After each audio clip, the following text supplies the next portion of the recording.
applications JATH *********ESQ RRG ********ESQ C. Duncan. Committee on Selecting Steamer Capt. WWS Surveyor for Board of Underwriters.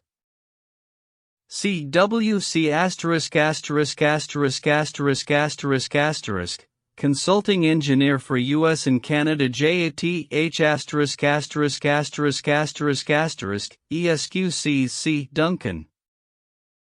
P.S. The very beautiful and substantial sidewheel steamship Quaker City has been chartered for the occasion, and will leave New York June 8. Letters have been issued by the government commending the party to courtesies abroad.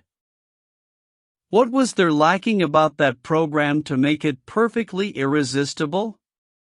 Nothing that any finite mind could discover. Paris, England, Scotland, Switzerland, Italy, Garibaldi. The Grecian Archipelago. Vesuvius. Constantinople. Smyrna. The Holy Land. Egypt and our friends the Bermudians. People in Europe desiring to join the excursion. Contagious sickness to be avoided. Boating at the expense of the ship. Physician on board. The circuit of the globe to be made if the passengers unanimously desired it. The company to be rigidly selected by a pitiless committee on applications. The vessel to be as rigidly selected by as pitiless a committee on selecting steamer.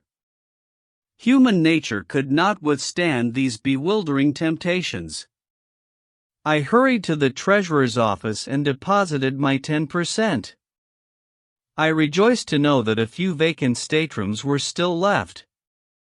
I did avoid a critical personal examination into my character by that bowelless committee, but I referred to all the people of high standing I could think of in the community who would be least likely to know anything about me. Shortly a supplementary program was issued which set forth that the Plymouth collection of hymns would be used on board the ship. I then paid the balance of my passage money. I was provided with a receipt and duly and officially accepted as an excursionist. There was happiness in that, but it was tame compared to the novelty of being select. This supplementary program also instructed the excursionists to provide themselves with light musical instruments for amusement in the ship, with saddles for Syrian travel, green spectacles and umbrellas, veils for Egypt, and substantial clothing to use in rough pilgrimizing in the Holy Land. Furthermore, it was suggested that although the ship's library would afford a fair amount of reading matter, it would still be well if each passenger would provide himself with a few guidebooks, a Bible, and some standard works of travel. A list was appended, which consisted chiefly of books relating to the Holy Land, since the Holy Land was part of the excursion and seemed to be its main feature.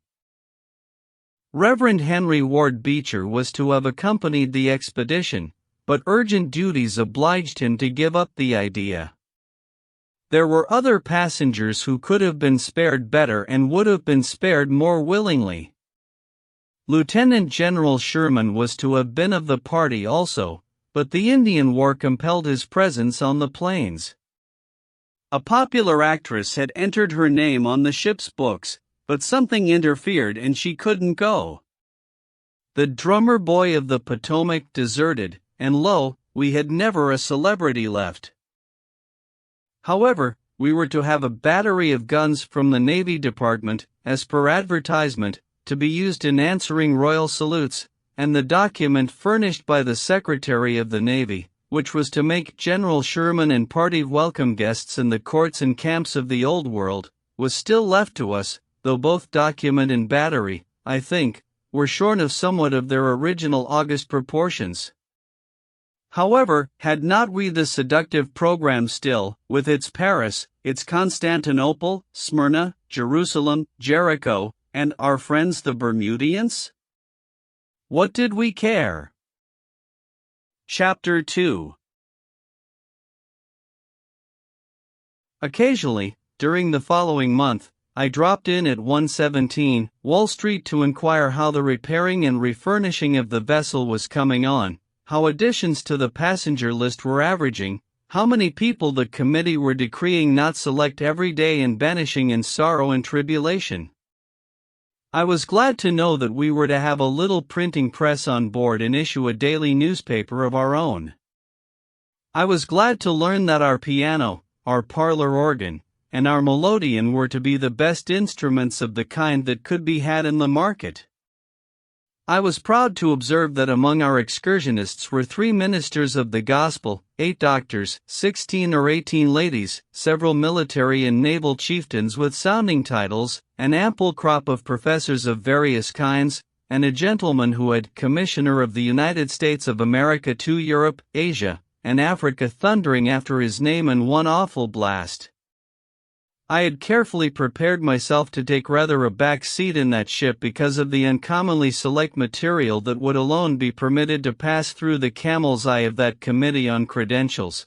I had schooled myself to expect an imposing array of military and naval heroes and to have to set that back seat still further back in consequence of it maybe, but I state frankly that I was all unprepared for this crusher. I fell under that titular avalanche, a torn and blighted thing.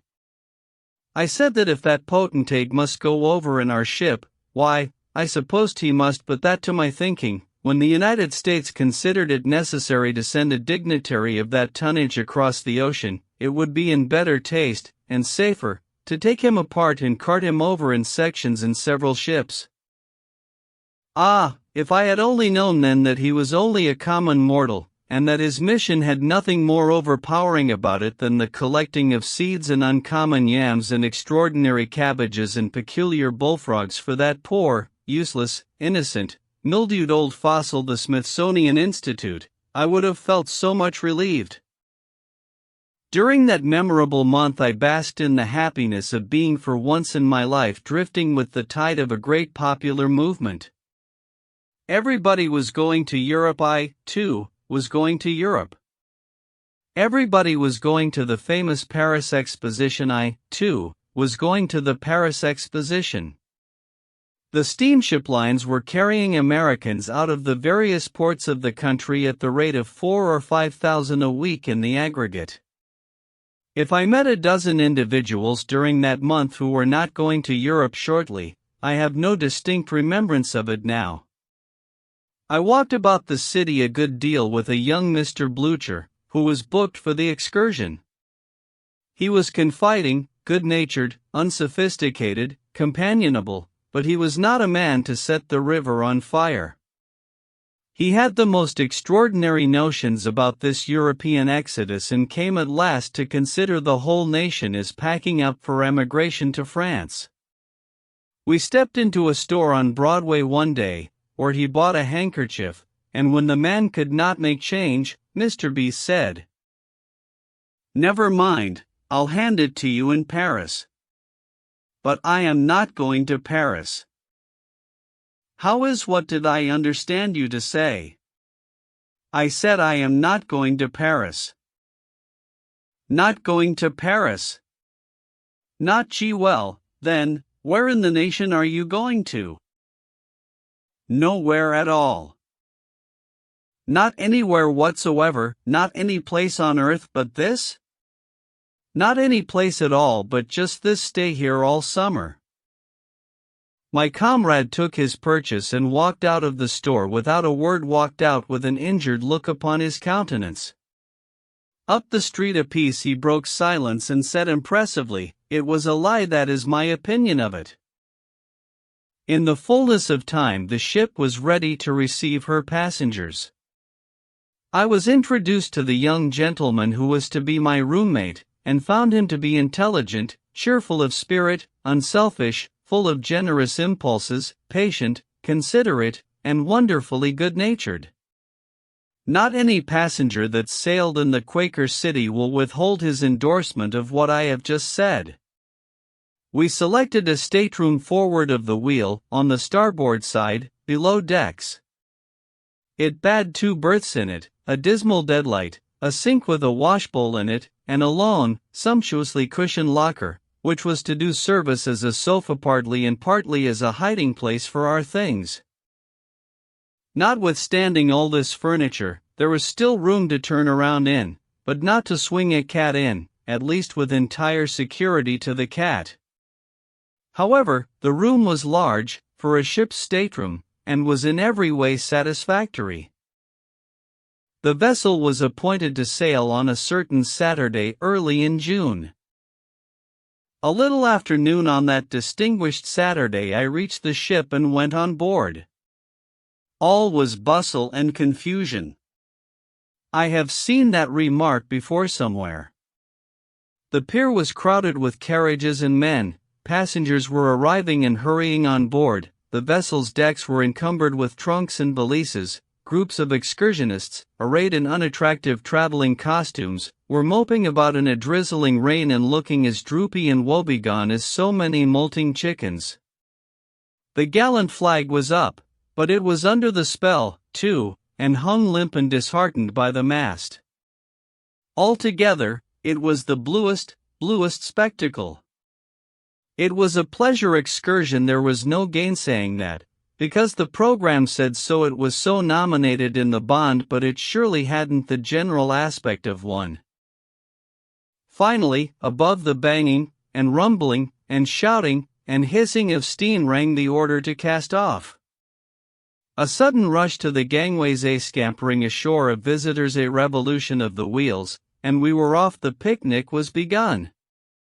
2 very mild cheers went up from the dripping crowd on the pier. We answered them gently from the slippery decks. The flag made an effort to wave, and failed. The battery of guns spake not that ammunition was out. We steamed down to the foot of the harbor and came to anchor. It was still raining. And not only raining, but storming. Outside we could see, ourselves, that there was a tremendous sea on. We must lie still, in the calm harbor, till the storm should abate. Our passengers hailed from 15 states, only a few of them had ever been to sea before. Manifestly it would not do to pit them against a full-blown tempest until they had got their sea legs on. Toward evening the 2 steam tugs that had accompanied us with a rollicking champagne party of young New Yorkers on board who wished to bid farewell to one of our number in due and ancient form departed, and we were alone on the deep. On deep 5 fathoms, and anchored fast to the bottom. And out in the solemn rain, at that. This was pleasuring with a vengeance. It was an appropriate relief when the gong sounded for prayer meeting. The first Saturday night of any other pleasure excursion might have been devoted to whist and dancing, but I submit it to the unprejudiced mind if it would have been in good taste for us to engage in such frivolities, considering what we had gone through and the frame of mind we were in. We would have shone at a wake, but not at anything more festive. However, there is always a cheering influence about the sea, and in my berth that night, rocked by the measured swell of the waves and lulled by the murmur of the distant surf, I soon passed tranquilly out of all consciousness of the dreary experiences of the day and damaging premonitions of the future. Chapter 3. All day Sunday at anchor. The storm had gone down a great deal, but the sea had not. It was still piling its frothy hills high in air outside, as we could plainly see with the glasses. We could not properly begin a pleasure excursion on Sunday. We could not offer untried stomachs to so pitiless a sea as that. We must lie still till Monday. And we did. But we had repetitions of church and prayer meetings, and so, of course, we were just as eligibly situated as we could have been anywhere. I was up early that Sabbath morning and was early to breakfast. I felt a perfectly natural desire to have a good, long, unprejudiced look at the passengers at a time when they should be free from self-consciousness, which is at breakfast, when such a moment occurs in the lives of human beings at all. I was greatly surprised to see so many elderly people, I might almost say, so many venerable people. A glance at the long lines of heads was apt to make one think it was all gray. But it was not. There was a tolerably fair sprinkling of young folks, and another fair sprinkling of gentlemen and ladies who were noncommittal as to age, being neither actually old or absolutely young. The next morning we weighed anchor and went to sea. It was a great happiness to get away after this dragging, dispiriting delay. I thought there never was such gladness in the air before, such brightness in the sun, such beauty in the sea. I was satisfied with the picnic then and with all its belongings. All my malicious instincts were dead within me, and as America faded out of sight, I think a spirit of charity rose up in their place that was as boundless, for the time being, as the broad ocean that was heaving its billows about us. I wished to express my feelings, I wished to lift up my voice and sing, but I did not know anything to sing, and so I was obliged to give up the idea. It was no loss to the ship, though, perhaps. It was breezy and pleasant, but the sea was still very rough. One could not promenade without risking his neck. At one moment the bowsprit was taking a deadly aim at the sun in mid-heaven, and at the next it was trying to harpoon a shark in the bottom of the ocean. What a weird sensation it is to feel the stem of a ship sinking swiftly from under you and see the bow climbing high away among the clouds. One's safest course that day was to clasp a railing and hang on. Walking was too precarious a pastime. By some happy fortune I was not seasick. That was a thing to be proud of. I had not always escaped before. If there is one thing in the world that will make a man peculiarly and insufferably self-conceited, it is to have his stomach behave itself, the first day at sea, when nearly all his comrades are seasick. Soon a venerable fossil, shawled to the chin and bandaged like a mummy, appeared at the door of the after-deck-house, and the next lurch of the ship shot him into my arms. I said, "Good morning, sir. It is a fine day."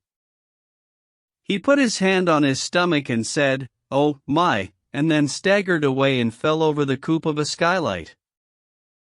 Presently another old gentleman was projected from the same door with great violence. I said, "Calm yourself, sir, there is no hurry. It is a fine day, sir." He, also, put his hand on his stomach and said, "Oh, my," and reeled away.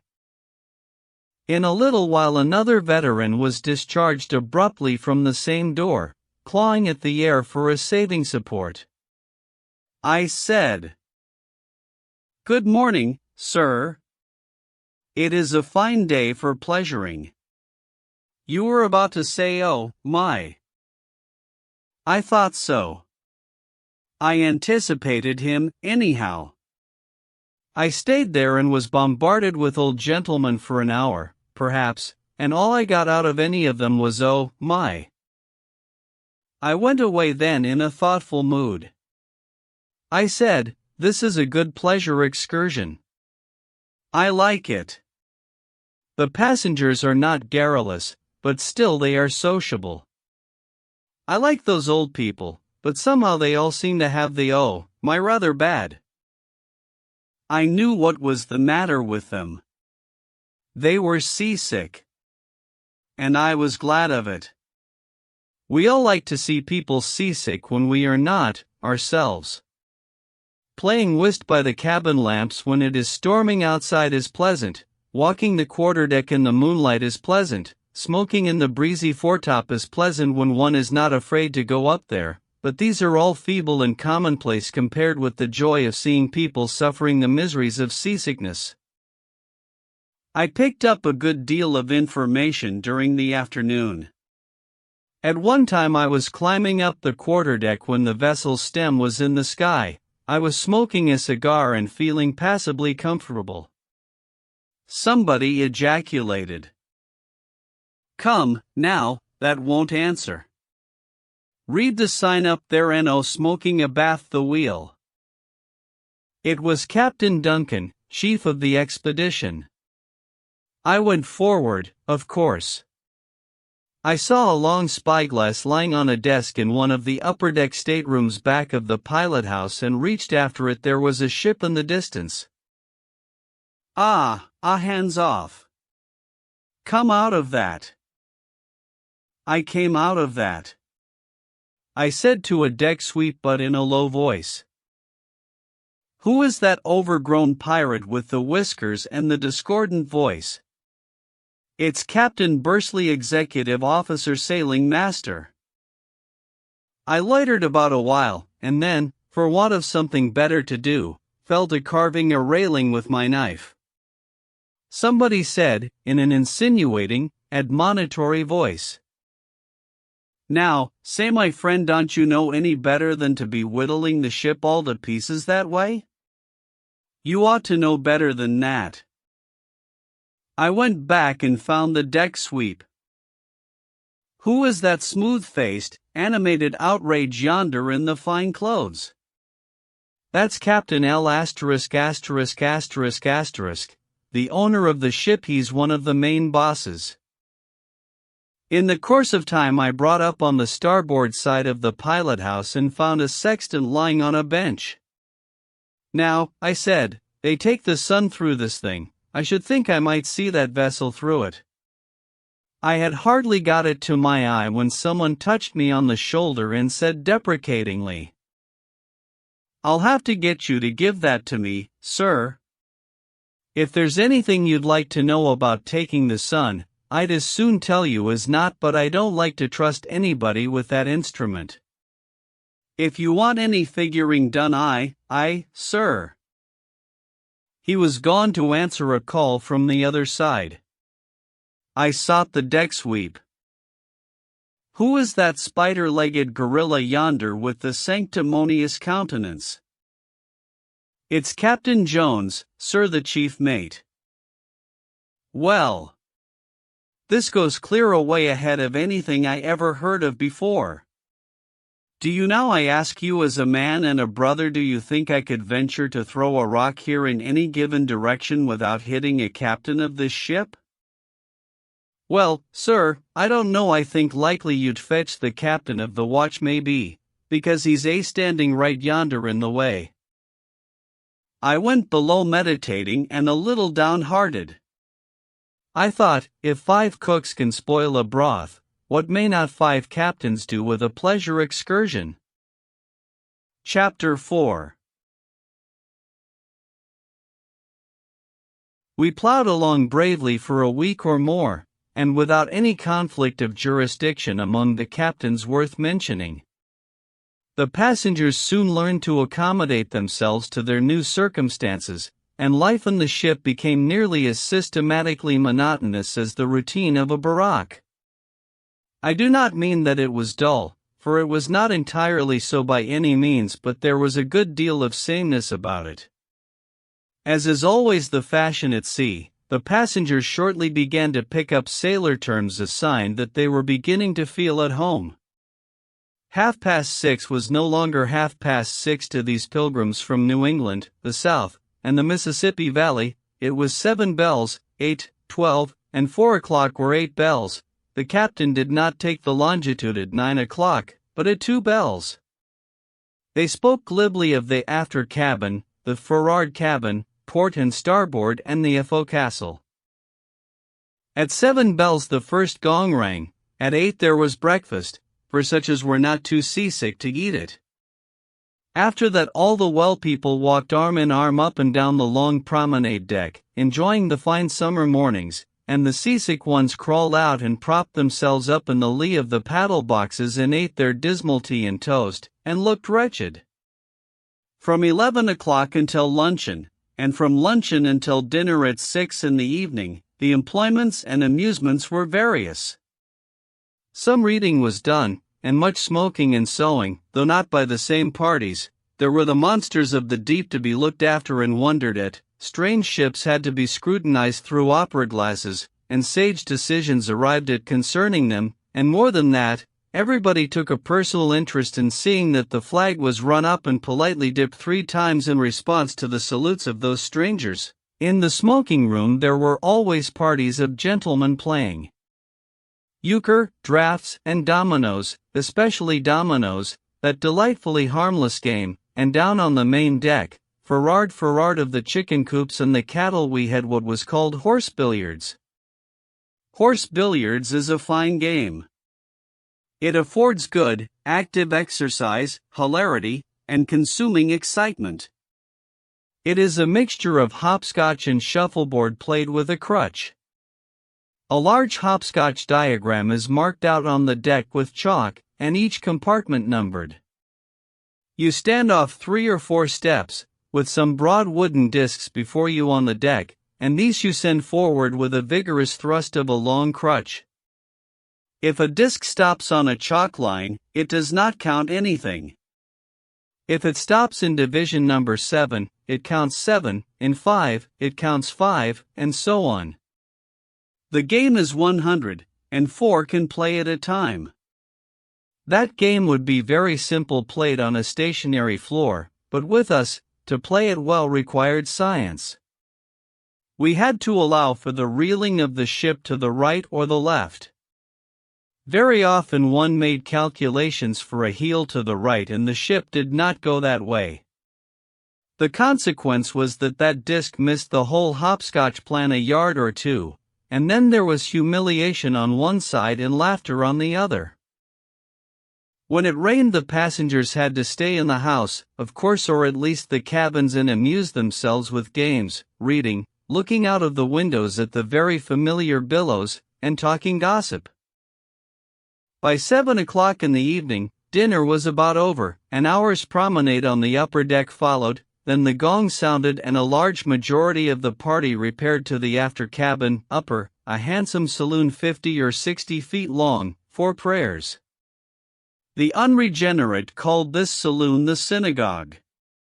The devotions consisted only of 2 hymns from the Plymouth collection and a short prayer, and seldom occupied more than 15 minutes. The hymns were accompanied by parlor organ music when the sea was smooth enough to allow a performer to sit at the instrument without being lashed to his chair. After prayers the synagogue shortly took the semblance of a writing school. The like of that picture was never seen in a ship before.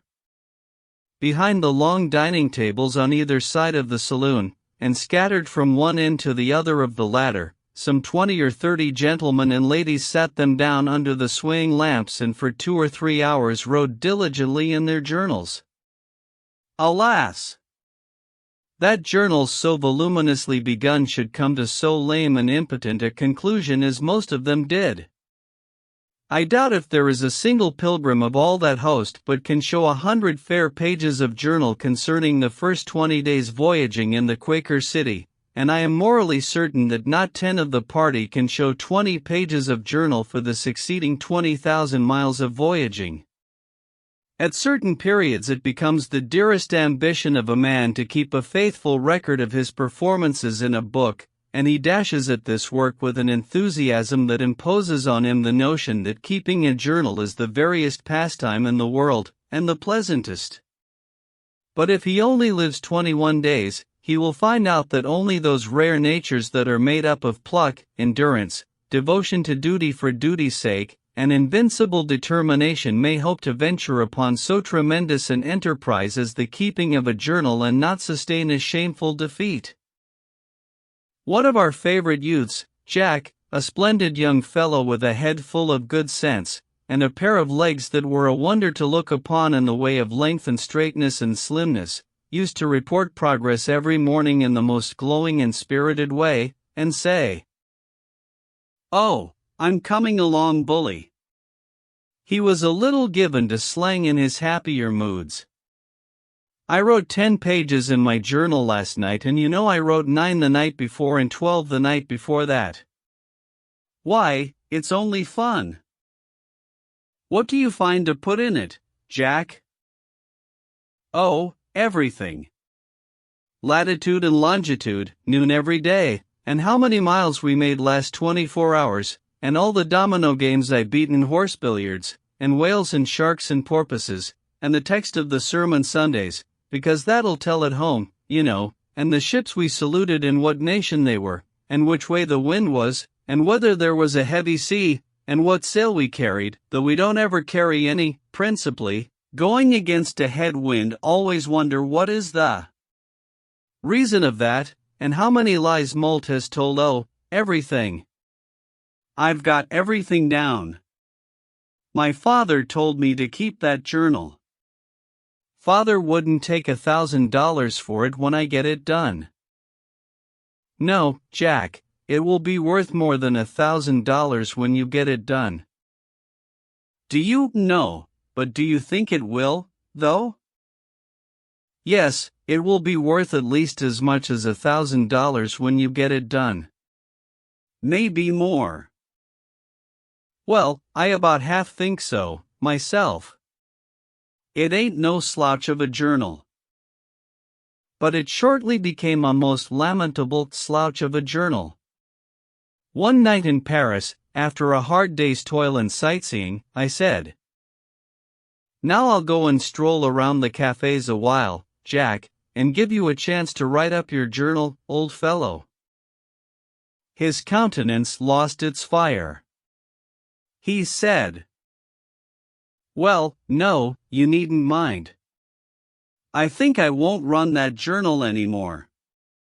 It is awful tedious. Do you know I reckon I'm as much as 4,000 pages behindhand? I haven't got any France in it at all. First I thought I'd leave France out and start fresh. But that wouldn't do, would it? The governor would say, 'Hello, here didn't see anything in France?' That cat wouldn't fight, you know. First I thought I'd copy France out of the guidebook, like old Badger in the Ferrard cabin, who's writing a book, but there's more than 300 pages of it. Oh, I don't think a journal's any use, do you? They're only a bother, ain't they? Yes, a journal that is incomplete isn't of much use, but a journal properly kept is worth $1,000 when you've got it done." 1,000, well, I should think so. I wouldn't finish it for $1 million. His experience was only the experience of the majority of that industrious night school in the cabin. If you wish to inflict a heartless and malignant punishment upon a young person, pledge him to keep a journal a year. A good many expedients were resorted to keep the excursionists amused and satisfied. A club was formed, of all the passengers, which met in the writing school after prayers and read aloud about the countries we were approaching and discussed the information so obtained. Several times the photographer of the expedition brought out his transparent pictures and gave us a handsome magic lantern exhibition. His views were nearly all of foreign scenes, but there were 1 or 2 home pictures among them. He advertised that he would open his performance in the after cabin at 2 bells, 9 p.m., and show the passengers where they shall eventually arrive, which was all very well, but by a funny accident the first picture that flamed out upon the canvas was a view of Greenwood Cemetery. On several starlight nights we danced on the upper deck, under the awnings, and made something of a ballroom display of brilliancy by hanging a number of ship's lanterns to the stanchions.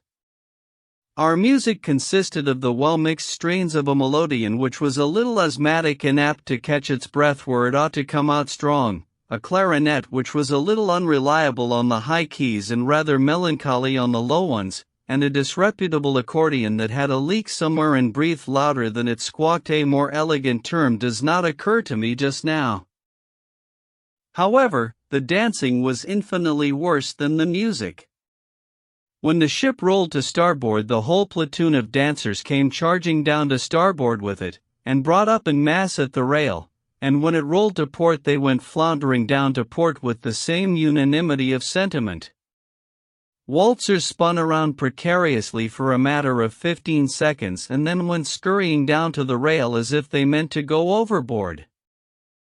The Virginia reel, as performed on board the Quaker City, had more genuine reel about it than any reel I ever saw before, and was as full of interest to the spectator as it was full of desperate chances and hairbreadth escapes to the participant. We gave up dancing, finally. We celebrated a lady's birthday anniversary with toasts, speeches, a poem, and so forth. We also had a mock trial.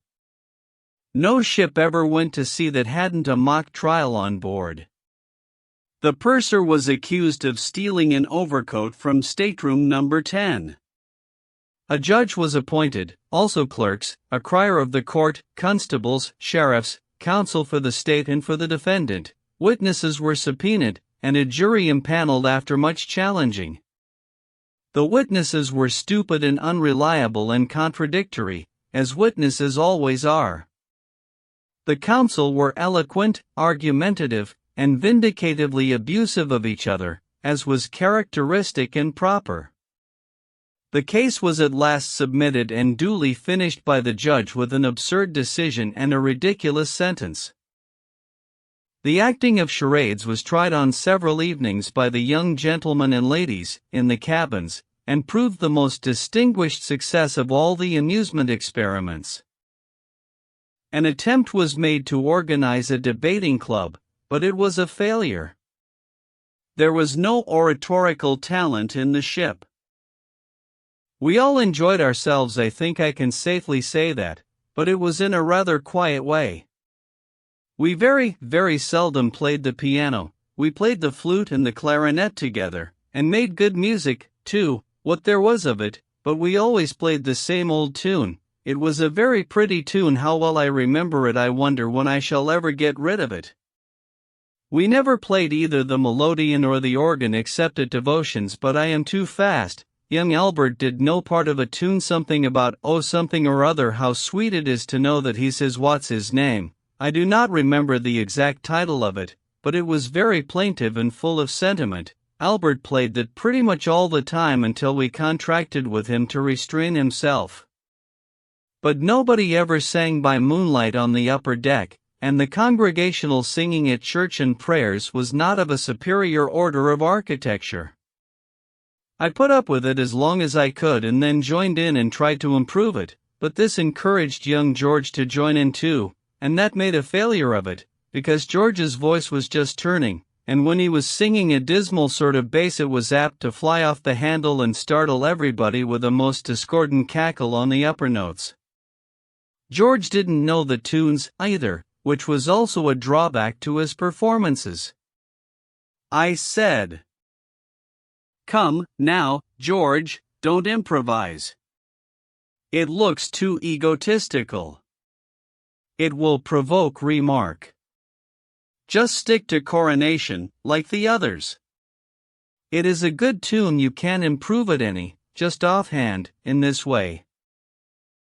Why, I'm not trying to improve it, and I am singing like the others just as it is in the notes. And he honestly thought he was, too, and so he had no one to blame but himself when his voice caught on the center occasionally and gave him the lockjaw. There were those among the unregenerate who attributed the unceasing headwinds to our distressing choir music. There were those who said openly that it was taking chances enough to have such ghastly music going on, even when it was at its best, and that to exaggerate the crime by letting George help was simply flying in the face of Providence. These said that the choir would keep up their lacerating attempts at melody until they would bring down a storm someday that would sink the ship. There were even grumblers at the prayers. The executive officer said the pilgrims had no charity. There they are, down there every night at 8 bells, praying for fair winds when they know as well as I do that this is the only ship going east this time of the year. But there's 1,000 coming west. What's a fair wind for us is a headwind to them. The Almighty's blowing a fair wind for 1,000 vessels, and this tribe wants him to turn it clear around so as to accommodate one, and she a steamship at that. It ain't good sense, it ain't good reason, it ain't good Christianity, it ain't common human charity. Avast with such nonsense.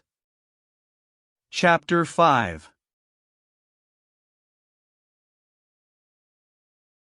Taking it by and large, as the sailors say, we had a pleasant 10 days' run from New York to the Azores Islands. Not a fast run, for the distance is only 2,400 miles, but a right pleasant one in the main. True, we had headwinds all the time, and several stormy experiences which sent 50% of the passengers to bed sick and made the ship look dismal and deserted. Stormy experiences that all will remember who weathered them on the tumbling deck and caught the vast sheets of spray that every now and then sprang high in air from the weather bow and swept the ship like a thundershower. But for the most part we had balmy summer weather and nights that were even finer than the days. We had the phenomenon of a full moon located just in the same spot in the heavens at the same hour every night. The reason of this singular conduct on the part of the moon did not occur to us at first, but it did afterward when we reflected that we were gaining about 20 minutes every day because we were going east so fast. We gained just about enough every day to keep along with the moon. It was becoming an old moon to the friends we had left behind us, but to us Joshua's it stood still in the same place and remained always the same. Young Mr. Blucher, who is from the far west and is on his first voyage, was a good deal worried by the constantly changing ship time. He was proud of his new watch at first and used to drag it out promptly when 8 bells struck at noon, but he came to look after a while as if he were losing confidence in it. 7 days out from New York he came on deck and said with great decision, "This thing's a swindle." "What's a swindle?" "Why, this watch. I bought her out in Illinois, gave $150 for her, and I thought she was good. And, by George, she is good on shore, but somehow she don't keep up her lick here on the water. Gets seasick maybe. She skips. She runs along regular enough till 11:30, and then, all of a sudden, she lets down. I've set that old regulator up faster and faster, till I've shoved it clear around, but it don't do any good. She just distances every watch in the ship, and clatters along in a way that's astonishing till it is noon, but them 8 bells always gets in about 10 minutes ahead of her anyway. I don't know what to do with her now. She's doing all she can, she's going her best gait, but it won't save her. Now, don't you know, there ain't a watch in the ship that's making better time than she is, but what does it signify? When you hear them 8 bells you'll find her just about 10 minutes short of her score sure. The ship was gaining a full hour every 3 days, and this fellow was trying to make his watch go fast enough to keep up to her. But, as he had said, he had pushed the regulator up as far as it would go, and the watch was on its best gait, and so nothing was left him but to fold his hands and see the ship beat the race.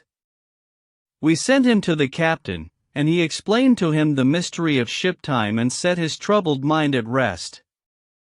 This young man asked a great many questions about seasickness before we left, and wanted to know what its characteristics were and how he was to tell when he had it. He found out. We saw the usual sharks, blackfish, porpoises, and sea, of course, and by large schools of Portuguese men-of-war were added to the regular list of sea wonders. Some of them were white and some of a brilliant carmine color. The Nautilus is nothing but a transparent web of jelly that spreads itself to catch the wind, and has fleshy-looking strings a foot or two long dangling from it to keep it steady in the water. It is an accomplished sailor and has good sailor judgment. It reefs its sail when a storm threatens or the wind blows pretty hard, and furls it entirely and goes down when a gale blows. Ordinarily it keeps its sail wet and in good sailing order by turning over and dipping it in the water for a moment. Seamen say the Nautilus is only found in these waters between the 35th and 45th parallels of latitude. At 3 o'clock on the morning of the 21st of June, we were awakened and notified that the Azores Islands were in sight. I said I did not take any interest in islands at 3 o'clock in the morning. But another persecutor came, and then another, and finally, believing that the general enthusiasm would permit no one to slumber in peace, I got up and went sleepily on deck. It was 5:30 o'clock now, and a raw, blustering morning. The passengers were huddled about the smokestacks and fortified behind ventilators, and all were wrapped in wintry costumes and looking sleepy and unhappy in the pitiless gale and the drenching spray. The island in sight was Flores. It seemed only a mountain of mud standing up out of the dull mists of the sea. But as we bore down upon it, the sun came out and made it a beautiful picturesque mass of green farms and meadows that swelled up to a height of 1,500 feet and mingled its upper outlines with the clouds. It was ribbed with sharp, steep ridges and cloven with narrow canyons, and here and there on the heights, rocky upheavals shaped themselves into mimic battlements and castles, and out of rift clouds came broad shafts of sunlight, that painted summit, and slope, and glen, with bands of fire, and left belts of somber shade between. It was the aurora borealis of the frozen pole exiled to a summer land. We skirted around 2/3 of the island, 4 miles from shore, and all the opera glasses in the ship were called into requisition to settle disputes as to whether mossy spots on the uplands were groves of trees or groves of weeds, or whether the white villages down by the sea were really villages or only the clustering tombstones of cemeteries. Finally we stood to sea and bore away for San Miguel, and Flores shortly became a dome of mud again and sank down among the mists, and disappeared. But to many a seasick passenger it was good to see the green hills again, and all were more cheerful after this episode than anybody could have expected them to be, considering how sinfully early they had gotten up. But we had to change our purpose about San Miguel, for a storm came up about noon that so tossed and pitched the vessel that common sense dictated a run for shelter. Therefore we steered for the nearest island of the group Fayal. The people there pronounce it Fyl, and put the accent on the first syllable. We anchored in the open roadstead of Horta, half a mile from the shore. The town has 8,000 to 10,000 inhabitants. Its snow-white houses nestle cozily in a sea of fresh green vegetation, and no village could look prettier or more attractive. It sits in the lap of an amphitheater of hills which are 300 to 700 feet high, and carefully cultivated clear to their summits, not a foot of soil left idle. Every farm and every acre is cut up into little square enclosures by stone walls, whose duty it is to protect the growing products from the destructive gales that blow there. These hundreds of green squares, marked by their black lava walls, make the hills look like vast checkerboards. The islands belong to Portugal, and everything in Fayal has Portuguese characteristics about it. But more of that anon. A swarm of swarthy, noisy, lying, shoulder-shrugging, gesticulating Portuguese boatmen, with brass rings in their ears and fraud in their hearts, climbed the ship's sides, and various parties of us contracted with them to take us ashore at so much a head, silver coin of any country. We landed under the walls of a little fort, armed with batteries of 12 and 32-pounders, which Horta considered a most formidable institution, but if we were ever to get after it with one of our turreted monitors, they would have to move it out in the country if they wanted it where they could go and find it again when they needed it. The group on the pier was a rusty one, men and women, and boys and girls, all ragged and barefoot, uncombed and unclean, and by instinct, education, and profession beggars. They trooped after us, and never more while we tarried in Fayal did we get rid of them. We walked up the middle of the principal street, and these vermin surrounded us on all sides and glared upon us, and every moment excited couples shot ahead of the procession to get a good look back, just as village boys do when they accompany the elephant on his advertising trip from street to street. It was very flattering to me to be part of the material for such a sensation. Here and there in the doorways we saw women with fashionable Portuguese hoods on. This hood is of thick blue cloth, attached to a cloak of the same stuff, and is a marvel of ugliness. It stands up high and spreads far abroad, and is unfathomably deep. It fits like a circus tent, and a woman's head is hidden away in it like the man's who prompts the singers from his tin shed in the stage of an opera.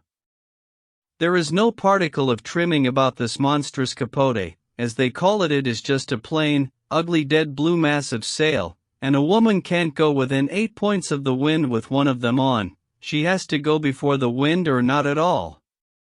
The general style of the capote is the same in all the islands, and will remain so for the next 10,000 years, but each island shapes its capotes just enough differently from the others to enable an observer to tell at a glance what particular island a lady hails from. The Portuguese pennies, or reis, pronounced reis, are prodigious.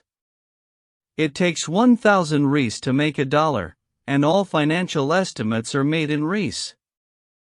We did not know this until after we had found it out through Blucher. Blucher said he was so happy and so grateful to be on solid land once more that he wanted to give a feast. Said he had heard it was a cheap land, and he was bound to have a grand banquet. He invited 9 of us, and we ate an excellent dinner at the principal hotel. In the midst of the jollity produced by good cigars, good wine, and passable anecdotes, the landlord presented his bill. Blucher glanced at it and his countenance fell. He took another look to assure himself that his senses had not deceived him and then read the items aloud, in a faltering voice, while the roses in his cheeks turned to ashes. 10 dinners, at 600 reis, 6,000 reis. Ruin and desolation. 25 cigars, at 100 reis, 2,500 reis. Oh, my sainted mother! 11 bottles of wine, at 1,200 reis, 13,200 reis. Be with us all. Total, 21,700 reis. The suffering Moses! There ain't money enough in the ship to pay that bill. Go leave me to my misery, boys. I am a ruined community. I think it was the blunkiest looking party I ever saw. Nobody could say a word. It was as if every soul had been stricken dumb. Wine glasses descended slowly to the table, their contents untasted. Cigars dropped unnoticed from nerveless fingers. Each man sought his neighbor's eye, but found in it no ray of hope, no encouragement. At last the fearful silence was broken. The shadow of a desperate resolve settled upon Blucher's countenance like a cloud, and he rose up and said, "Landlord, this is a low, mean swindle, and I'll never stand it. Here's $150, sir, and it's all you'll get. I'll swim in blood before I'll pay a cent more." Our spirits rose and the landlord's fell. At least we thought so. He was confused, at any rate, notwithstanding he had not understood a word that had been said.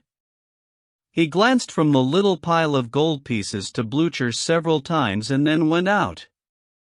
He must have visited an American, for when he returned, he brought back his bill translated into a language that a Christian could understand, thus: dinners, 6,000 reis, or $6.0025, cigars, 2,500 reis, or 2.50 bottles wine, 13,200 reis, or 13.20, total 21,700 reis, or $21.70.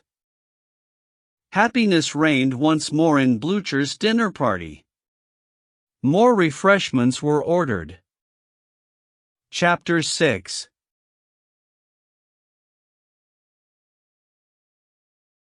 I think the Azores must be very little known in America. Out of our whole ship's company there was not a solitary individual who knew anything whatever about them.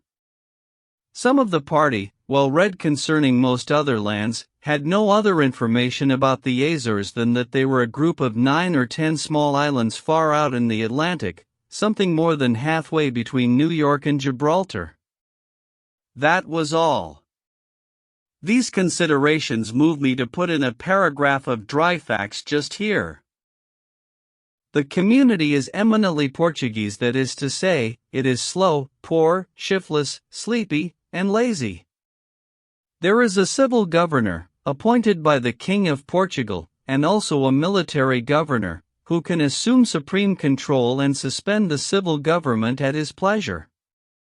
The islands contain a population of about 200,000, almost entirely Portuguese. Everything is staid and settled, for the country was 100 years old when Columbus discovered America. The principal crop is corn, and they raise it and grind it just as their great-great-great-grandfathers did. They plow with a board slightly shod with iron, their trifling little harrows are drawn by men and women, small windmills grind the corn, 10 bushels a day, and there is one assistant superintendent to feed the mill and a general superintendent to stand by and keep him from going to sleep. When the wind changes they hitch on some donkeys and actually turn the whole upper half of the mill around until the sails are in proper position, instead of fixing the concern so that the sails could be moved instead of the mill. Oxen tread the wheat from the ear, after the fashion prevalent in the time of Methuselah. There is not a wheelbarrow in the land, they carry everything on their heads, or on donkeys, or in a wicker-bodied cart, whose wheels are solid blocks of wood and whose axles turn with the wheel. There is not a modern plow in the islands or a threshing machine. All attempts to introduce them have failed. The good Catholic Portuguese crossed himself and prayed God to shield him from all blasphemous desire to know more than his father did before him. The climate is mild, they never have snow or ice, and I saw no chimneys in the town. The donkeys and the men, women, and children of a family all eat and sleep in the same room, and are unclean, are ravaged by vermin, and are truly happy. The people lie, and cheat the stranger, and are desperately ignorant, and have hardly any reverence for their dead. The latter trait shows how little better they are than the donkeys they eat and sleep with. The only well-dressed Portuguese in the camp are the half a dozen well-to-do families, the Jesuit priests, and the soldiers of the little garrison. The wages of a laborer are 20 to 24 cents a day, and those of a good mechanic about twice as much. They count it in reis at 1,000 to the dollar, and this makes them rich and contented. Fine grapes used to grow in the islands, and an excellent wine was made and exported. But a disease killed all the vines 15 years ago, and since that time no wine has been made. The islands being wholly of volcanic origin, the soil is necessarily very rich. Nearly every foot of ground is under cultivation, and 2 or 3 crops a year of each article are produced, but nothing is exported save a few oranges, chiefly to England. Nobody comes here, and nobody goes away. News is a thing unknown in Fayal. A thirst for it is a passion equally unknown. A Portuguese of average intelligence inquired if our civil war was over. Because, he said, somebody had told him it was, or at least it ran in his mind that somebody had told him something like that.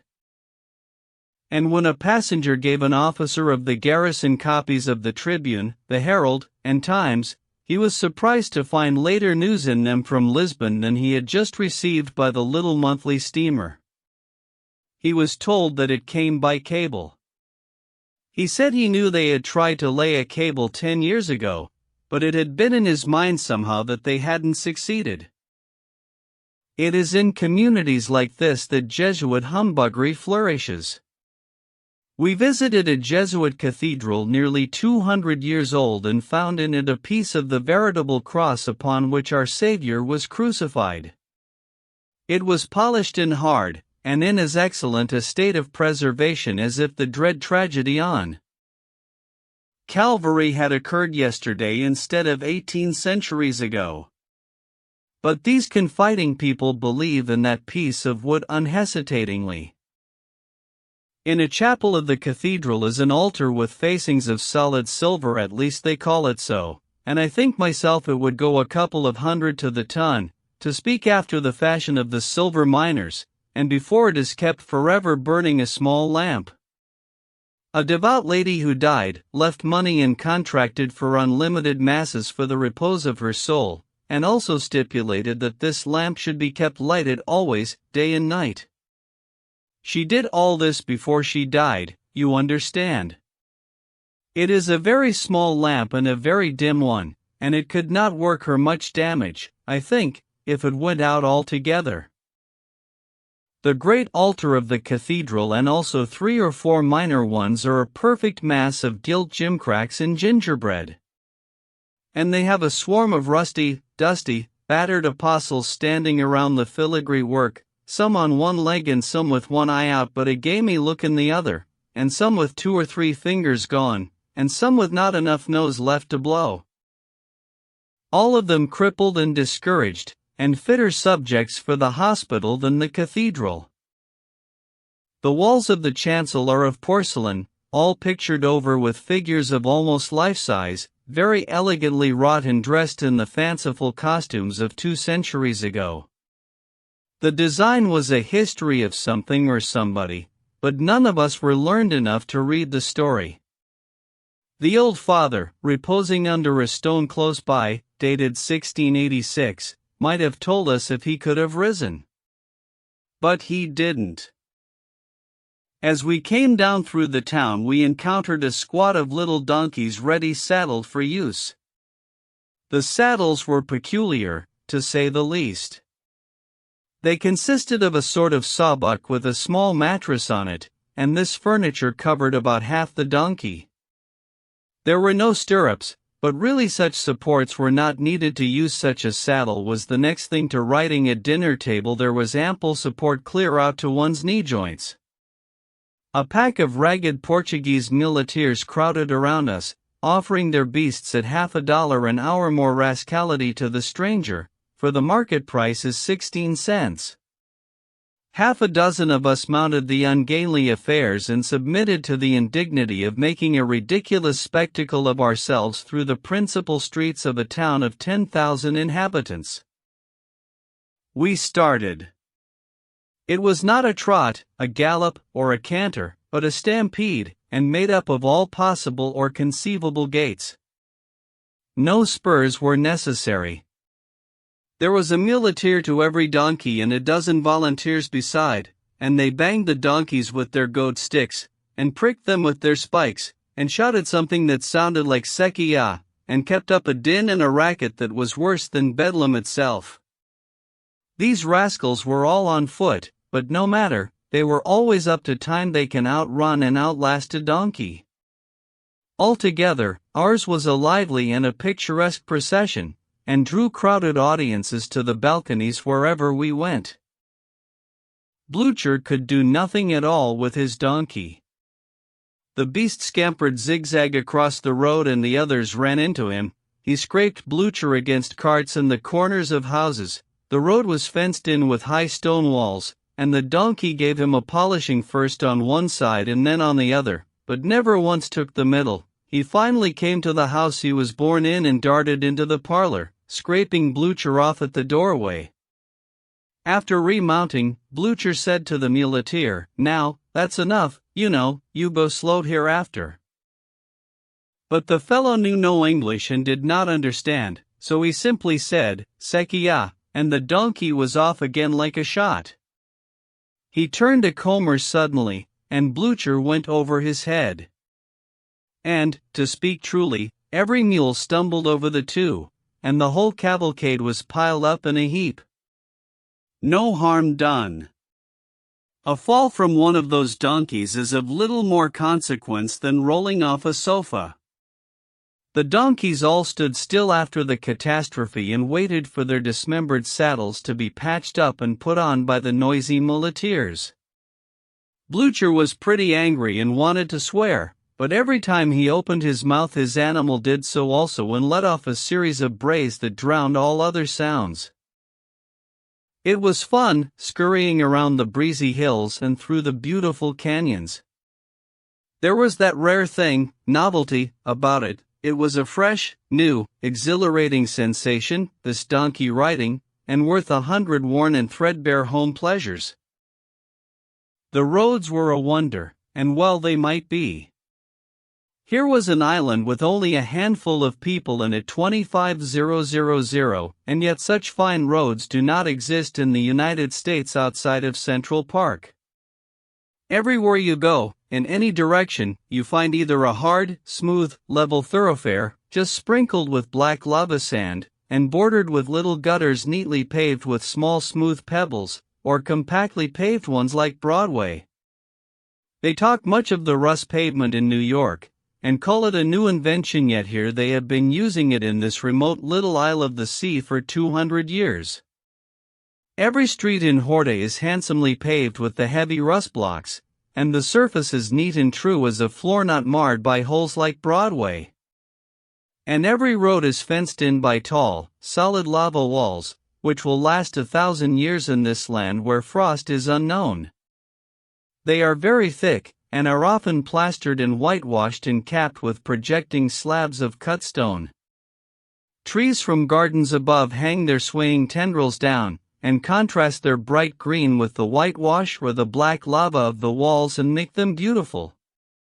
The trees and vines stretch across these narrow roadways sometimes and so shut out the sun that you seem to be riding through a tunnel. The pavements, the roads, and the bridges are all government work. The bridges are of a single span, a single arch of cut stone, without a support, and paved on top with flags of lava and ornamental pebblework. Everywhere are walls, walls, walls, and all of them tasteful and handsome and eternally substantial, and everywhere are those marvelous pavements, so neat, so smooth, and so indestructible. And if ever roads and streets and the outsides of houses were perfectly free from any sign or semblance of dirt, or dust, or mud, or uncleanliness of any kind, it is Horta, it is Fayal. The lower classes of the people, in their persons and their domiciles, are not clean, but there it stops. The town and the island are miracles of cleanliness.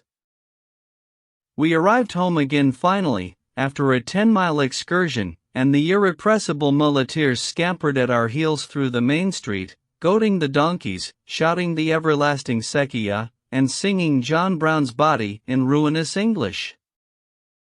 When we were dismounted and it came to settling, the shouting and jawing and swearing and quarreling among the muleteers and with us was nearly deafening.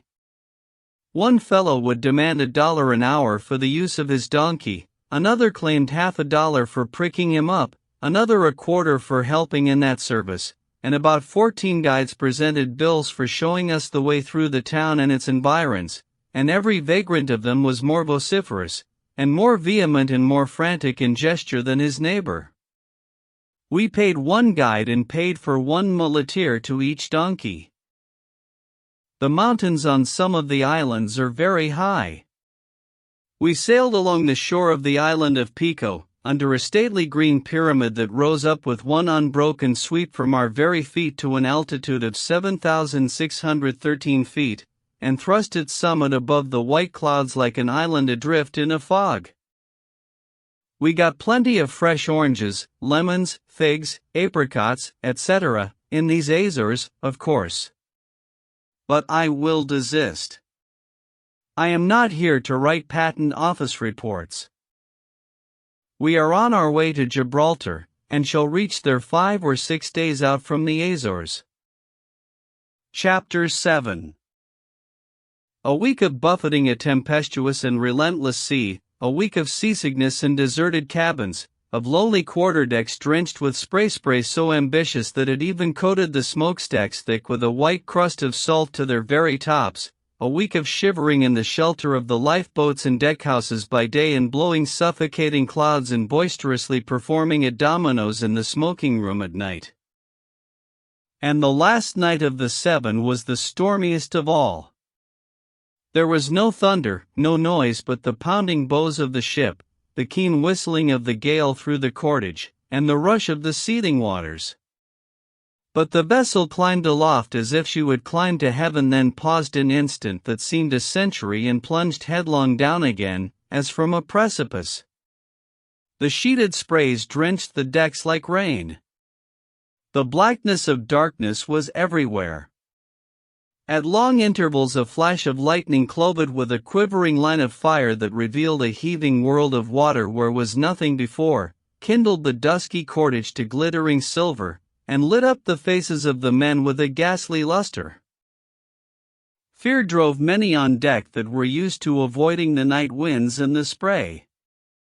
Some thought the vessel could not live through the night, and it seemed less dreadful to stand out in the midst of the wild tempest and see the peril that threatened than to be shut up in the sepulchral cabins, under the dim lamps, and imagine the horrors that were abroad on the ocean. And once where they could see the ship struggling in the strong grasp of the storm, once where they could hear the shriek of the winds and face the driving spray and look out upon the majestic picture the lightnings disclosed, they were prisoners to a fierce fascination they could not resist, and so remained. It was a wild night and a very, very long one. Everybody was sent scampering to the deck at 7 o'clock this lovely morning of the 30th of June with the glad news that land was in sight. It was a rare thing and a joyful, to see all the ship's family abroad once more, albeit the happiness that sat upon every countenance could only partly conceal the ravages which that long siege of storms had wrought there. But dull eyes soon sparkled with pleasure, pallid cheeks flushed again, and frames weakened by sickness gathered new life from the quickening influences of the bright, fresh morning. And from a still more potent influence, the worn castaways were to see the blessed land again, and to see it was to bring back that motherland that was in all their thoughts. Within the hour we were fairly within the Straits of Gibraltar, the tall yellow-splotched hills of Africa on our right, with their bases veiled in a blue haze and their summits swathed in clouds, the same being according to Scripture, which says that clouds and darkness are over the land. The words were spoken of this particular portion of Africa, I believe. On our left were the granite-ribbed domes of old Spain. The strait is only 13 miles wide in its narrowest part. At short intervals along the Spanish shore were quaint-looking old stone towers, Moorish, we thought, but learned better afterwards. In former times the Morocco rascals used to coast along the Spanish main in their boats till a safe opportunity seemed to present itself, and then dart in and capture a Spanish village and carry off all the pretty women they could find. It was a pleasant business, and was very popular. The Spaniards built these watchtowers on the hills to enable them to keep a sharper lookout on the Moroccan speculators. The picture, on the other hand, was very beautiful to eyes weary of the changeless sea, and by the ship's company grew wonderfully cheerful. But while we stood admiring the cloud-capped peaks and the lowlands robed in misty gloom, a finer picture burst upon us and chained every eye like a magnet. A stately ship, with canvas piled on canvas till she was one towering mass of bellying sail. She came speeding over the sea like a great bird. Africa and Spain were forgotten. All homage was for the beautiful stranger. While everybody gazed, she swept superbly by and flung the stars and stripes to the breeze. Quicker than thought, hats and handkerchiefs flashed in the air, and a cheer went up. She was beautiful before, she was radiant now. Many a one on our decks knew then for the first time how tame a sight his country's flag is at home compared to what it is in a foreign land. To see it is to see a vision of home itself and all its idols, and feel a thrill that would stir a very river of sluggish blood. We were approaching the famed Pillars of Hercules, and already the African one, Apes Hill, a grand old mountain with summit streaked with granite ledges, was in sight. The other, the great rock of Gibraltar, was yet to come.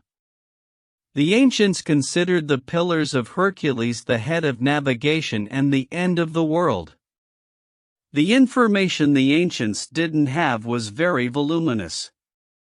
Even the prophets wrote book after book and epistle after epistle, yet never once hinted at the existence of a great continent on our side of the water, yet they must have known it was there, I should think. In a few moments a lonely and enormous mass of rock, standing seemingly in the center of the wide strait and apparently washed on all sides by the sea, swung magnificently into view, and we needed no tedious traveled parrot to tell us it was Gibraltar. There could not be two rocks like that in one kingdom. The Rock of Gibraltar is about 1.5 miles long, I should say, by 1,400 to 1,500 feet high, and 1/4 mile wide at its base. One side and one end of it come about as straight up out of the sea as the side of a house, the other end is irregular and the other side is a steep slant which an army would find very difficult to climb. At the foot of this slant is the walled town of Gibraltar, or rather the town occupies part of the slant. Everywhere on hillside, in the precipice, by the sea, on the heights, everywhere you choose to look, Gibraltar is clad with masonry and bristling with guns. It makes a striking and lively picture from whatsoever point you contemplate it. It is pushed out into the sea on the end of a flat, narrow strip of land, and is suggestive of a gob of mud on the end of a shingle. A few hundred yards of this flat ground at its base belongs to the English, and then, extending across the strip from the Atlantic to the Mediterranean, a distance of 1/4 mile, comes the neutral ground, a space 200 or 300 yards wide, which is free to both parties. Are you going through Spain to Paris? That question was bandied about the ship day and night from Fayal to Gibraltar, and I thought I never could get so tired of hearing any one combination of words again, or more tired of answering, I don't know. At the last moment 6 or 7 had sufficient decision of character to make up their minds to go, and did go, and I felt a sense of relief at once. It was forever too late now, and I could make up my mind at my leisure not to go. I must have a prodigious quantity of mind, it takes me as much as a week sometimes to make it up. But behold how annoyances repeat themselves. We had no sooner gotten rid of the Spain distress than the Gibraltar guide started another tiresome repetition of a legend that had nothing very astonishing about it. Even in the first place, that high hill yonder is called the Queen's Chair. It is because one of the queens of Spain placed her chair there when the French and Spanish troops were besieging Gibraltar, and said she would never move from the spot till the English flag was lowered from the fortresses.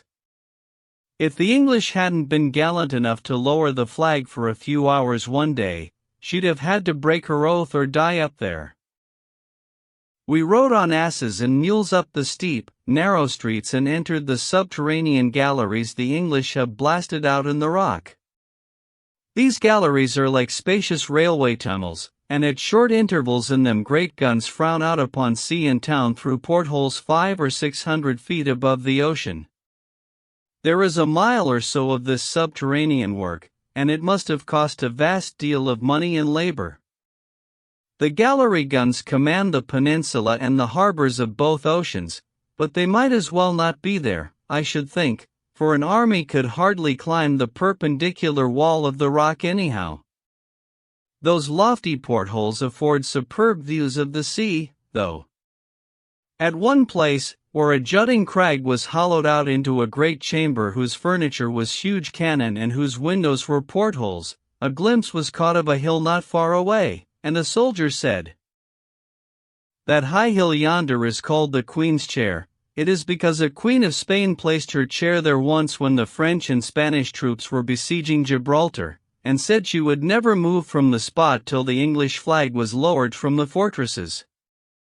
If the English hadn't been gallant enough to lower the flag for a few hours one day, she'd have had to break her oath or die up there." On the topmost pinnacle of Gibraltar we halted a good while, and no doubt the mules were tired. They had a right to be.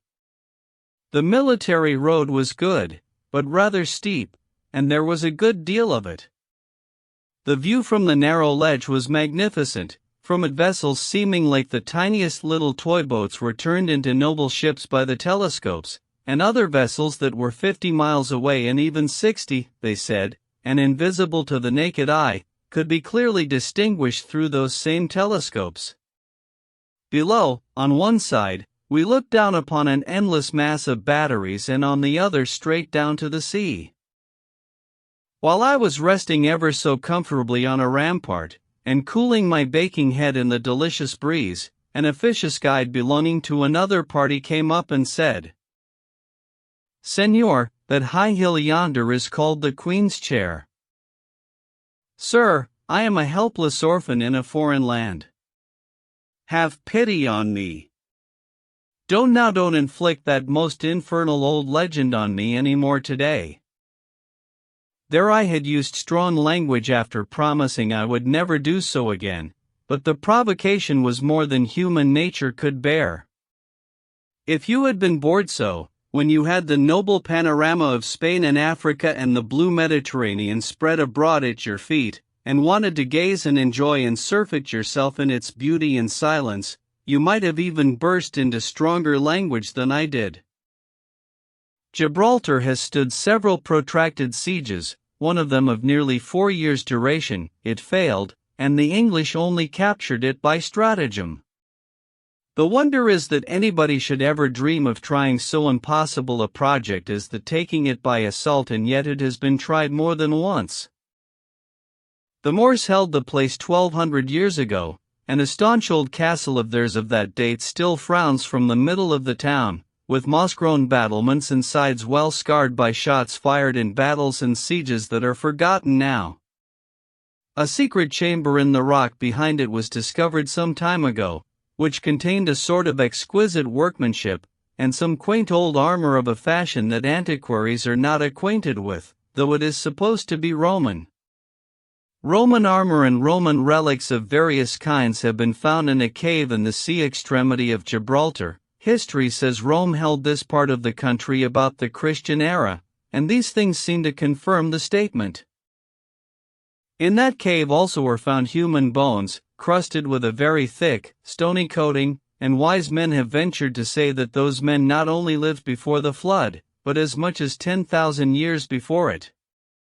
It may be true. It looks reasonable enough, but as long as those parties can't vote anymore, the matter can be of no great public interest. In this cave likewise are found skeletons and fossils of animals that exist in every part of Africa, yet within memory and tradition have never existed in any portion of Spain save this lone peak of Gibraltar. So the theory is that the channel between Gibraltar and Africa was once dry land, and that the low, neutral neck between Gibraltar and the Spanish hills behind it was once ocean, and of course that these African animals, being over at Gibraltar, after rock, perhaps there is plenty there, got closed out when the great change occurred. The hills in Africa, across the channel, are full of apes, and there are now and always have been apes on the rock of Gibraltar but not elsewhere in Spain. The subject is an interesting one. There is an English garrison at Gibraltar of 6,000 or 7,000 men, and so uniforms of flaming red are plenty, and red and blue, and undress costumes of snowy white, and also the queer uniform of the bare-kneed Highlander, and one sees soft-eyed Spanish girls from San Roque, and veiled Moorish beauties, I suppose they are beauties, from Tarifa, and turbaned, sashed, and trousered Moorish merchants from Fez, and long-robed, bare-legged, ragged Mohammedan vagabonds from Tetuan and Tangier, some brown, some yellow and some as black as virgin Incan Jews from all around, in gabardine, skullcap, and slippers, just as they are in pictures and theaters, and just as they were 3,000 years ago, no doubt. You can easily understand that a tribe, somehow our pilgrims suggest that expression, because they march in a straggling procession through these foreign places with such an Indian-like air of complacency and independence about them, like ours, made up from 15 or 16 states of the Union, found enough to stare at in this shifting panorama of fashion today. Speaking of our pilgrims reminds me that we have one or two people among us who are sometimes an annoyance. However, I do not count the oracle in that list. I will explain that the oracle is an innocent old ass who eats for four and looks wiser than the whole Academy of France would have any right to look, and never uses a one-syllable word when he can think of a longer one, and never by any possible chance knows the meaning of any long word he uses or ever gets it in the right place. Yet he will serenely venture an opinion on the most abstruse subject and back it up complacently with quotations from authors who never existed, and finally when cornered will slide to the other side of the question, say he has been there all the time, and come back at you with your own spoken arguments, only with the big words all tangled, and play them in your very teeth as original with himself. He reads a chapter in the guidebooks, mixes the facts all up, with his bad memory, and then goes off to inflict the whole mess on somebody his wisdom which has been festering in his brain for years and which he gathered in college from erudite authors who are dead now and out of print. This morning at breakfast he pointed out of the window and said, "Do you see that there hill out there on that African coast? It's one of them pillows of Hercules, I should say, and there's the ultimate one alongside of it. The ultimate one, that is a good word, but the pillars are not both on the same side of the strait." I saw he had been deceived by a carelessly written sentence in the guidebook. Well, it ain't for you to say, nor for me. Some authors states it that way, and some states it different. Old Gibbons don't say nothing about it, just shirks it complete. Gibbons always done that when he got stuck, but there is Rollapton, what does he say? Why, he says that they was both on the same side, and Trinculian, and Sobaster, and Syracuse, and Langomarginal. Oh, that will do, that's enough. If you have got your hand in for inventing authors and testimony, I have nothing more to say. Let them be on the same side. We don't mind the oracle. We rather like him. We can tolerate the oracle very easily, but we have a poet and a good-natured enterprising idiot on board, and they do distress the company. The one gives copies of his verses to consuls, commanders, hotel-keepers, Arabs, Dutch, to anybody, in fact, who will submit to a grievous infliction most kindly meant. His poetry is all very well on shipboard, notwithstanding when he wrote an ode to the ocean in a storm in 1/2 hour, and an apostrophe to the rooster in the waist of the ship in the next, the transition was considered to be rather abrupt. But when he sends an invoice of rhymes to the governor of Fayal and another to the commander-in-chief and other dignitaries in Gibraltar with the compliments of the laureate of the ship, it is not popular with the passengers. The other personage I have mentioned is young and green, and not bright, not learned, and not wise. He will be, though, some day if he recollects the answers to all his questions. He is known about the ship as the interrogation point, and this by constant use has become shortened to interrogation. He has distinguished himself twice already. In Fayal they pointed out a hill and told him it was 800 feet high and 1,100 feet long.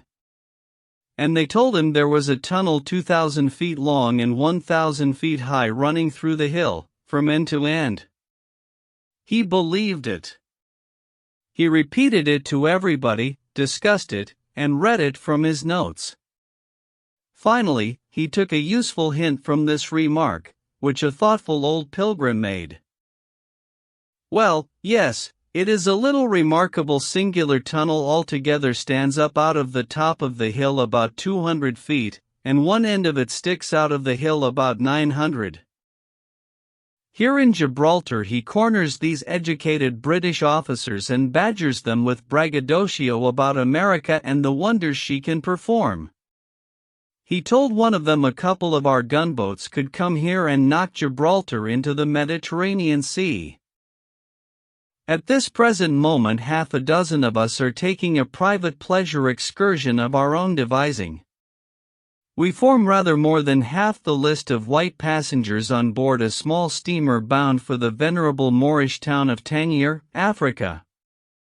Nothing could be more absolutely certain than that we are enjoying ourselves. One cannot do otherwise who speeds over these sparkling waters and breathes the soft atmosphere of this sunny land. Care cannot assail us here. We are out of its jurisdiction. We even steamed recklessly by the frowning fortress of Malabat, a stronghold of the Emperor of Morocco, without a twinge of fear.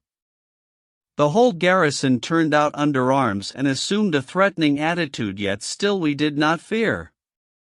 The entire garrison marched and countermarched within the rampart, in full view, yet notwithstanding even this, we never flinched. I suppose we really do not know what fear is. I inquired the name of the garrison of the fortress of Malabat, and they said it was Mehemet Ali ben Sankam. I said it would be a good idea to get some more garrisons to help him, but they said no, he had nothing to do but hold the place, and he was competent to do that, had done it 2 years already. That was evidence which one could not well refute. There is nothing like reputation. Every now and then my glove purchase in Gibraltar last night intrudes itself upon me. Dan and the ship's surgeon and I had been up to the Great Square, listening to the music of the fine military bands and contemplating English and Spanish female loveliness and fashion, and at 9 o'clock were on our way to the theater, when we met the general, the judge, the commodore, the colonel, and the commissioner of the United States of America to Europe, Asia, and Africa, who had been to the clubhouse to register their several titles and impoverish the bill of fare, and they told us to go over to the little variety store near the Hall of Justice and buy some kid gloves. They said they were elegant and very moderate in price. It seemed a stylish thing to go to the theater in kid gloves, and we acted upon the hint. A very handsome young lady in the store offered me a pair of blue gloves. I did not want blue, but she said they would look very pretty on a hand like mine. The remark touched me tenderly. I glanced furtively at my hand, and somehow it did seem rather a comely member. I tried a glove on my left and blushed a little. Manifestly the size was too small for me. But I felt gratified when she said, "Oh, it is just right." Yet I knew it was no such thing. I tugged at it diligently, but it was discouraging work. She said, "Ah, I see you are accustomed to wearing kid gloves, but some gentlemen are so awkward about putting them on." It was the last compliment I had expected. I only understand putting on the buckskin article perfectly. I made another effort and tore the glove from the base of the thumb into the palm of the hand and tried to hide the rent. She kept up her compliments, and I kept up my determination to deserve them or die. "Ah, you have had experience." A rip down the back of the hand. "They are just right for you. Your hand is very small. If they tear, you need not pay for them." A rent across the middle. I can always tell when a gentleman understands putting on kid gloves. There is a grace about it that only comes with long practice. The whole afterguard of the glove fetched away, as the sailors say, the fabric parted across the knuckles, and nothing was left but a melancholy ruin. I was too much flattered to make an exposure and throw the merchandise on the angel's hands. I was hot, vexed, confused, but still happy, but I hated the other boys for taking such an absorbing interest in the proceedings. I wished they were in Jericho. I felt exquisitely mean when I said cheerfully, "This one does very well, it fits elegantly. I like a glove that fits." "No, never mind, ma'am, never mind, I'll put the other on in the street. It is warm here." It was warm. It was the warmest place I ever was in. I paid the bill, and as I passed out with a fascinating bow I thought I detected a light in the woman's eye that was gently ironical, and when I looked back from the street, and she was laughing all to herself about something or other, I said to myself with withering sarcasm, "Oh, certainly, you know how to put on kid gloves, don't you?" A self-complacent ass, ready to be flattered out of your senses by every petticoat that chooses to take the trouble to do it. The silence of the boys annoyed me. Finally Dan said musingly, "Some gentlemen don't know how to put on kid gloves at all, but some do." And the doctor said, "To the moon," I thought. But it is always easy to tell when a gentleman is used to putting on kid gloves. Dan soliloquized after a pause. "Ah, yes, there is a grace about it that only comes with long, very long practice. Yes, indeed, I've noticed that when a man hauls on a kid glove like he was dragging a cat out of an ash hole by the tail, he understands putting on kid gloves. He's had X. Boys, enough of a thing's enough. You think you are very smart, I suppose, but I don't. And if you go and tell any of those old gossips in the ship about this thing, I'll never forgive you for it, that's all." They let me alone then for the time being. We always let each other alone in time to prevent ill feeling from spoiling a joke. But they had bought gloves, too, as I did. We threw all the purchases away together this morning. They were coarse, unsubstantial, freckled all over with broad yellow splotches, and could neither stand wear nor public exhibition. We had entertained an angel unawares, but we did not take her in. She did that for us. Tangier. A tribe of stalwart Moors are wading into the sea to carry us ashore on their backs from the small boats. Chapter 8. This is royal. Let those who went up through Spain make the best of it. These dominions of the Emperor of Morocco suit our little party well enough. We have had enough of Spain at Gibraltar for the present. Tangier is the spot we have been longing for all the time. Elsewhere we have found foreign-looking things and foreign-looking people, but always with things and people intermixed that we were familiar with before, and so the novelty of the situation lost a deal of its force. We wanted something thoroughly and uncompromisingly foreign from top to bottom, foreign from center to circumference, foreign inside and outside and all around, nothing anywhere about it to dilute its foreignness, nothing to remind us of any other people or any other land under the sun. And lo! In Tangier we have found it. Here is not the slightest thing that ever we have seen save in pictures, and we always mistrusted the pictures before. We cannot anymore. The pictures used to seem exaggerations, they seemed too weird and fanciful for reality.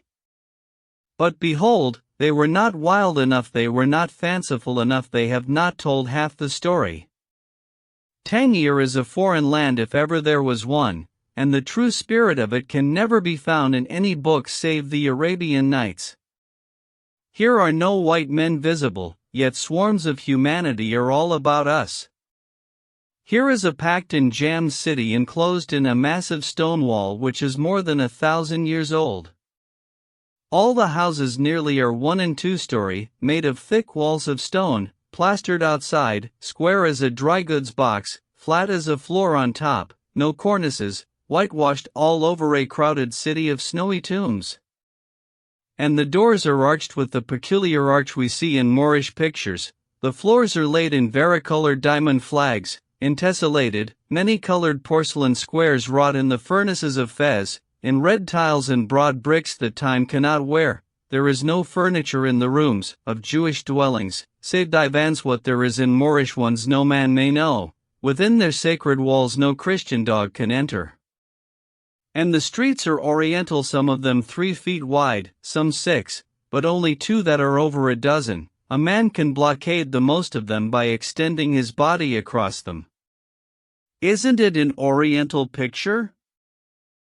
There are stalwart Bedouins of the desert here, and stately Moors proud of a history that goes back to the night of time, and Jews whose fathers fled hither centuries upon centuries ago, and swarthy Riffians from the mountains, born cutthroats and original, genuine Negroes as black as Moses, and howling dervishes and 100 breeds of Arabs, all sorts and descriptions of people that are foreign and curious to look upon.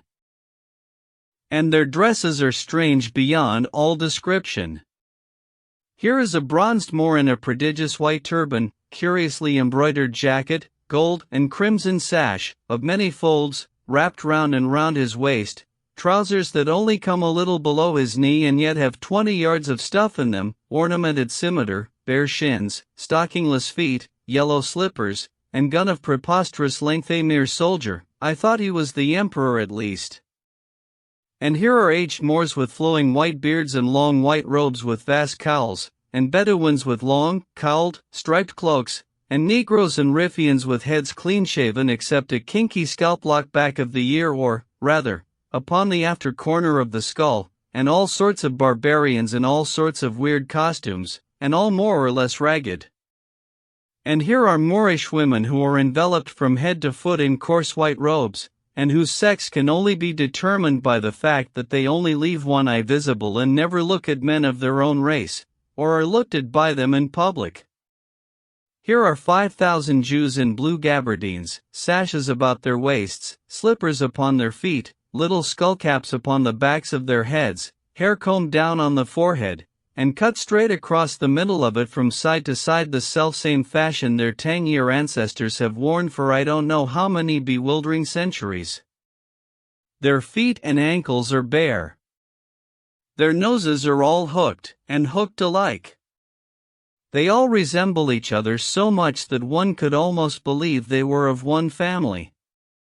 Their women are plump and pretty, and do smile upon a Christian in a way which is in the last degree comforting. What a funny old town it is! It seems like profanation to laugh and jest and bandy the frivolous chat of our day amid its hoary relics. Only the stately phraseology and the measured speech of the sons of the prophet are suited to a venerable antiquity like this. Here is a crumbling wall that was old when Columbus discovered America, was old when Peter the Hermit roused the knightly men of the Middle Ages to arm for the First Crusade, was old when Charlemagne and his paladins beleaguered enchanted castles and battled with giants and genii in the fabled days of the olden time, was old when Christ and his disciples walked the earth, stood where it stands today when the lips of Memnon were vocal and men bought and sold in the streets of ancient Thebes.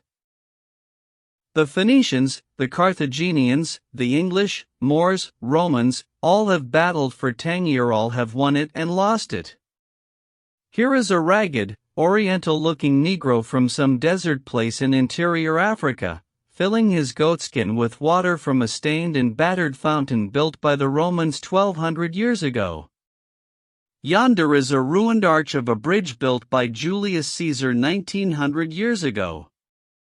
Men who had seen the infant Savior in the Virgin's arms have stood upon it, maybe. Near it are the ruins of a dockyard where Caesar repaired his ships and loaded them with grain when he invaded Britain, 50 years before the Christian era. Here, under the quiet stars, these old streets seem thronged with the phantoms of forgotten ages. My eyes are resting upon a spot where stood a monument which was seen and described by Roman historians less than 2,000 years ago, whereon was inscribed, "We are the Canaanites. We are they that have been driven out of the land of Canaan by the Jewish robber, Joshua. Joshua drove them out, and they came here." Not many leagues from here is a tribe of Jews whose ancestors fled thither after an unsuccessful revolt against King David, and these their descendants are still under a ban and keep to themselves. Tangier has been mentioned in history for 3,000 years. And it was a town, though a queer one, when Hercules, clad in his lion skin, landed here, 4,000 years ago. In these streets he met Anytus, the king of the country, and brained him with his club, which was the fashion among gentlemen in those days. The people of Tangier, called Tingis then, lived in the rudest possible huts and dressed in skins and carried clubs, and were as savage as the wild beasts they were constantly obliged to war with. But they were a gentlemanly race and did no work. They lived on the natural products of the land. Their king's country residence was at the famous Garden of Hesperides, 70 miles down the coast from here. The garden, with its golden apples, oranges, is gone now, no vestige of it remains. Antiquarians concede that such a personage as Hercules did exist in ancient times and agree that he was an enterprising and energetic man, but decline to believe him a good, bona fide god, because that would be unconstitutional. Down here at Cape Spartel is the celebrated Cave of Hercules, where that hero took refuge when he was vanquished and driven out of the Tangier country. It is full of inscriptions in the dead languages, which fact makes me think Hercules could not have traveled much, else he would not have kept a journal. 5 days' journey from here, say 200 miles, are the ruins of an ancient city, of whose history there is neither record nor tradition. And yet its arches, its columns, and its statues proclaim it to have been built by an enlightened race. The general size of a store in Tangier is about that of an ordinary shower bath in a civilized land. The Mohammedan merchant, tinman, shoemaker, or vendor of trifles sits cross-legged on the floor and reaches after any article you may want to buy. You can rent a whole block of these pigeonholes for $50 a month. The market people crowd the marketplace with their baskets of figs, dates, melons, apricots, etc., and among them file trains of laden asses, not much larger, if any, than a Newfoundland dog. The scene is lively, is picturesque, and smells like a police court. The Jewish money changers have their dens close at hand, and all day long are counting bronze coins and transferring them from one bushel basket to another. They don't coin much money nowadays, I think. I saw none but what was dated 400 or 500 years back, and was badly worn and battered. These coins are not very valuable.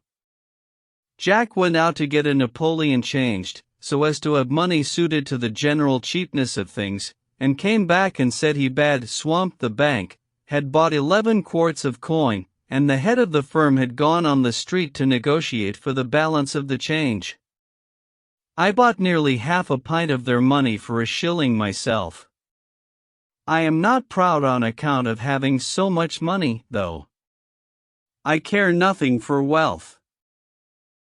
The Moors have some small silver coins and also some silver slugs worth $1 each.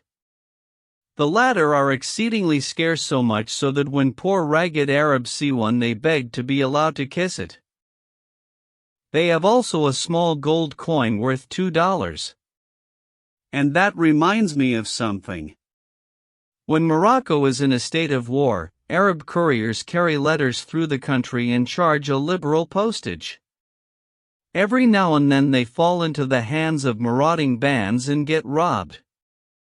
Therefore, warned by experience, as soon as they have collected $2 worth of money they exchange it for one of those little gold pieces, and when robbers come upon them, swallow it. The stratagem was good while it was unsuspected, but after that the marauders simply gave the sagacious United States mail an emetic and sat down to wait. The Emperor of Morocco is a soulless despot, and the great officers under him are despots on a smaller scale.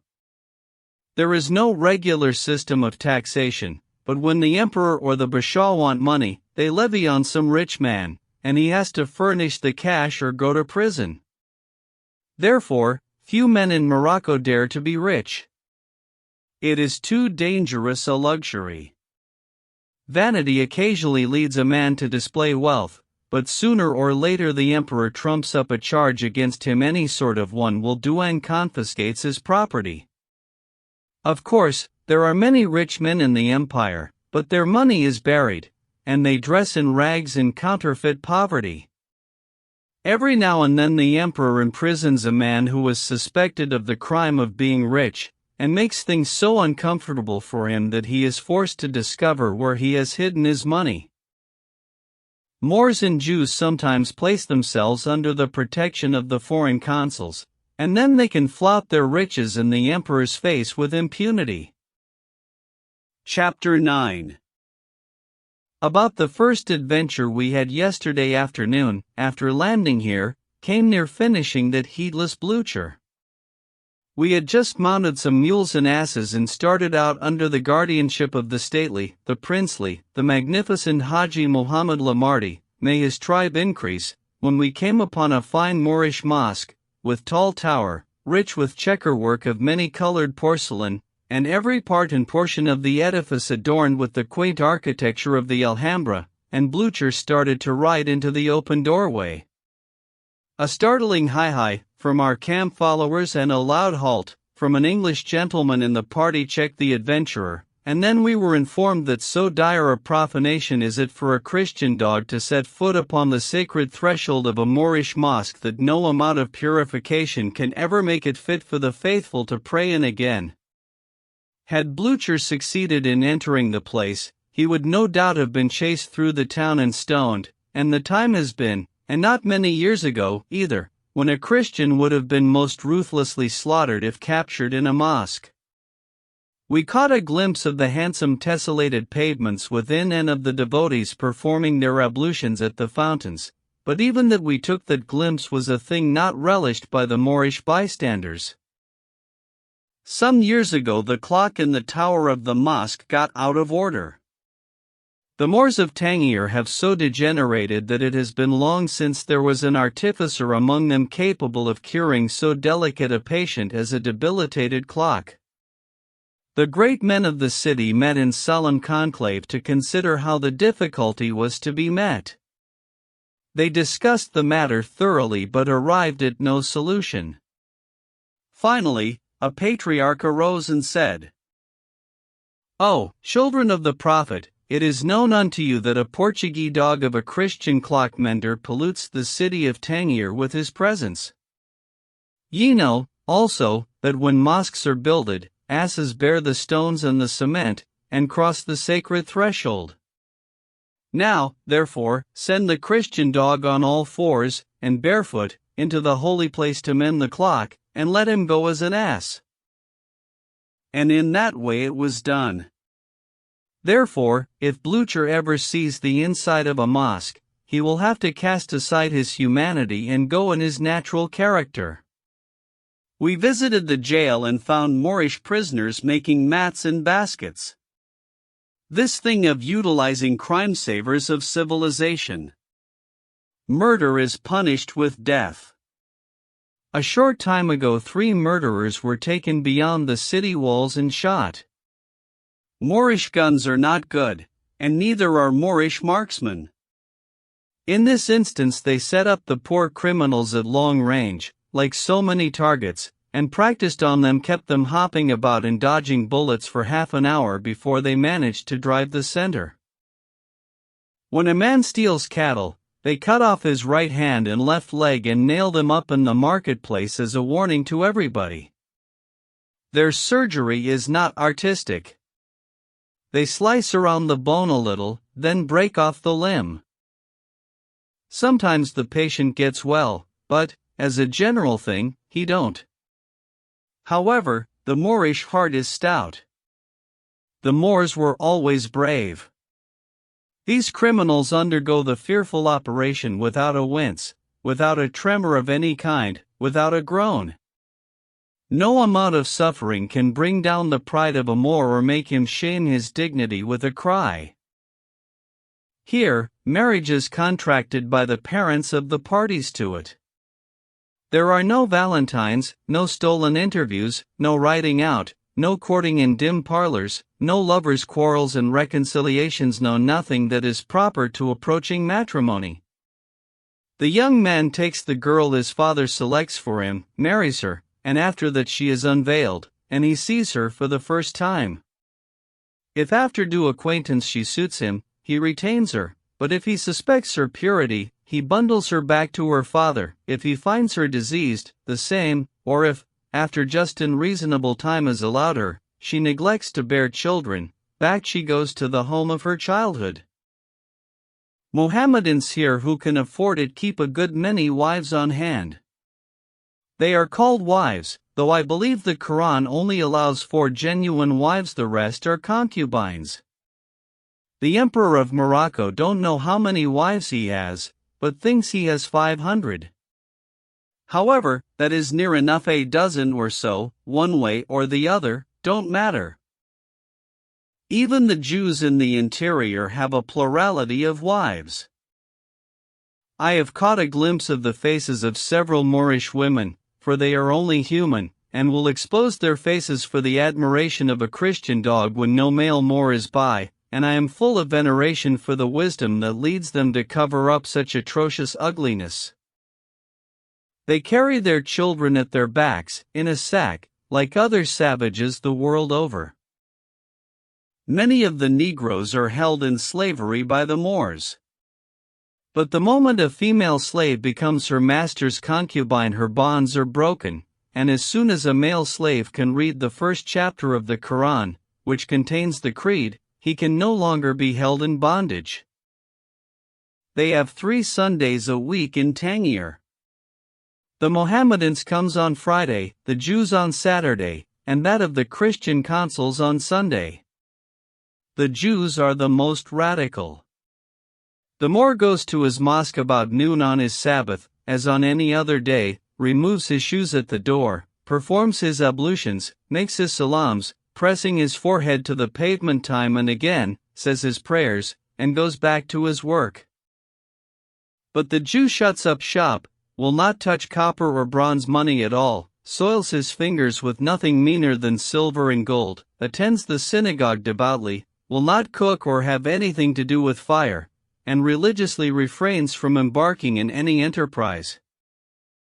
The Moor who has made a pilgrimage to Mecca is entitled to high distinction. Men call him Haji, and he is thenceforward a great personage. Hundreds of Moors come to Tangier every year and embark for Mecca. They go part of the way in English steamers, and the $10 or $12 they pay for passage is about all the trip costs. They take with them a quantity of food, and when the commissary department fails they skirmish, as Jack terms it in his sinful, slangy way.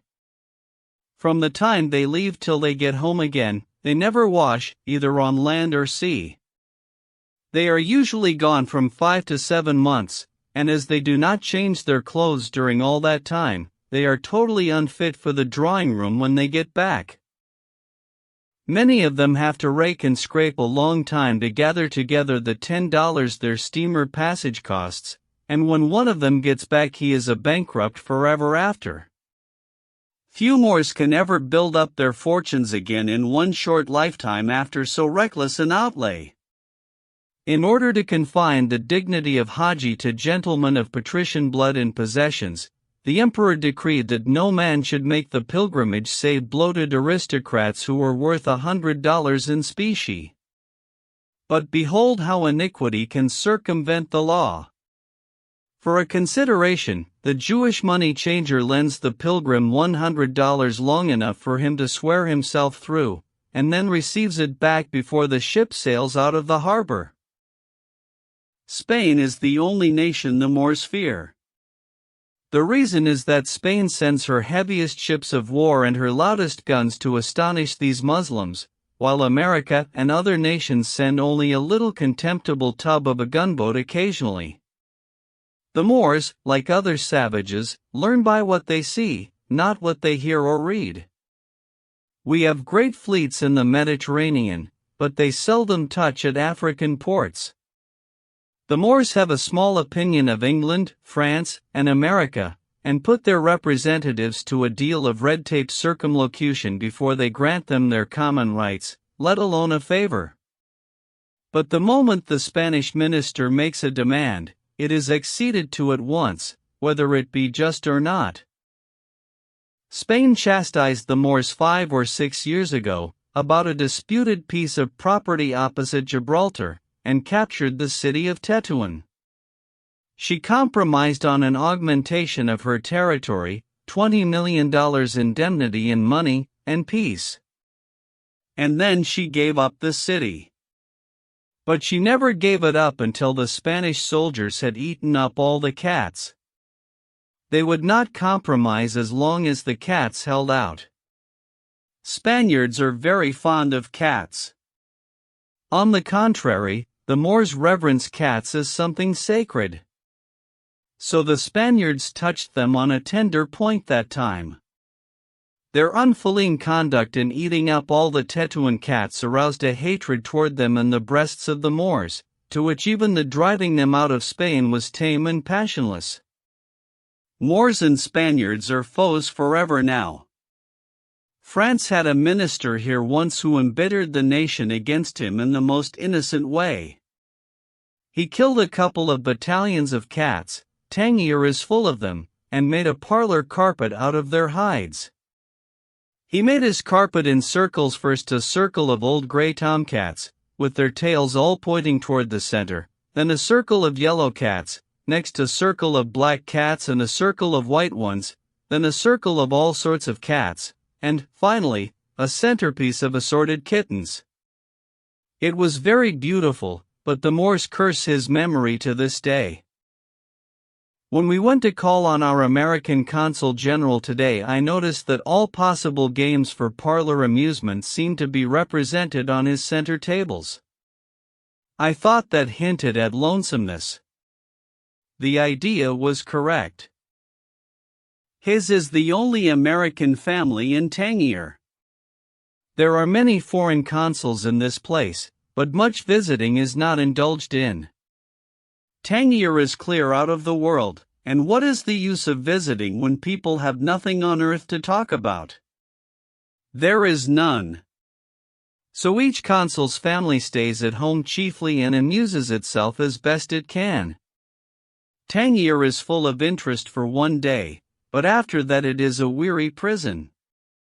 The consul general has been here 5 years, and has got enough of it to do him for a century, and is going home shortly. His family seize upon their letters and papers when the mail arrives, read them over and over again for 2 days or 3, talk them over and over again for 2 or 3 more till they wear them out, and after that for days together they eat and drink and sleep, and ride out over the same old road, and see the same old tiresome things that even decades of centuries have scarcely changed, and say never a single word. They have literally nothing whatever to talk about. The arrival of an American man of war is a godsend to them.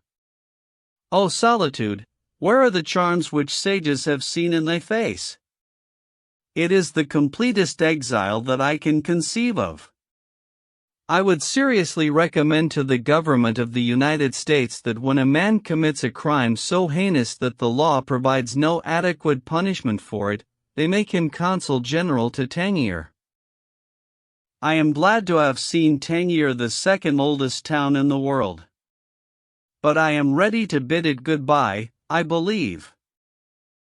We shall go hence to Gibraltar this evening or in the morning, and doubtless the Quaker City will sail from that port within the next 48 hours. Chapter 10. We passed the 4th of July on board the Quaker City, in mid-ocean. It was in all respects a characteristic Mediterranean day, faultlessly beautiful.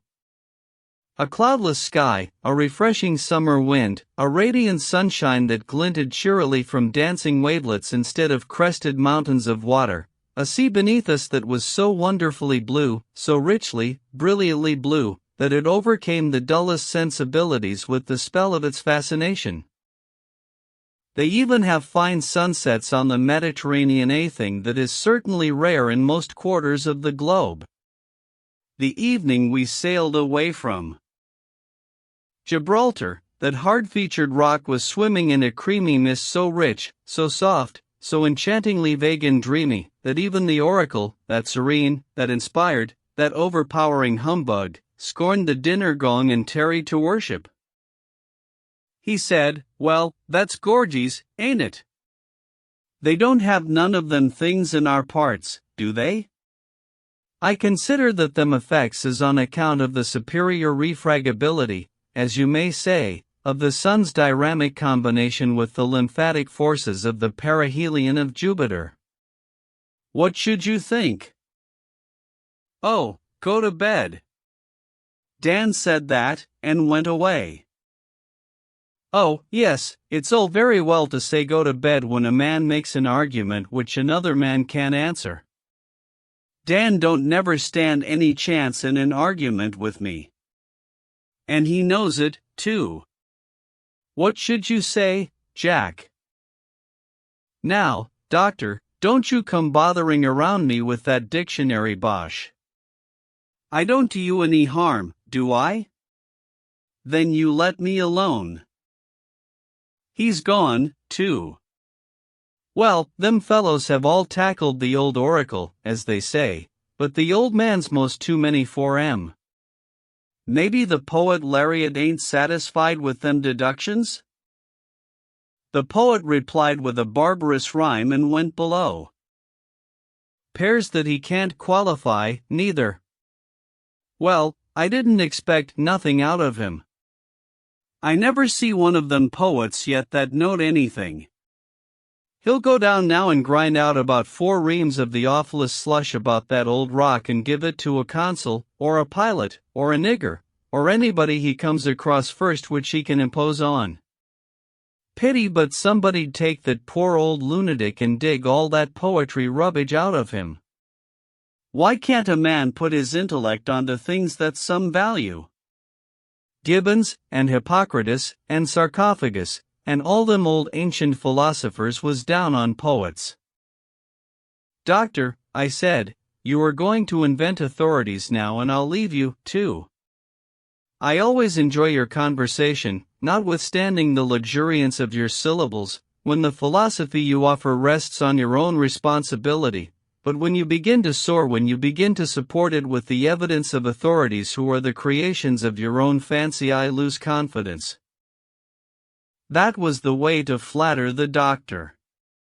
He considered it a sort of acknowledgment on my part of a fear to argue with him. He was always persecuting the passengers with abstruse propositions framed in language that no man could understand, and they endured the exquisite torture a minute or two and then abandoned the field. A triumph like this, over half a dozen antagonists, was sufficient for one day.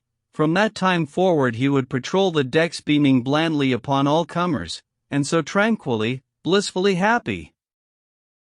But I digress.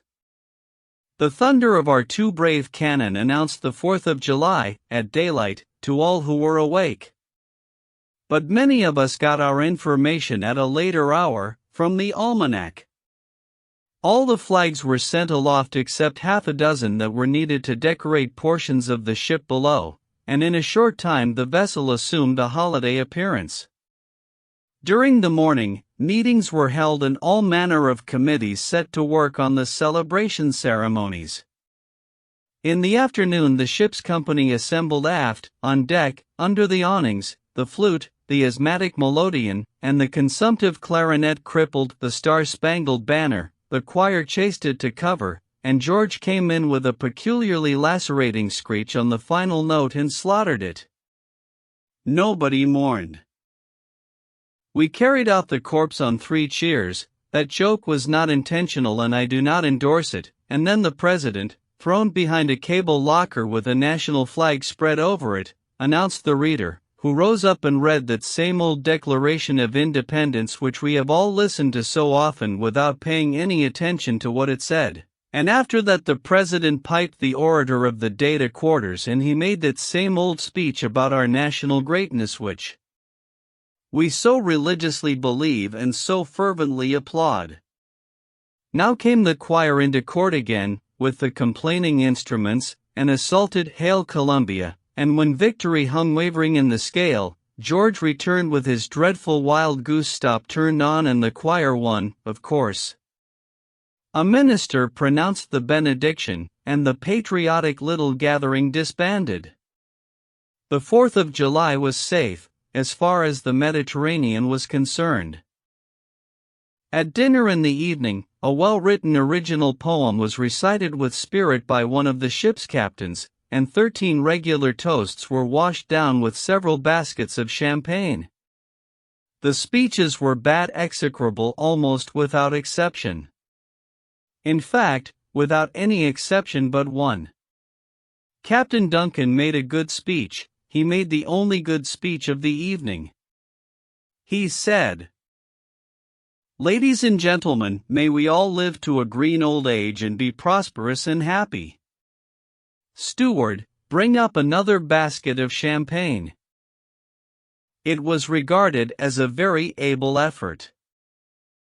The festivities, so to speak, closed with another of those miraculous balls on the promenade deck. We were not used to dancing on an even keel, though, and it was only a questionable success. But take it all together, it was a bright, cheerful, pleasant 4th. Toward nightfall the next evening, we steamed into the great artificial harbor of this noble city of Marseilles, and saw the dying sunlight gild its clustering spires and ramparts, and flood its leagues of environing verdure with a mellow radiance that touched with an added charm the white villas that flecked the landscape far and near. Copyright secured according to law. There were no stages out, and we could not get on the pier from the ship.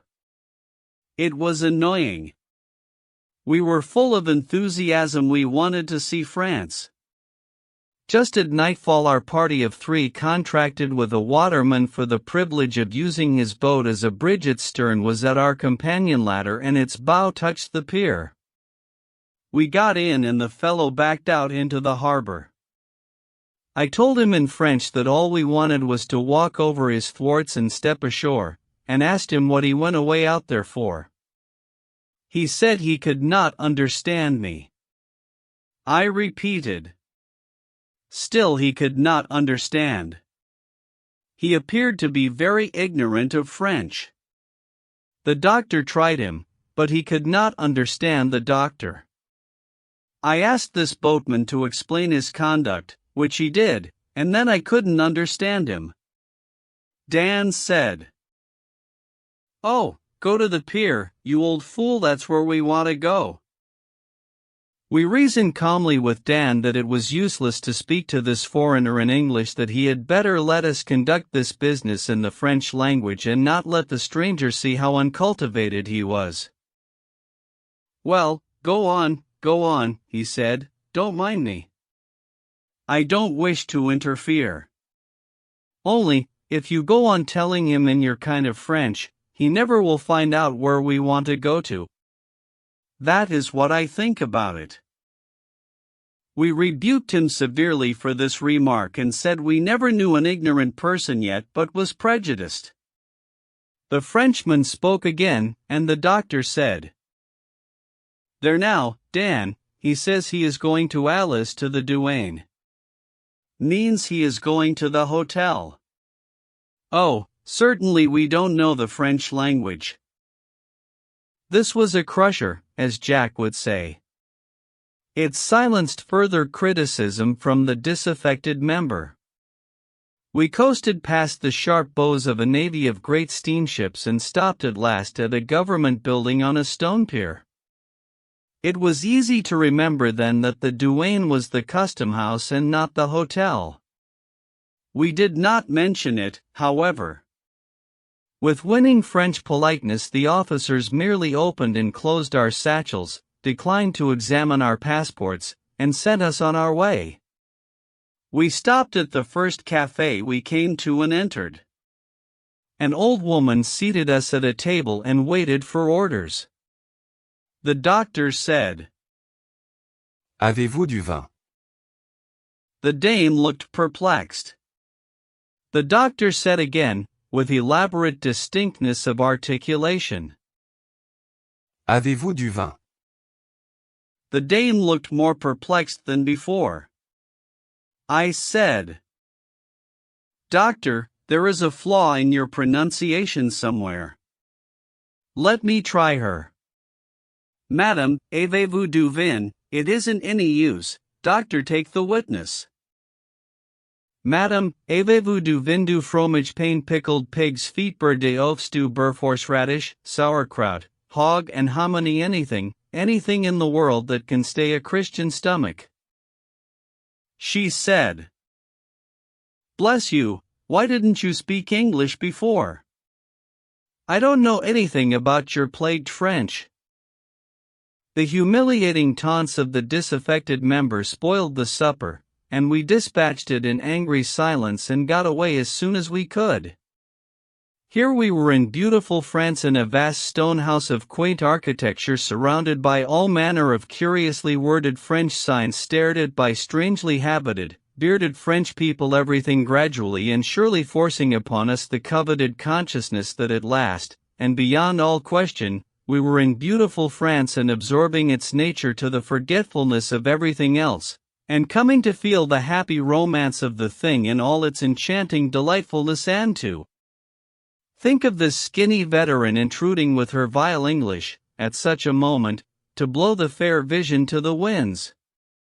It was exasperating. We set out to find the center of the city, inquiring the direction every now and then. We never did succeed in making anybody understand just exactly what we wanted, and neither did we ever succeed in comprehending just exactly what they said in reply. But then they always did that, and we bowed politely and said, Merci, monsieur, and so it was a blighting triumph over the disaffected member anyway. He was restive under these victories and often asked, What did that pirate say? Why, he told us which way to go to find the Grand Casino. Yes, but what did he say? Oh, it don't matter what he said, we understood him. These are educated people, not like that absurd boatman. Well, I wish they were educated enough to tell a man a direction that goes somewhere, for we've been going around in a circle for an hour. I've passed the same old drugstore 7 times. We said it was a low, disreputable falsehood, but we knew it was not. It was plain that it would not do to pass the drugstore again, though we might go on asking directions, but we must cease from following finger pointings if we hoped to check the suspicions of the disaffected member. A long walk through smooth, asphaltum-paved streets bordered by blocks of vast new mercantile houses of cream-colored stone, every house and every block precisely like all the other houses and all the other blocks for a mile, and all brilliantly lighted, brought us at last to the principal thoroughfare. On every hand were bright colors, flashing constellations of gas burners, gaily dressed men and women thronging the sidewalks, hurry, life, activity, cheerfulness, conversation, and laughter everywhere. We found the Grand Hotel du Louvre de la Paix, and wrote down who we were, where we were born, what our occupations were, the place we came from last, whether we were married or single, how we liked it, how old we were, where we were bound for and when we expected to get there, and a great deal of information of similar importance, all for the benefit of the landlord and the secret police. We hired a guide and began the business of sightseeing immediately. That first night on French soil was a stirring one. I cannot think of half the places we went to or what we particularly saw. We had no disposition to examine carefully into anything at all. We only wanted to glance and go to move, keep moving. The spirit of the country was upon us. We sat down, finally, at a late hour, in the great casino, and called for unstinted champagne. It is so easy to be bloated aristocrats where it costs nothing of consequence. There were about 500 people in that dazzling place, I suppose, though the walls being papered entirely with mirrors, so to speak, one could not really tell but that there were 100,000. Young, daintily dressed exquisites and young, stylishly dressed women, and also old gentlemen and old ladies, sat in couples and groups about innumerable marble-top tables and ate fancy suppers, drank wine, and kept up a chattering din of conversation that was dazing to the senses. There was a stage at the far end and a large orchestra, and every now and then actors and actresses in preposterous comic dresses came out and sang the most extravagantly funny songs, to judge by their absurd actions, but that audience merely suspended its chatter, stared cynically, and never once smiled, never once applauded. I had always thought that Frenchmen were ready to laugh at anything. Chapter 11. We are getting foreignized rapidly and with facility. We are getting reconciled to halls and bedchambers with unhomelike stone floors and no carpets, floors that ring to the tread of one's heels with a sharpness that is deaf to sentimental musing. We are getting used to tidy, noiseless waiters, who glide hither and thither, and hover about your back and your elbows like butterflies, quick to comprehend orders, quick to fill them, thankful for a gratuity without regard to the amount, and always polite, never otherwise than polite. That is the strangest curiosity yet, a really polite hotel waiter who isn't an idiot. We are getting used to driving right into the central court of the hotel, in the midst of a fragrant circle of vines and flowers, and in the midst also of parties of gentlemen sitting quietly reading the paper and smoking. We are getting used to ice frozen by artificial process in ordinary bottles, the only kind of ice they have here. We are getting used to all these things, but we are not getting used to carrying our own soap. We are sufficiently civilized to carry our own combs and toothbrushes, but this thing of having to ring for soap every time we wash is new to us and not pleasant at all. We think of it just after we get our heads and faces thoroughly wet, or just when we think we have been in the bathtub long enough, and then, of course, an annoying delay follows. These Marseillaises make Marseillaise hymns and Marseilles vests and Marseilles soap for all the world, but they never sing their hymns or wear their vests or wash with their soap themselves. We have learned to go through the lingering routine of the table d'hôte with patience, with serenity, with satisfaction. We take soup, then wait a few minutes for the fish, a few minutes more and the plates are changed, and the roast beef comes, another change and we take peas, change again and take lentils, change and take snail patties, I prefer grasshoppers, change and take roast chicken and salad, then strawberry pie and ice cream, then green figs, pears, oranges, green almonds, etc., finally coffee. Wine with every course, of course, being in France. With such a cargo on board, digestion is a slow process, and we must sit long in the cool chambers and smoke and read French newspapers, which have a strange fashion of telling a perfectly straight story till you get to the nub of it, and then a word drops in that no man can translate, and that story is ruined. An embankment fell on some Frenchmen yesterday, and the papers are full of it today, but whether those sufferers were killed, or crippled, or bruised, or only scared is more than I can possibly make out, and yet I would just give anything to know. We were troubled a little at dinner today by the conduct of an American, who talked very loudly and coarsely and laughed boisterously where all others were so quiet and well behaved. He ordered wine with a royal flourish and said, "I never dine without wine, sir," which was a pitiful falsehood, and looked around upon the company to bask in the admiration he expected to find in their faces. All these heirs in a land where they would as soon expect to leave the soup out of the bill of fare as the wine, in a land where wine is nearly as common among all ranks as water. This fellow said, "I am a freeborn sovereign, sir, an American, sir, and I want everybody to know it." He did not mention that he was a lineal descendant of Balaam's ass, but everybody knew that without his telling it.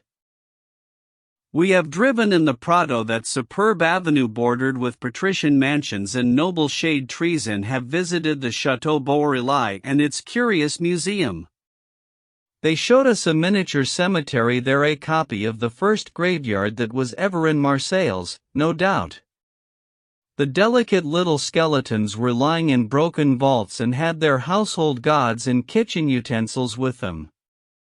The original of this cemetery was dug up in the principal street of the city a few years ago. It had remained there, only 12 feet underground, for a matter of 2,500 years or thereabouts. Romulus was here before he built Rome, and thought something of founding a city on this spot, but gave up the idea. He may have been personally acquainted with some of these Phoenicians whose skeletons we have been examining. In the great zoological gardens we found specimens of all the animals the world produces, I think, including a dromedary, a monkey ornamented with tufts of brilliant blue and carmine hair, a very gorgeous monkey. He was a hippopotamus from the Nile, and a sort of tall, long-legged bird with a beak like a powder horn and close-fitting wings like the tails of a dress coat. This fellow stood up with his eyes shut and his shoulders stooped forward a little, and looked as if he had his hands under his coat-tails. Such tranquil stupidity, such supernatural gravity, such self-righteousness, and such ineffable self-complacency as were in the countenance and attitude of that gray-bodied, dark-winged, bald-headed, and preposterously uncomely bird. He was so ungainly, so pimply about the head, so scaly about the legs, yet so serene, so unspeakably satisfied. He was the most comical-looking creature that can be imagined.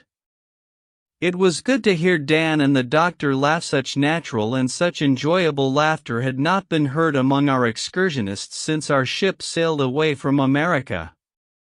This bird was a godsend to us, and I should be an ingrate if I forgot to make honorable mention of him in these pages. Ours was a pleasure excursion, therefore we stayed with that bird an hour and made the most of him.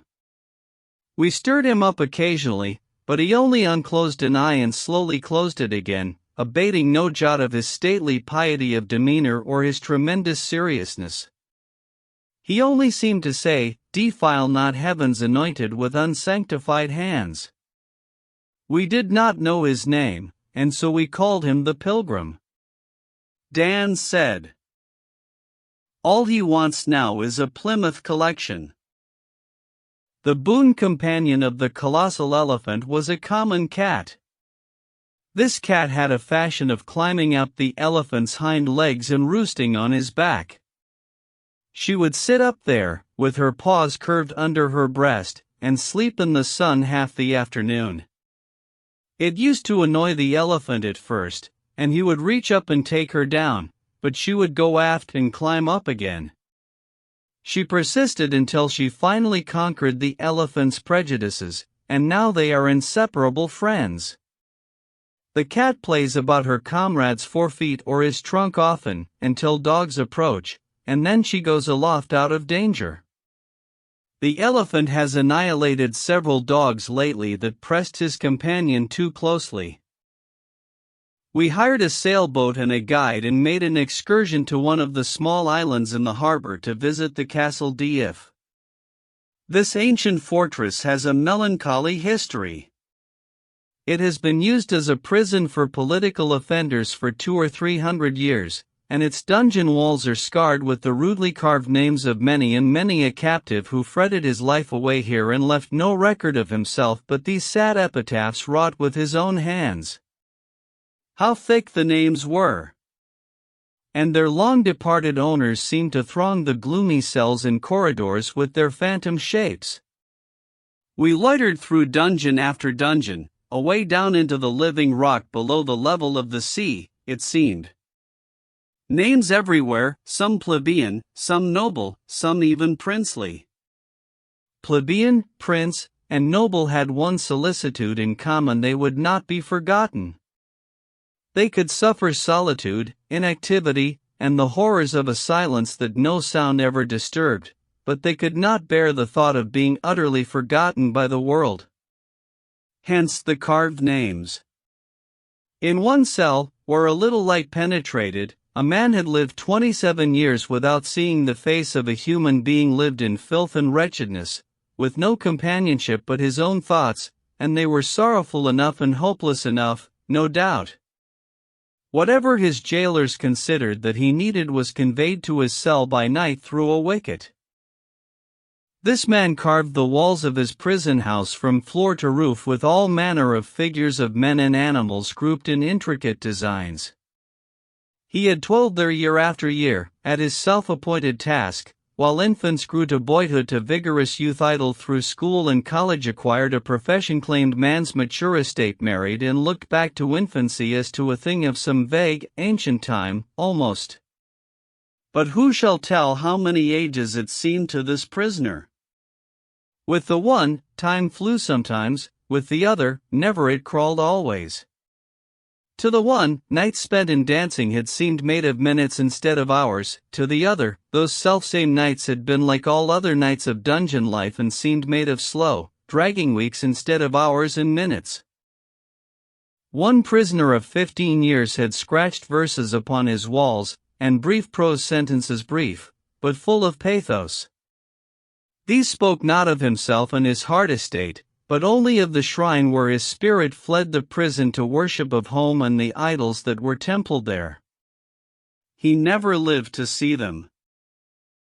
The walls of these dungeons are as thick as some bedchambers at home, or white 15 feet. We saw the damp, dismal cells in which two of Dumas' heroes passed their confinement, heroes of Monte Cristo. It was here that the brave abbé wrote a book with his own blood, with a pen made of a piece of iron hoop, and by the light of a lamp made out of shreds of cloth soaked in grease obtained from his food, and then dug through the thick wall with some trifling instrument which he wrought himself out of a stray piece of iron or table cutlery, and freed Dantes from his chains. It was a pity that so many weeks of dreary labor should have come to naught at last.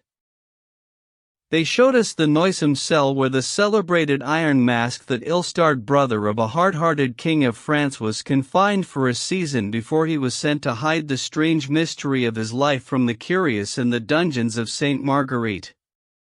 The place had a far greater interest for us than it could have had if we had known beyond all question who the Iron Mask was, and what his history had been, and why this most unusual punishment had been meted out to him. Mystery. That was the charm. That speechless tongue, those prison features, that heart so freighted with unspoken troubles, and that breast so oppressed with its piteous secret, had been here. These dank walls had known the man whose dolorous story is a sealed book forever. There was fascination in the spot. Chapter 12. We have come 500 miles by rail through the heart of France. What a bewitching land it is! What a garden! Surely the leagues of bright green lawns are swept and brushed and watered every day, and their grasses trimmed by the barber. Surely the hedges are shaped and measured, and their symmetry preserved by the most architectural of gardeners. Surely the long straight rows of stately poplars that divide the beautiful landscape like the squares of a checkerboard are set with line and plummet, and their uniform height determined with a spirit level. Surely the straight, smooth, pure white turnpikes are jackplaned and sandpapered every day. How else are these marvels of symmetry, cleanliness, and order retained? It is wonderful. There are no unsightly stone walls and never a fence of any kind. There is no dirt, no decay, no rubbish anywhere, nothing that even hints at untidiness, nothing that ever suggests neglect. All is orderly and beautiful, everything is charming to the eye. We had such glimpses of the Rhone gliding along between its grassy banks, of cozy cottages buried in flowers and shrubbery, of quaint old red-tiled villages with mossy medieval cathedrals looming out of their midst, of wooded hills with ivy-grown towers and turrets of feudal castles projecting above the foliage, such glimpses of paradise, it seemed to us, such visions of fabled fairyland. We knew then what the poet meant when he sang of "Thy cornfields green, and sunny vines, O pleasant land of France." And it is a pleasant land. No word describes it so felicitously as that one. They say there is no word for home in the French language. Well, considering that they have the article itself in such an attractive aspect, they ought to manage to get along without the word.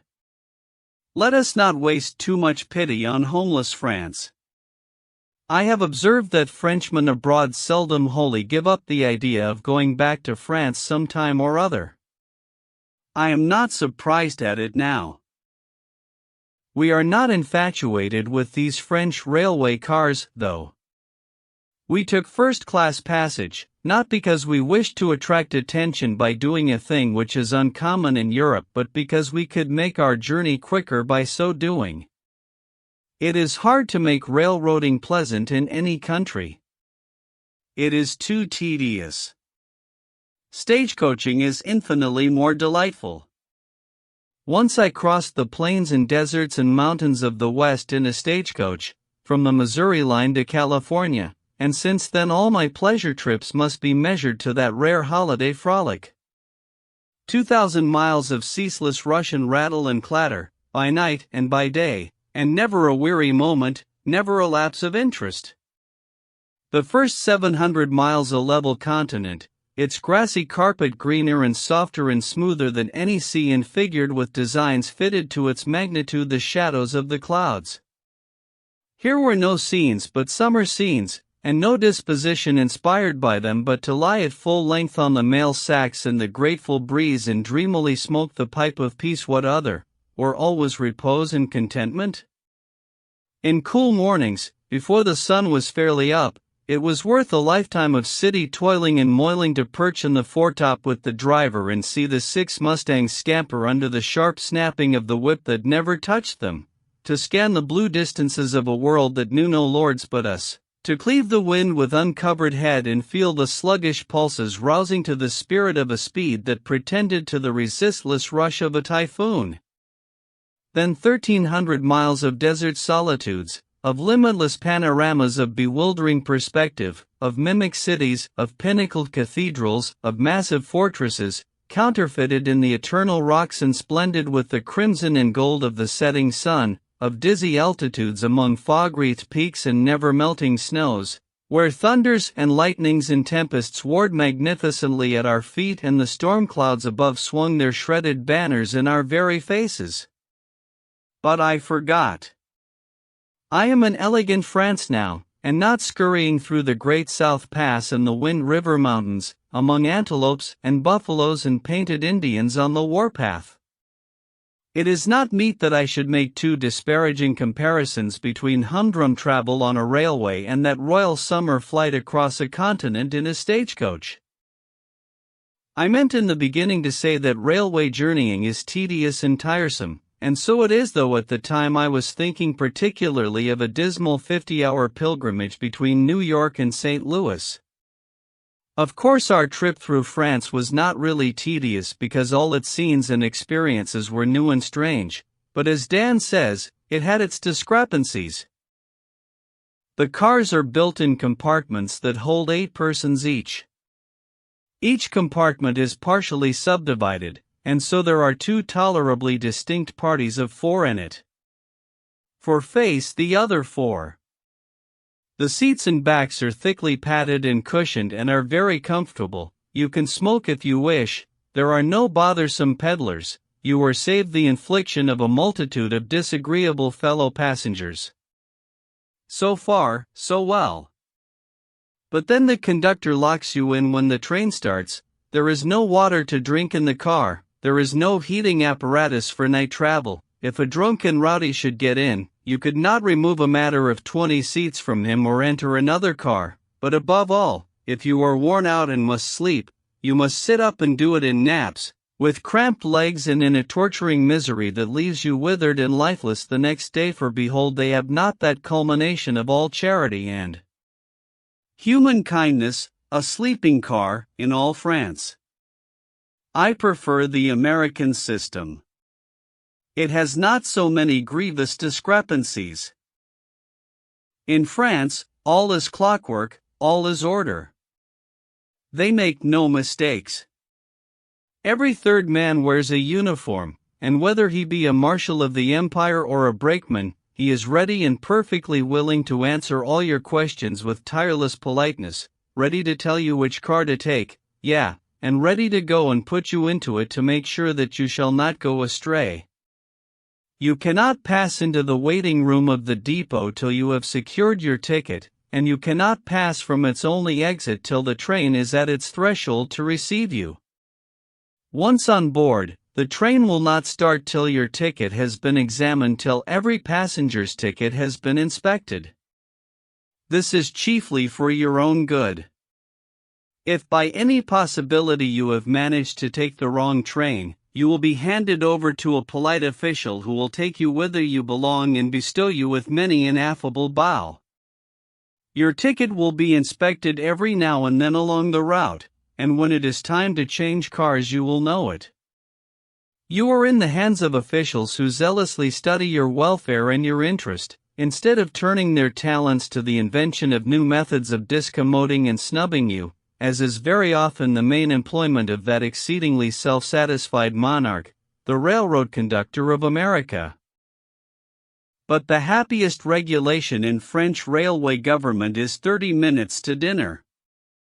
No 5-minute boltings of flabby rolls, muddy coffee, questionable eggs, gutta percha beef, and pies whose conception and execution are a dark and bloody mystery to all save the cook that created them. No, we sat calmly down. It was in old Dijon, which is so easy to spell and so impossible to pronounce except when you civilize it and call it demijohn, and poured out rich Burgundian wines and munched calmly through a long table d'hote bill of fare, snail patties, delicious fruits, and all, then paid the trifle it cost and stepped happily aboard the train again, without once cursing the railroad company. A rare experience and one to be treasured forever. They say they do not have accidents on these French roads, and I think it must be true. If I remember rightly, we passed high above wagon roads or through tunnels under them, but never crossed them on their own level. About every quarter of a mile, it seemed to me, a man came out and held up a club till the train went by, to signify that everything was safe ahead. Switches were changed a mile in advance by pulling a wire rope that passed along the ground by the rail, from station to station. Signals for the day and signals for the night gave constant and timely notice of the position of switches. No, they have no railroad accidents to speak of in France. But why? Because when one occurs, somebody has to hang for it. Not hang, maybe, but be punished at least with such vigor of emphasis as to make negligence a thing to be shuddered at by railroad officials for many a day thereafter. No blame attached to the officers, but lying in disaster-breeding verdicts so common to our soft-hearted juries is seldom rendered in France. If the trouble occurred in the conductor's department, that officer must suffer if his subordinate cannot be proven guilty. If in the engineer's department and the case be similar, the engineer must answer. The old travelers, those delightful parrots who have been here before and know more about the country than Louis Napoleon knows now or ever will know, tell us these things, and we believe them because they are pleasant things to believe and because they are plausible and savor of the rigid subjection to law and order which we behold about us everywhere. But we love the old travelers. We love to hear them prate and drivel and lie. We can tell them the moment we see them. They always throw out a few feelers, They never cast themselves adrift till they have sounded every individual and know that he has not traveled. Then they open their throttle valves, and how they do brag, and sneer, and swell, and soar, and blaspheme the sacred name of truth. Their central idea, their grand aim, is to subjugate you, keep you down, make you feel insignificant and humble in the blaze of their cosmopolitan glory. They will not let you know anything. They sneer at your most inoffensive suggestions, they laugh unfeelingly at your treasured dreams of foreign lands, they brand the statements of your traveled aunts and uncles as the stupidest absurdities, they deride your most trusted authors and demolish the fair images they have set up for your willing worship with the pitiless ferocity of the fanatic iconoclast. But still I love the old travelers. I love them for their witless platitudes, for their supernatural ability to bore, for their delightful asinine vanity, for their luxuriant fertility of imagination, for their startling, their brilliant, their overwhelming mendacity. By Lyons in the Saône, where we saw the Lady of Lyons and thought little of her comeliness, by Villa Franca, Tanara, Venerable Sens, Melun, Fontainebleau, and scores of other beautiful cities, we swept, always noting the absence of hog wallows, broken fences, cowlots, unpainted houses, and mud, and always noting, as well, the presence of cleanliness, grace, taste in adorning and beautifying, even to the disposition of a tree or the turning of a hedge, the marvel of roads in perfect repair. Void of ruts and guiltless of even an inequality of surface, we bowled along, hour after hour, that brilliant summer day, and as nightfall approached we entered a wilderness of odorous flowers and shrubbery, sped through it, and then, excited, delighted, and half persuaded that we were only the sport of a beautiful dream, lo, we stood in magnificent Paris. What excellent order they kept about that vast depot! There was no frantic crowding and jostling, no shouting and swearing, and no swaggering intrusion of services by rowdy hackmen. These latter gentry stood quietly by their long line of vehicles and said never a word. A kind of hackman general seemed to have the whole matter of transportation in his hands. He politely received the passengers and ushered them to the kind of conveyance they wanted, and told the driver where to deliver them. There was no talking back, no dissatisfaction about overcharging, no grumbling about anything. In a little while we were speeding through the streets of Paris and delightfully recognizing certain names and places with which books had long ago made us familiar. It was like meeting an old friend when we read Rue de Rivoli on the street corner. We knew the genuine vast palace of the Louvre as well as we knew its picture. When we passed by the column of July we needed no one to tell us what it was or to remind us that on its site once stood the grim Bastille, that grave of human hopes and happiness, that dismal prison house within whose dungeons so many young faces put on the wrinkles of age, so many proud spirits grew humble, so many brave hearts broke. We secured rooms at the hotel, or rather, we had 3 beds put into one room, so that we might be together, and then we went out to a restaurant, just after lamplighting, and ate a comfortable, satisfactory, lingering dinner. It was a pleasure to eat where everything was so tidy, the food so well cooked, the waiters so polite, and the coming and departing company so mustached, so frisky, so affable, so fearfully and wonderfully Frenchy. All the surroundings were gay and enlivening.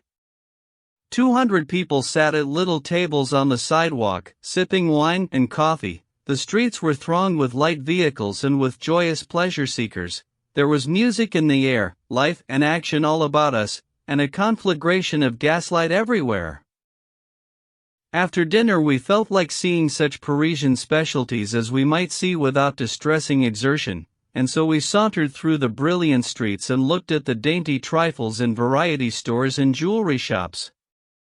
Occasionally, merely for the pleasure of being cruel, we put unoffending Frenchmen on the rack with questions framed in the incomprehensible jargon of their native language, and while they writhed we impaled them, we peppered them, we scarified them, with their own vile verbs and participles. We noticed that in the jewelry stores they had some of the articles marked gold and some labeled imitation. We wondered at this extravagance of honesty and inquired into the matter. We were informed that inasmuch as most people are not able to tell false gold from the genuine article, the government compels jewelers to have their gold work assayed and stamped officially according to its fineness and their imitation work duly labeled with the sign of its falsity. They told us the jewelers would not dare to violate this law, and that whatever a stranger bought in one of their stores might be depended upon as being strictly what it was represented to be. Verily, a wonderful land is France. Then we hunted for a barber shop. From earliest infancy it had been a cherished ambition of mine to be shaved someday in a palatial barber shop in Paris. I wished to recline at full length in a cushioned invalid chair, with pictures about me and sumptuous furniture, with frescoed walls and gilded arches above me and vistas of Corinthian columns stretching far before me, with perfumes of Araby to intoxicate my senses and the slumbrous drone of distant noises to soothe me to sleep. At the end of an hour I would wake up regretfully and find my face as smooth and as soft as an infant's. Departing, I would lift my hands above that barber's head and say, "Heaven bless you, my son." So we searched high and low, for a matter of 2 hours, but never a barber shop could we see. We saw only wig-making establishments, with shocks of dead and repulsive hair bound upon the heads of painted waxen brigands who stared out from glass boxes upon the passer-by with their stony eyes and scared him with the ghostly white of their countenances. We shunned these signs for a time, but finally we concluded that the wig-makers must of necessity be the barbers as well, since we could find no single legitimate representative of the fraternity. We entered and asked, and found that it was even so. I said I wanted to be shaved. The barber inquired where my room was. I said never mind where my room was, I wanted to be shaved there, on the spot. The doctor said he would be shaved also. Then there was an excitement among those two barbers. There was a wild consultation, and afterwards a hurrying to and fro and a feverish gathering up of razors from obscure places and a ransacking for soap. Next they took us into a little mean, shabby back room. They got 2 ordinary sitting-room chairs and placed us in them with our coats on. My old dream of bliss vanished into thin air. I sat bolt upright, silent, sad, and solemn. One of the wig-making villains lathered my face for 10 terrible minutes and finished by plastering a mass of suds into my mouth. I expelled the nasty stuff with a strong English expletive and said, "Foreigner, beware." Then this outlaw strapped his razor on his boot, hovered over me ominously for 6 fearful seconds, and then swooped down upon me like the genius of destruction. The first rake of his razor loosened the very hide from my face and lifted me out of the chair. I stormed and raved, and the other boys enjoyed it. Their beards are not strong and thick. Let us draw the curtain over this harrowing scene. Suffice it that I submitted and went through with the cruel infliction of a shave by a French barber. Tears of exquisite agony coursed down my cheeks now and then, but I survived. Then the incipient assassin held a basin of water under my chin and slopped its contents over my face, and into my bosom, and down the back of my neck, with a mean pretense of washing away the soap and blood. He dried my features with a towel and was going to comb my hair, but I asked to be excused. I said, with withering irony, that it was sufficient to be skinned. I declined to be scalped. I went away from there with my handkerchief about my face, and never desired to dream of palatial Parisian barber shops anymore. The truth is, as I believe I have since found out, that they have no barber shops worthy of the name in Paris and no barbers, either, for that matter. The impostor who does duty as a barber brings his pans and napkins and implements of torture to your residence and deliberately skins you in your private apartments. Ah, I have suffered, here in Paris, but never mind, the time is coming when I shall have a dark and bloody revenge. Someday a Parisian barber will come to my room to skin me, and from that day forth that barber will never be heard of more. At 11 o'clock we alighted upon a sign which manifestly referred to billiards. Joy! We had played billiards in the Azores with balls that were not round and on an ancient table that was very little smoother than a brick pavement, one of those wretched old things with dead cushions, and with patches in the faded cloth and invisible obstructions that made the balls describe the most astonishing and unsuspected angles and perform feats in the way of unlooked-for and almost impossible scratches that were perfectly bewildering. We had played at Gibraltar with balls the size of a walnut, on a table like a public square, and in both instances we achieved far more aggravation than amusement. We expected to fare better here, but we were mistaken. The cushions were a good deal higher than the balls, and as the balls had a fashion of always stopping under the cushions, we accomplished very little in the way of caroms. The cushions were hard and unelastic, and the cues were so crooked that in making a shot you had to allow for the curve or you would infallibly put the English on the wrong side of the hall.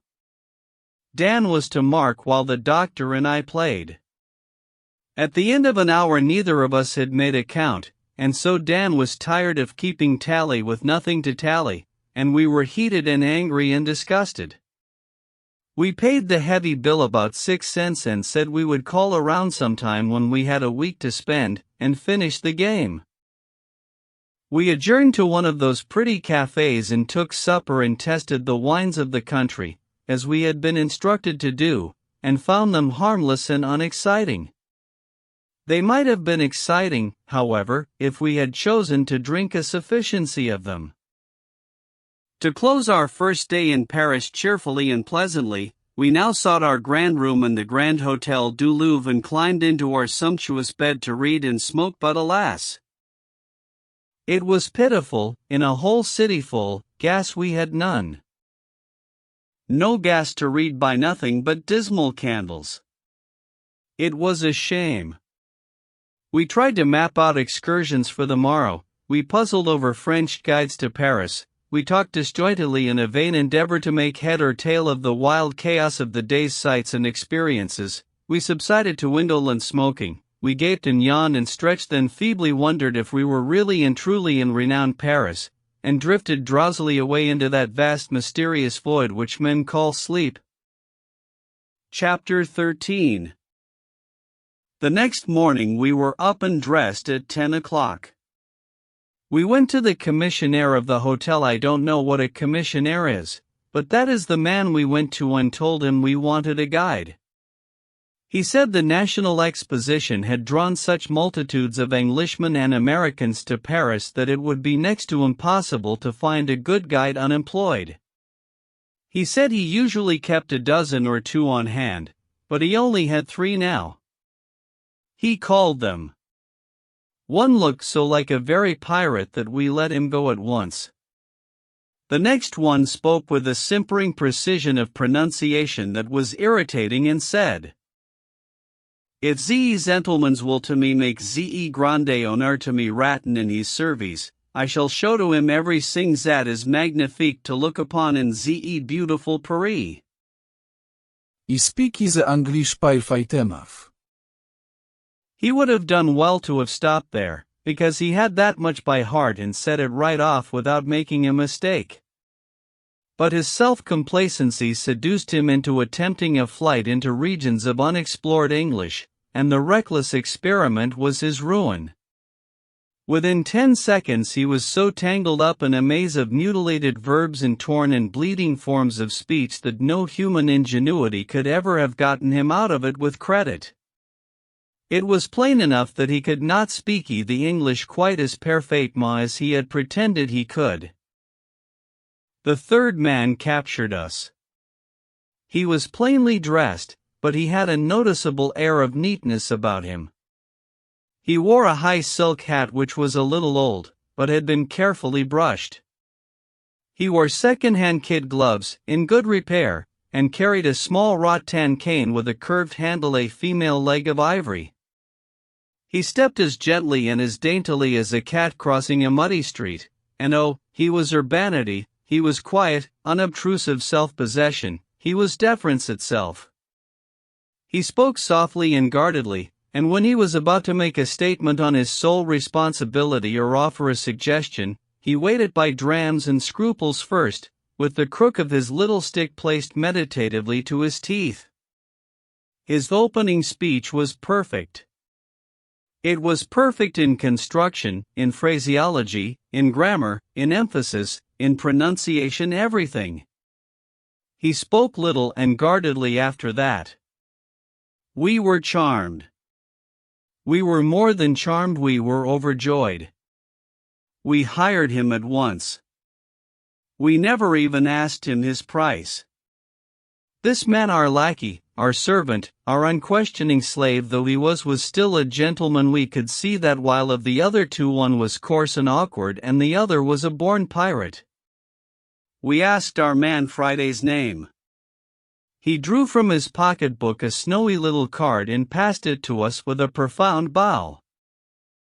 A billfinger, Guide to Paris, France, Germany, Spain, N.C., N.C. Grand Hôtel du Louvre. Billfinger. Oh, carry me home to die.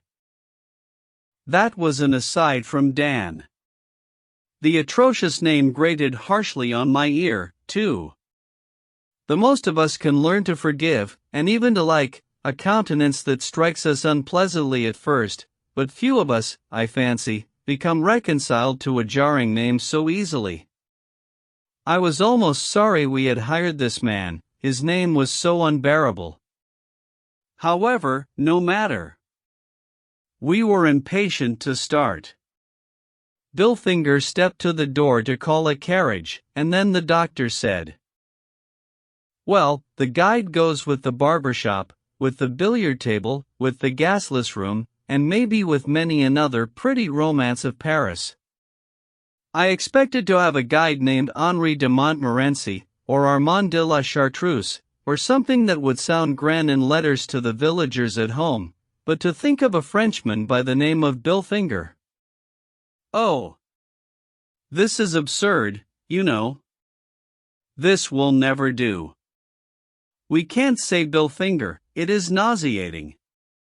Name him over again, what had we better call him?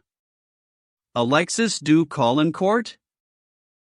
Alphonse Henri Gustave de Hauteville, I suggested. Call him Ferguson, said Dan. That was practical, unromantic good sense.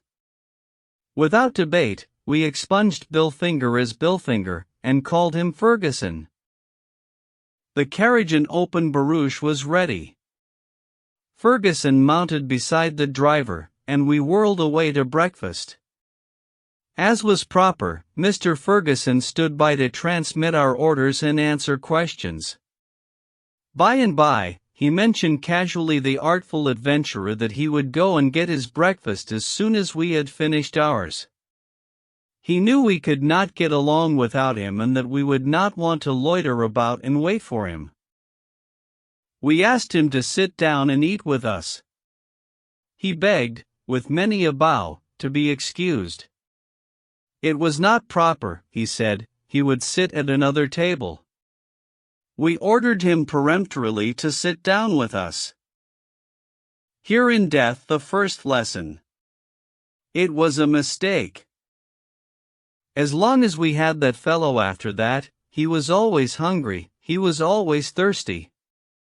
He came early, he stayed late, he could not pass a restaurant, he looked with a lecherous eye upon every wine shop. Suggestions to stop, excuses to eat and to drink, were forever on his lips.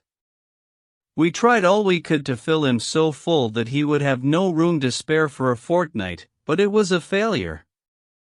He did not hold enough to smother the cravings of his superhuman appetite. He had another discrepancy about him.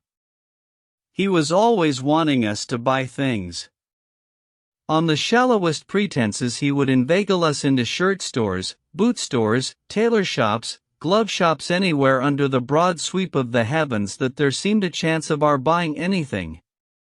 Anyone could have guessed that the shopkeepers paid him a percentage on the sales, but in our blessed innocence we didn't until this feature of his conduct grew unbearably prominent.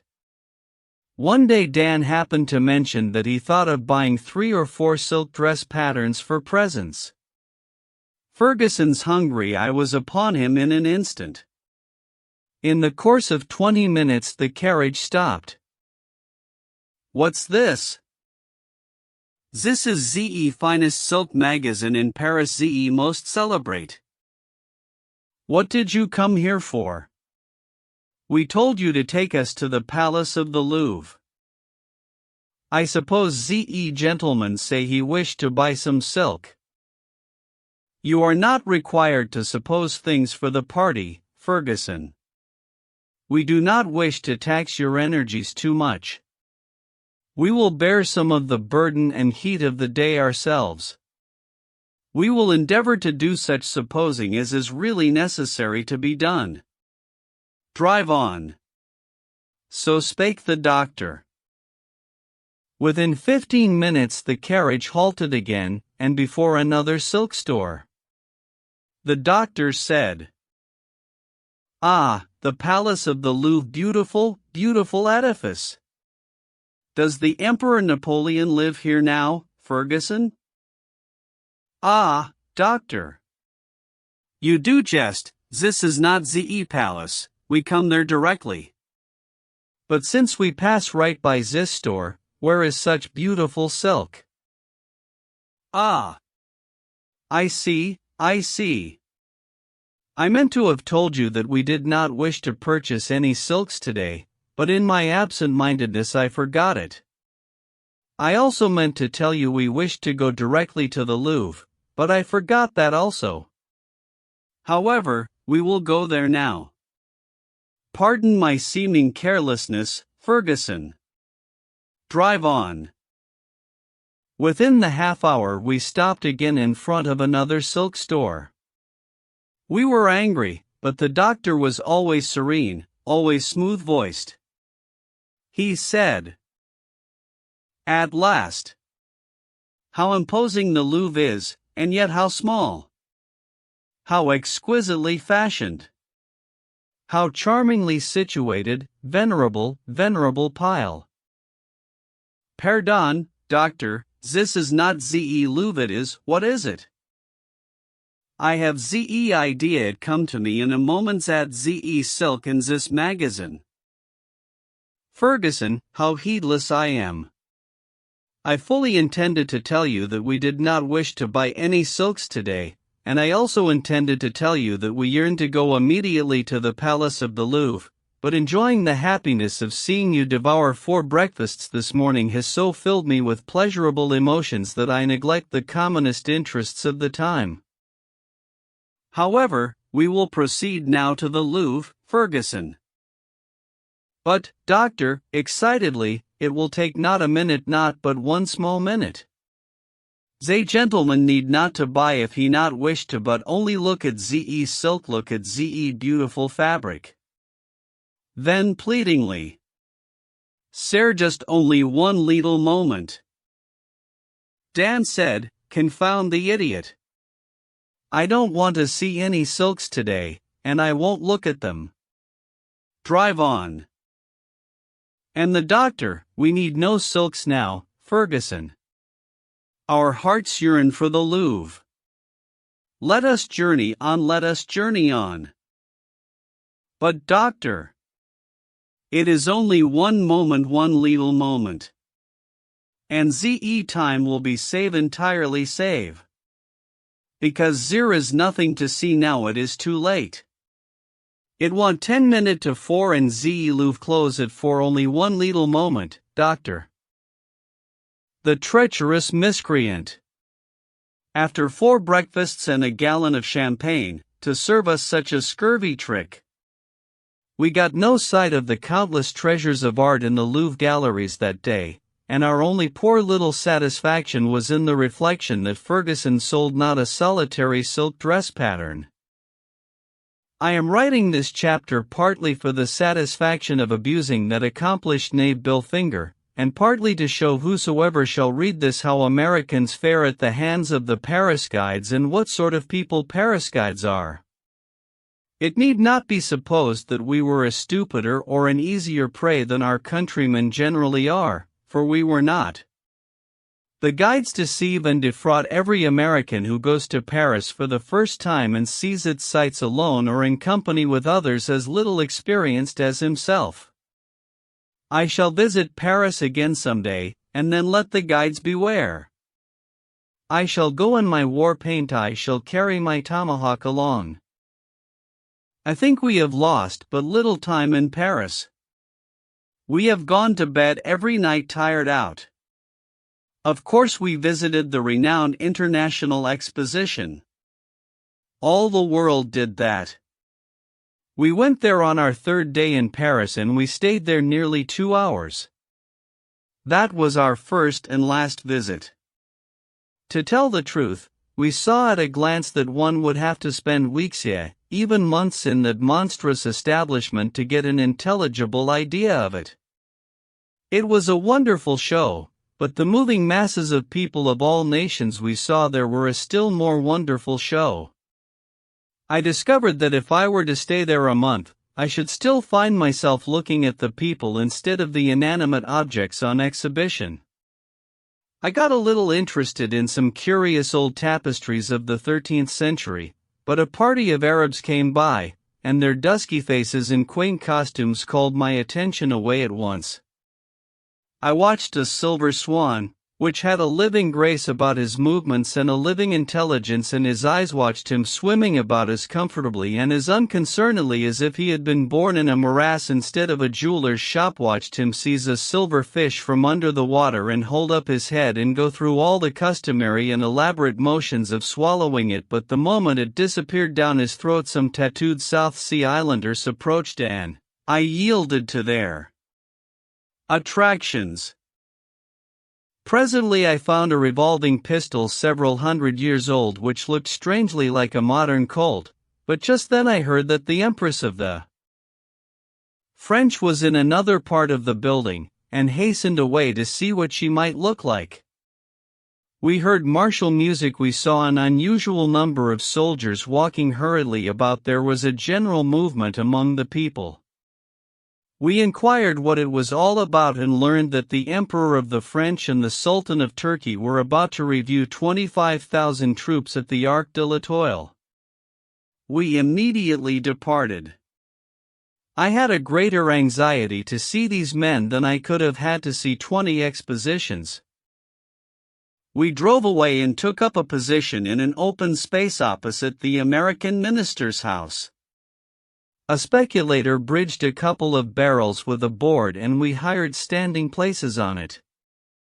Presently there was a sound of distant music. In another minute a pillar of dust came moving slowly toward us, a moment more and then, with colors flying and a grand crash of military music, a gallant array of cavalrymen emerged from the dust and came down the street on a gentle trot.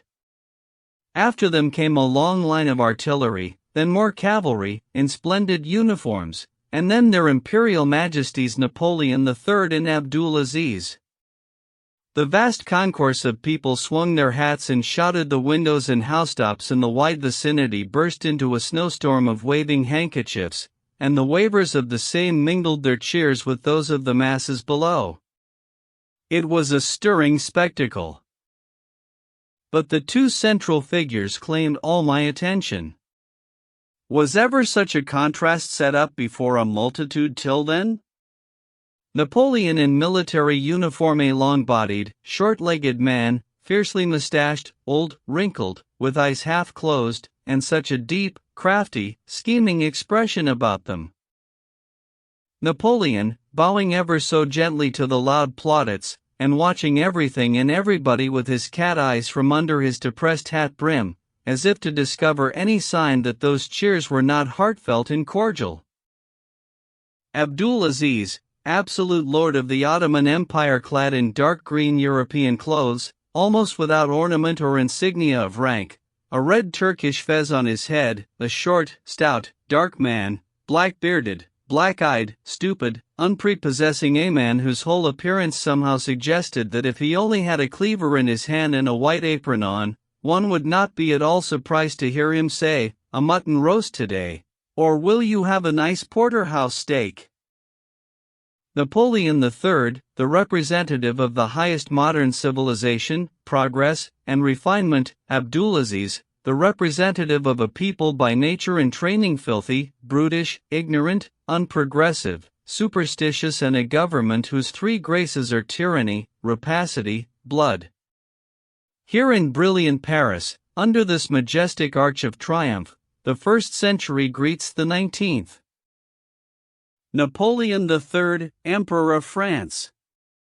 Surrounded by shouting thousands, by military pomp, by the splendors of his capital city, and companioned by kings and princes, this is the man who was sneered at and reviled and called bastard, yet who was dreaming of a crown and an empire all the while, who was driven into exile but carried his dreams with him, who associated with the common herd in America and ran foot races for a wager but still sat upon a throne in fancy, who braved every danger to go to his dying mother grieved that she could not be spared to see him cast aside his plebeian vestments for the purple of royalty, who kept his faithful watch and walked his weary beat, a common policeman of London, but dreamed the while of a coming night when he should tread the long-drawn corridors of the Tuileries, who made the miserable fiasco of Strasbourg, saw his poor, shabby eagle, forgetful of its lesson, refuse to perch upon his shoulder, delivered his carefully prepared, sententious burst of eloquence upon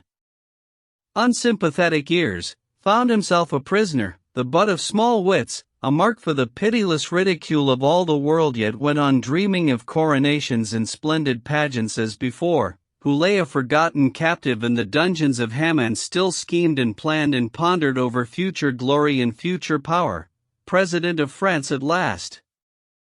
A coup d'etat, and surrounded by applauding armies, welcomed by the thunders of cannon, he mounts a throne and waves before an astounded world the scepter of a mighty empire.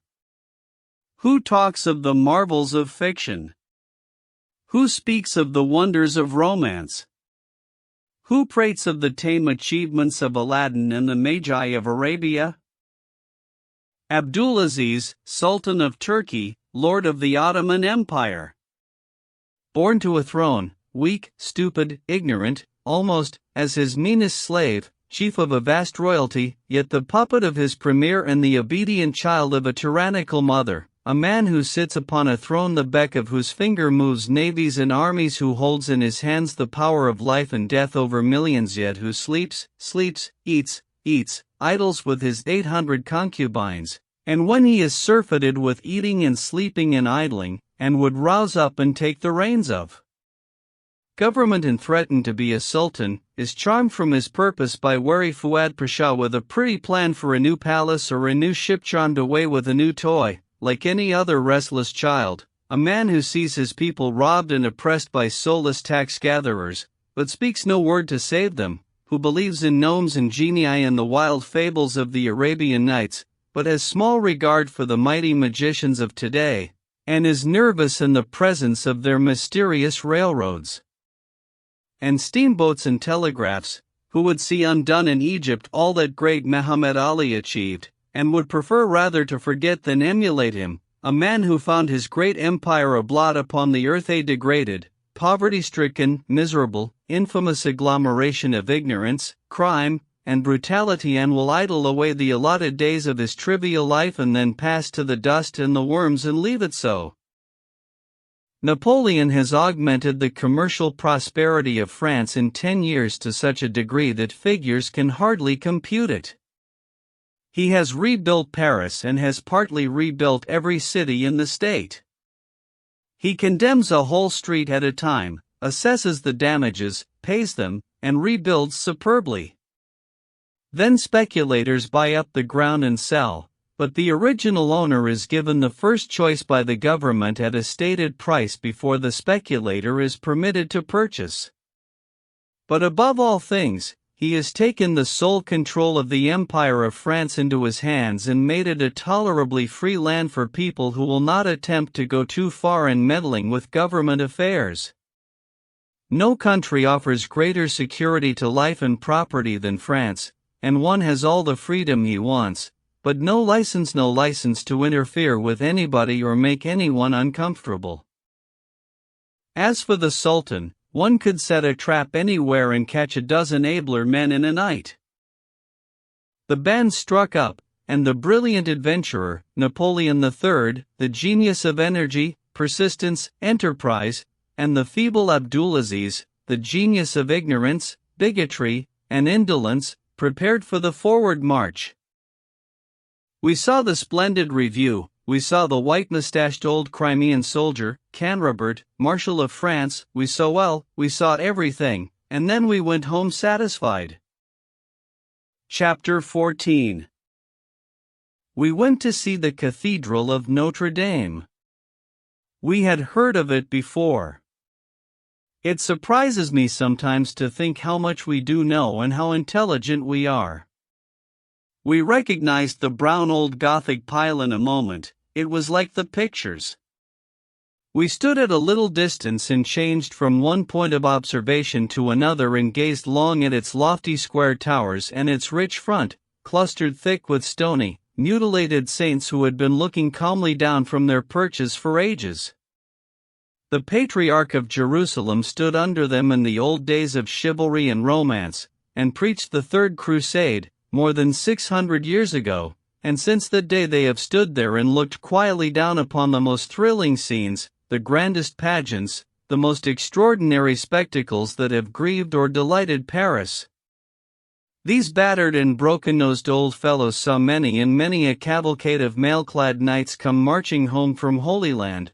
They heard the bells above them toll a signal for the essay. Bartholomew's massacre, and they saw the slaughter that followed. Later they saw the reign of terror, the carnage of the revolution, the overthrow of a king, the coronation of two Napoleons, the christening of the young prince that lords it over a regiment of servants in the Tuileries today, and they may possibly continue to stand there until they see the Napoleon dynasty swept away and the banners of a great republic floating above its ruins. I wish these old parties could speak. They could tell a tale worth the listening to. They say that a pagan temple stood where Notre Dame now stands. In the old Roman days, 18 or 20 centuries ago, remains of it are still preserved in Paris, and that a Christian church took its place about AD 300, another took the place of that in AD 500, and that the foundations of the present cathedral were laid about AD 1100. The ground ought to be measurably sacred by this time, one would think. One portion of this noble old edifice is suggestive of the quaint fashions of ancient times. It was built by Jean Sanspère, Duke of Burgundy. To set his conscience at rest he had assassinated the Duke of Orleans. Alas! Those good old times are gone when a murderer could wipe the stain from his name and soothe his troubles to sleep simply by getting out his bricks and mortar and building an addition to a church. The portals of the Great Western Front are bisected by square pillars. They took the central one away in 1852, on the occasion of Thanksgivings for the reinstitution of the presidential power, but precious soon they had occasion to reconsider that motion and put it back again. And they did. We loitered through the grand aisles for an hour or two, staring up at the rich stained-glass windows embellished with blue and yellow and crimson saints and martyrs, and trying to admire the numberless great pictures in the chapels, and then we were admitted to the sacristy and shown the magnificent robes which the Pope wore when he crowned Napoleon I, a wagon-load of solid gold and silver utensils used in the great public processions and ceremonies of the Church, some nails of the true cross, a fragment of the cross itself, a part of the crown of thorns. We had already seen a large piece of the true cross in a church in the Azores, but no nails. They showed us likewise the bloody robe which that Archbishop of Paris wore, who exposed his sacred person and braved the wrath of the insurgents of 1848, to mount the barricades and hold aloft the olive branch of peace in the hope of stopping the slaughter. His noble effort cost him his life. He was shot dead.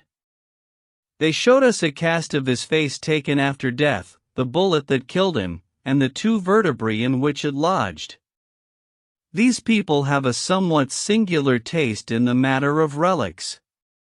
Ferguson told us that the silver cross which the good Archbishop wore at his girdle was seized and thrown into the Seine, where it lay embedded in the mud for 15 years, and then an angel appeared to a priest and told him where to die for it. He did die for it and got it, and now it is there on exhibition at Notre Dame, to be inspected by anybody who feels an interest in inanimate objects of miraculous intervention.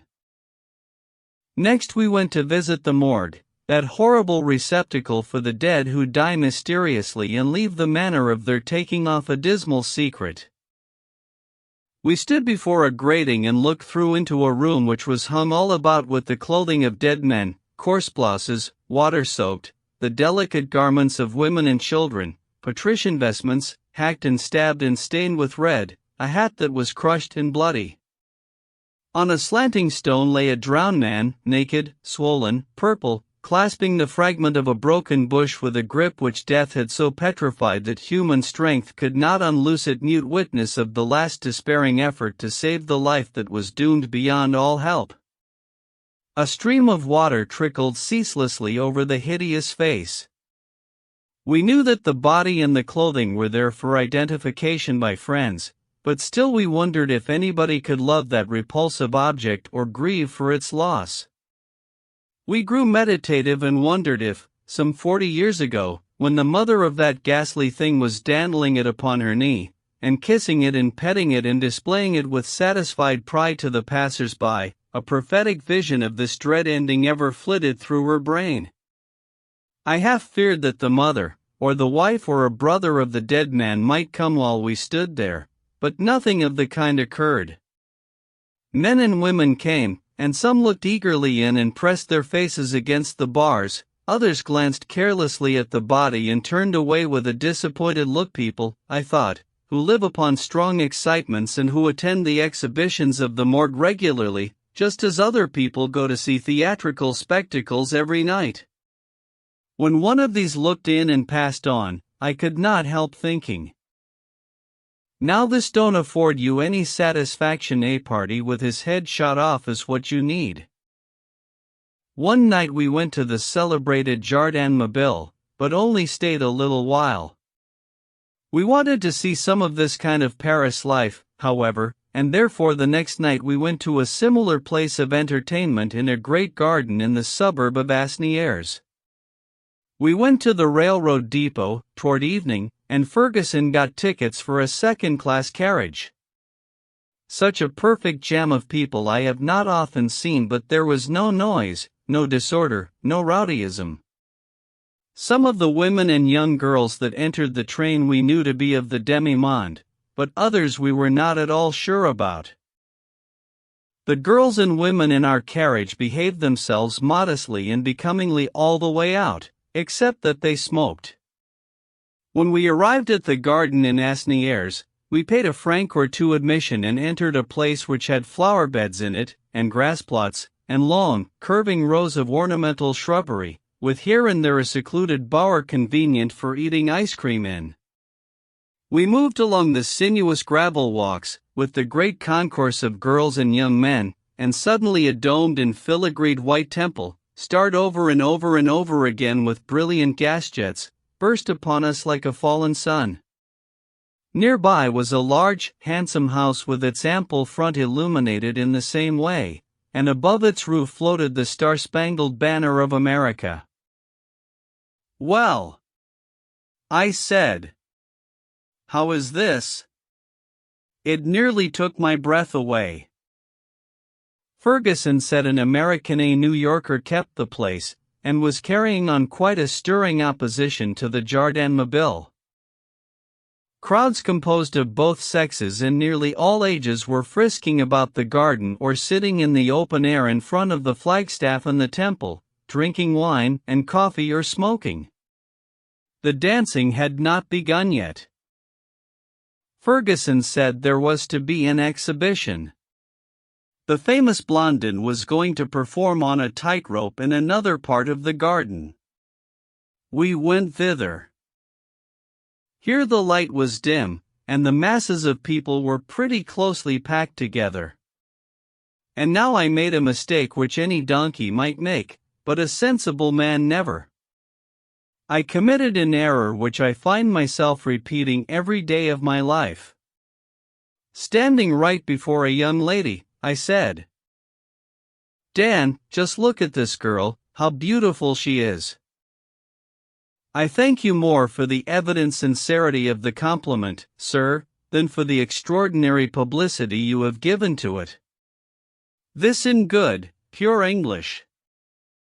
We took a walk, but my spirits were very, very sadly dampened. I did not feel right comfortable for some time afterward.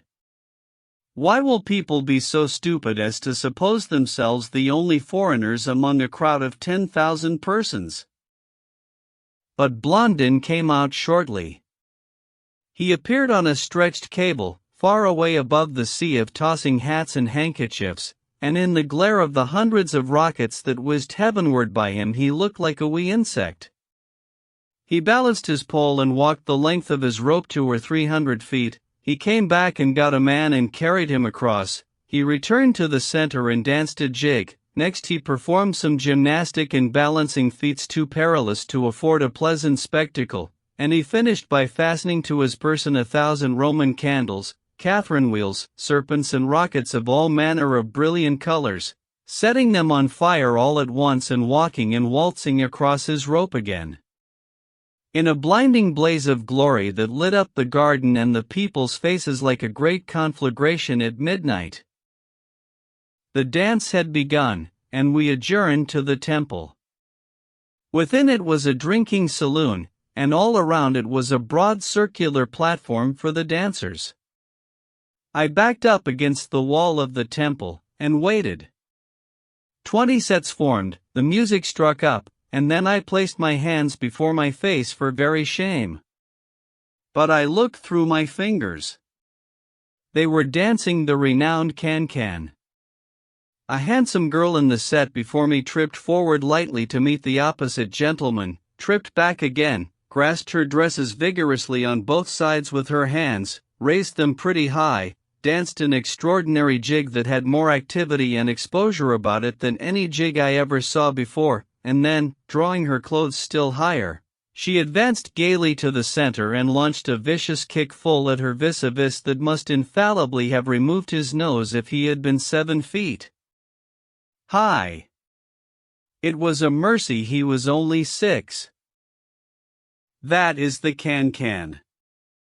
The idea of it is to dance as wildly, as noisily, as furiously as you can, expose yourself as much as possible if you are a woman, and kick as high as you can, no matter which sex you belong to. There is no word of exaggeration in this. Any of the staid, respectable, aged people who were there that night can testify to the truth of that statement. There were a good many such people present. I suppose French morality is not of that straight-laced description which is shocked at trifles. I moved aside and took a general view of the can-can. Shouts, laughter, furious music, a bewildering chaos of darting and intermingling forms, stormy jerking and snatching of gay dresses, bobbing beads, flying arms, lightning flashes of white-stockinged calves and dainty slippers in the air, and then a grand final rush, riot, a terrific hubbub, and a wild stampede. Heavens! Nothing like it has been seen on earth since trembling Tam O'Shanter saw the devil and the witches at their orgies that stormy night in Alloway's old haunted kirk. We visited the Louvre, at a time when we had no silk purchases in view, and looked at its miles of paintings by the old masters. Some of them were beautiful, but at the same time they carried such evidences about them of the cringing spirit of those great men that we found small pleasure in examining them. Their nauseous adulation of princely patrons was more prominent to me and chained my attention more surely than the charms of color and expression which are claimed to be in the pictures. Gratitude for kindness is as well, but it seems to me that some of those artists carried it so far that it ceased to be gratitude and became worship. If there is a plausible excuse for the worship of men, then by all means let us forgive Rubens and his brethren. But I will drop the subject, lest I say something about the old masters that might as well be left unsaid. Of course we drove in the Bois de Boulogne, that limitless park, with its forests, its lakes, its cascades, and its broad avenues. There were thousands upon thousands of vehicles abroad, and the scene was full of life and gaiety. There were very common hacks, with father and mother and all the children in them, conspicuous little open carriages with celebrated ladies of questionable reputation in them. There were dukes and duchesses abroad, with gorgeous footmen perched behind, and equally gorgeous outriders perched on each of the 6 horses. There were blue and silver, and green and gold, and pink and black, and all sorts and descriptions of stunning and startling liveries out, and I almost yearned to be a flunkey myself, for the sake of the fine clothes. But presently the emperor came along and he outshone them all. He was preceded by a bodyguard of gentlemen on horseback in showy uniforms, his carriage horses, there appeared to be somewhere in the remote neighborhood of 1,000 of them, were best ridden by gallant-looking fellows, also in stylish uniforms, and after the carriage followed another detachment of bodyguards. Everybody got out of the way, everybody bowed to the emperor and his friend the sultan, and they went by on a swinging trot and disappeared. I will not describe the Bois de Boulogne. I cannot do it. It is simply a beautiful, cultivated, endless, wonderful wilderness. It is an enchanting place. It is in Paris now, one may say, but a crumbling old cross in one portion of it reminds one that it was not always so. The cross marks the spot where a celebrated troubadour was waylaid and murdered in the 14th century. It was in this part that that fellow with an unpronounceable name made the attempt upon the Russian Tsar's life last spring with a pistol. The bullet struck a tree. Ferguson showed us the place. Now in America that interesting tree would be chopped down or forgotten within the next 5 years, but it will be treasured here. The guides will point it out to visitors for the next 800 years, and when it decays and falls down they will put up another there and go on with the same old story just the same. Chapter 15.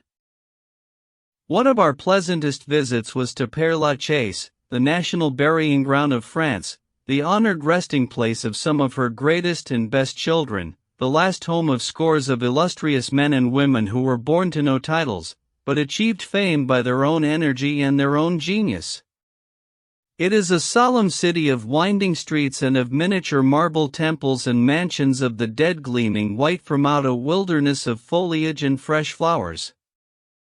Not every city is so well peopled as this, or has so ample an area within its walls. Few palaces exist in any city that are so exquisite in design, so rich in art, so costly in material, so graceful, so beautiful.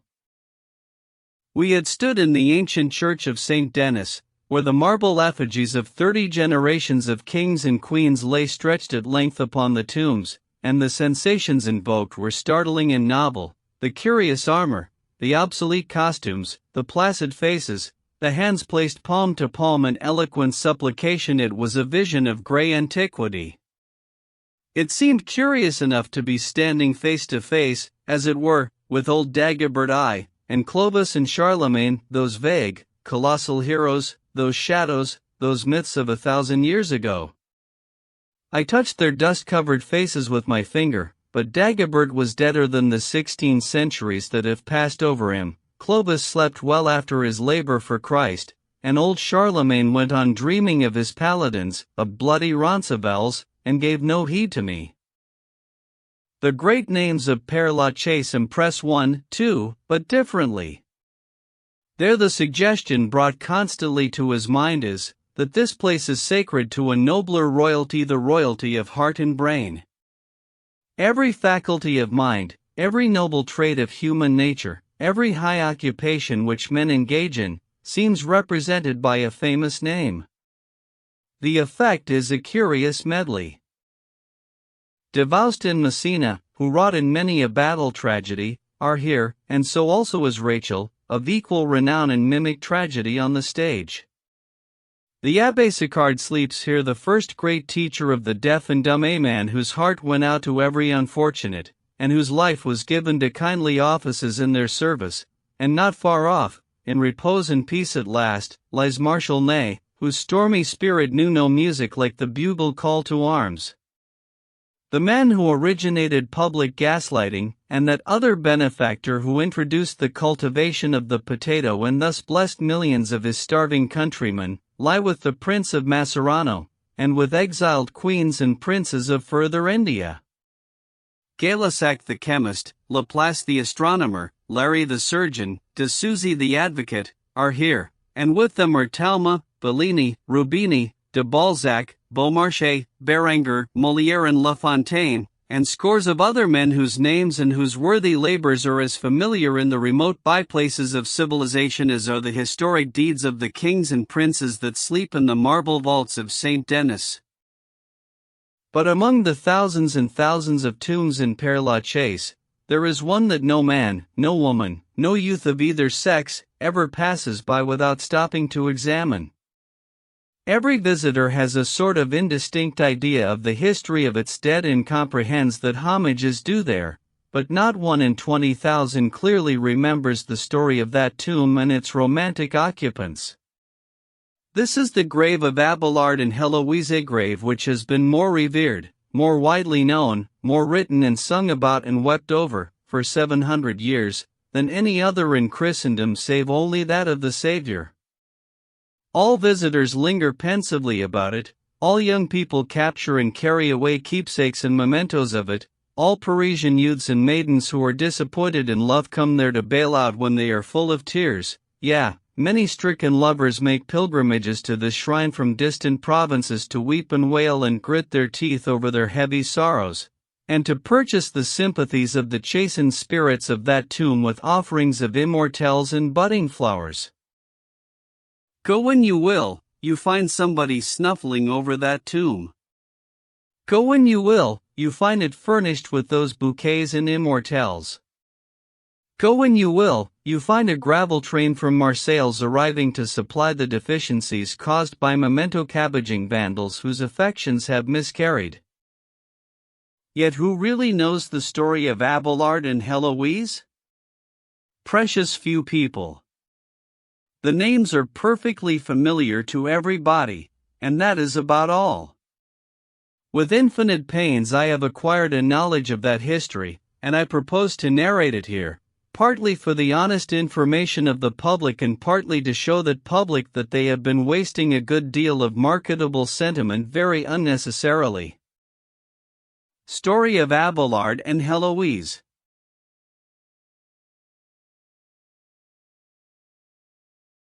Heloise was born 766 years ago. She may have had parents. There is no telling. She lived with her uncle Fulbert, a canon of the Cathedral of Paris. I do not know what a canon of a cathedral is, but that is what he was. He was nothing more than a sort of a mountain howitzer, likely, because they had no heavy artillery in those days. Suffice it, then, that Heloise lived with her uncle the howitzer and was happy. She spent the most of her childhood in the convent of Argenteuil. Never heard of Argenteuil before, but supposed there was really such a place. She then returned to her uncle, the old gun, or son of a gun, as the case may be, and he taught her to write and speak Latin, which was the language of literature and polite society at that period. Just at this time, Pierre Abelard, who had already made himself widely famous as a rhetorician, came to found a school of rhetoric in Paris. The originality of his principles, his eloquence, and his great physical strength and beauty created a profound sensation. He saw Heloise, and was captivated by her blooming youth, her beauty, and her charming disposition. He wrote to her, she answered. He wrote again, she answered again. He was now in love. He longed to know her, to speak to her face to face. His school was near Fulbert's house. He asked Fulbert to allow him to call. The good old swivel saw here a rare opportunity. His niece, whom he so much loved, would absorb knowledge from this man, and it would not cost him a cent. Such was Fulbert Penurius. Fulbert's first name is not mentioned by any author, which is unfortunate. However, George W. Fulbert will answer for him as well as any other. We will let him go at that. He asked Abelard to teach her. Abelard was glad enough of the opportunity. He came often and stayed long. A letter of his shows in its very first sentence that he came under that friendly roof like a cold-hearted villain as he was, with the deliberate intention of debauching a confiding, innocent girl. This is the letter. I cannot cease to be astonished at the simplicity of Fulbert. I was as much surprised as if he had placed a lamb in the power of a hungry wolf. Heloise and I, under pretext of study, gave ourselves up wholly to love, and the solitude that love seeks our studies procured for us. Books were open before us, but we spoke oftener of love than philosophy, and kisses came more readily from our lips than words. And so, exulting over an honorable confidence which to his degraded instinct was a ludicrous simplicity, this unmanly Abelard seduced the niece of the man whose guest he was. Paris found it out. Fulbert was told of it, told often, but refused to believe it. He could not comprehend how a man could be so depraved as to use the sacred protection and security of hospitality as a means for the commission of such a crime as that. But when he heard the rowdies in the streets singing the love songs of Abelard to Heloise, the case was two plain love songs come not properly within the teachings of rhetoric and philosophy. He drove Abelard from his house. Abelard returned secretly and carried Heloise away to Palais, in Brittany, his native country. Here, shortly afterward, she bore a son, who, from his rare beauty, was surnamed Astrolabe William G. The girl's flight enraged Fulbert, and he longed for vengeance, but feared to strike lest retaliation visit Heloise, for he still loved her tenderly. At length Abelard offered to marry Heloise, but on a shameful condition, that the marriage should be kept secret from the world, to the end that, while her good name remained a wreck, as before, his priestly reputation might be kept untarnished. It was like that miscreant. Fulbert saw his opportunity and consented. He would see the parties married, and then violate the confidence of the man who had taught him the trick. He would divulge the secret and so remove somewhat of the obloquy that attached to his niece's fame. But the niece suspected his scheme. She refused the marriage at first. She said Fulbert would betray the secret to save her, and besides, she did not wish to drag down a lover who was so gifted, so honored by the world, and who had such a splendid career before him. It was noble, self-sacrificing love, and characteristic of the pure-souled Heloise, but it was not good sense. But she was overruled, and the private marriage took place. Now for Fulbert. The heart so wounded should be healed at last, the proud spirit so tortured should find rest again, the humbled head should be lifted up once more. He proclaimed the marriage in the high places of the city and rejoiced that dishonor had departed from his house. But lo! Abelard denied the marriage. Heloise denied it. The people, knowing the former circumstances, might have believed Fulbert had only Abelard denied it, but when the person chiefly interested, the girl herself, denied it, they laughed, despairing Fulbert to scorn. The poor canon of the Cathedral of Paris was spiked again. The last hope of repairing the wrong that had been done his house was gone. What next? Human nature suggested revenge. He compassed it. The historian says, ruffians, hired by Fulbert, fell upon Abelard by night, and inflicted upon him a terrible and nameless mutilation. I am seeking the last resting place of those ruffians. When I find it, I shall shed some tears on it, and stack up some bouquets and immortelles, and cart away from it some gravel whereby to remember that howsoever blotted by crime their lives may have been, these ruffians did one just deed, at any rate, albeit it was not warranted by the strict letter of the law. Heloise entered a convent and gave goodbye to the world and its pleasures for all time. For 12 years she never heard of Abelard, never even heard his name mentioned. She had become prioress of Argenteuil and led a life of complete seclusion. She happened one day to see a letter written by him, in which he narrated his own history. She cried over it and wrote him. He answered, addressing her as his sister in Christ. They continued to correspond, she in the unweighed language of unwavering affection, he in the chilly phraseology of the polished rhetorician. She poured out her heart in passionate, disjointed sentences, he replied with finished essays, divided deliberately into heads and subheads, premises and argument. She showered upon him the tenderest epithets that love could devise. He addressed her from the North Pole of his frozen heart as the spouse of Christ. The abandoned villain. On account of her too easy government of her nuns, some disreputable irregularities were discovered among them, and the abbot of St. Denis broke up her establishment. Abelard was the official head of the monastery of St. Gildas Delaware Ruiz at that time, and when he heard of her homeless condition a sentiment of pity was aroused in his breast. It is a wonder the unfamiliar emotion did not blow his head off, and he placed her and her troop in the little oratory of the Paraclete, a religious establishment which he had founded. She had many privations and sufferings to undergo at first, but her worth and her gentle disposition won influential friends for her, and she built up a wealthy and flourishing nunnery. She became a great favorite with the heads of the church, and also the people, though she seldom appeared in public. She rapidly advanced in esteem, in good report, and in usefulness, and Abelard as rapidly lost ground. The Pope so honored her that he made her the head of her order. Abelard, a man of splendid talents, and ranking as the first debater of his time, became timid, irresolute, and distrustful of his powers.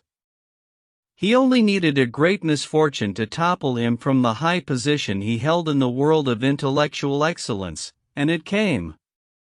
Urged by kings and princes to meet the subtle Saint Bernard in debate and crush him, he stood up in the presence of a royal and illustrious assemblage, and when his antagonist had finished he looked about him and stammered a commencement, but his courage failed him, the cunning of his tongue was gone, with his speech unspoken, he trembled and sat down, a disgraced and vanquished champion. He died a nobody, and was buried at Cluny, A.D. 1144. They removed his body to the Paraclete afterward, and when Heloise died, 20 years later, they buried her with him, in accordance with her last wish. He died at the ripe age of 64, and she at 63. After the bodies had remained entombed 300 years, they were removed once more.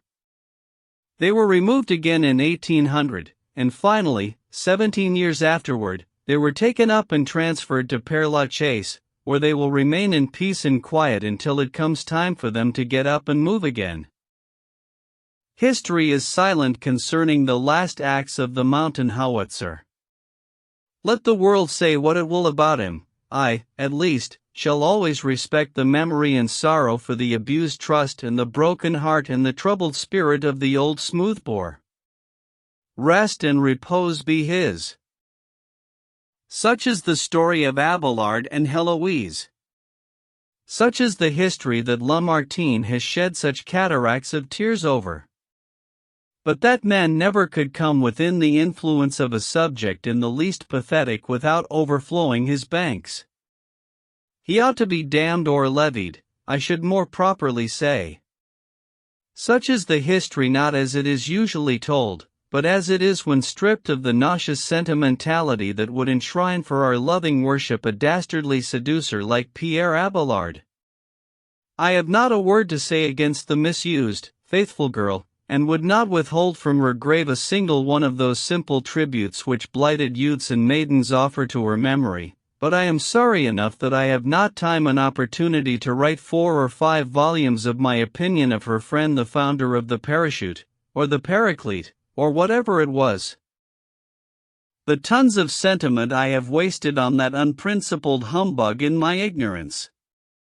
I shall throttle down my emotions hereafter, about this sort of people, until I have read them up and know whether they are entitled to any tearful attentions or not. I wish I had my immortelles back, now, and that bunch of radishes. In Paris we often saw in shop windows the sign English spoken here, just as one sees in the windows at home the sign ICI on Parle Française. We always invaded these places at once and invariably received the information, framed in faultless French, that the clerk who did the English for the establishment had just gone to dinner and would be back in an hour. Would monsieur buy something? We wondered why those parties happened to take their dinners at such erratic and extraordinary hours, for we never called at a time when an exemplary Christian would be in the least likely to be abroad on such an errand. The truth was, it was a base fraude snare to trap the unwary chaff to catch fledglings with. They had no English murdering clerk. They trusted to the sign to inveigle foreigners into their lairs, and trusted to their own blandishments to keep them there till they bought something. We ferreted out another French imposition, a frequent sign to this effect: all manner of American drinks artistically prepared. Here. We procured the services of a gentleman experienced in the nomenclature of the American bar, and moved upon the works of one of these impostors. A bowing, aproned Frenchman skipped forward and said, Que voulez les messieurs? I do not know what que voulez les messieurs means, but such was his remark. Our general said, We will take a whiskey straight. A stare from the Frenchman. Well, if you don't know what that is, give us a champagne cocktail. A stare and a shrug. Well, then, give us a sherry cobbler. The Frenchman was checkmated. This was all Greek to him. Give us a brandy smash. The Frenchman began to back away, suspicious of the ominous vigor of the last order, began to back away, shrugging his shoulders and spreading his hands apologetically. The general followed him up and gained a complete victory. The uneducated foreigner could not even furnish a Santa Cruz punch, an eye-opener, a stone fence, or an earthquake. It was plain that he was a wicked impostor. An acquaintance of mine said the other day that he was doubtless the only American visitor to the exposition who had had the high honor of being escorted by the emperor's bodyguard. I said with unobtrusive frankness that I was astonished that such a long-legged, lantern-jawed, unprepossessing-looking spectre as he should be singled out for a distinction like that, and asked how it came about. He said he had attended a great military review in the Champ de Mars some time ago, and while the multitude about him was growing thicker and thicker every moment, he observed an open space inside the railing. He left his carriage and went into it. He was the only person there, and so he had plenty of room, and the situation being central, he could see all the preparations going on about the field.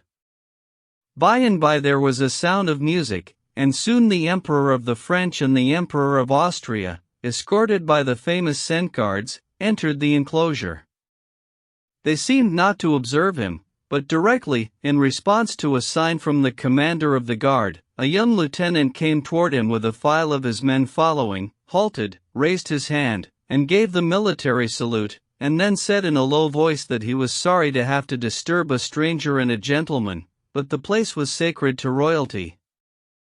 Then this New Jersey phantom rose up and bowed and begged pardon, then with the officer beside him, the file of men marching behind him, and with every mark of respect, he was escorted to his carriage by the imperial scent guards.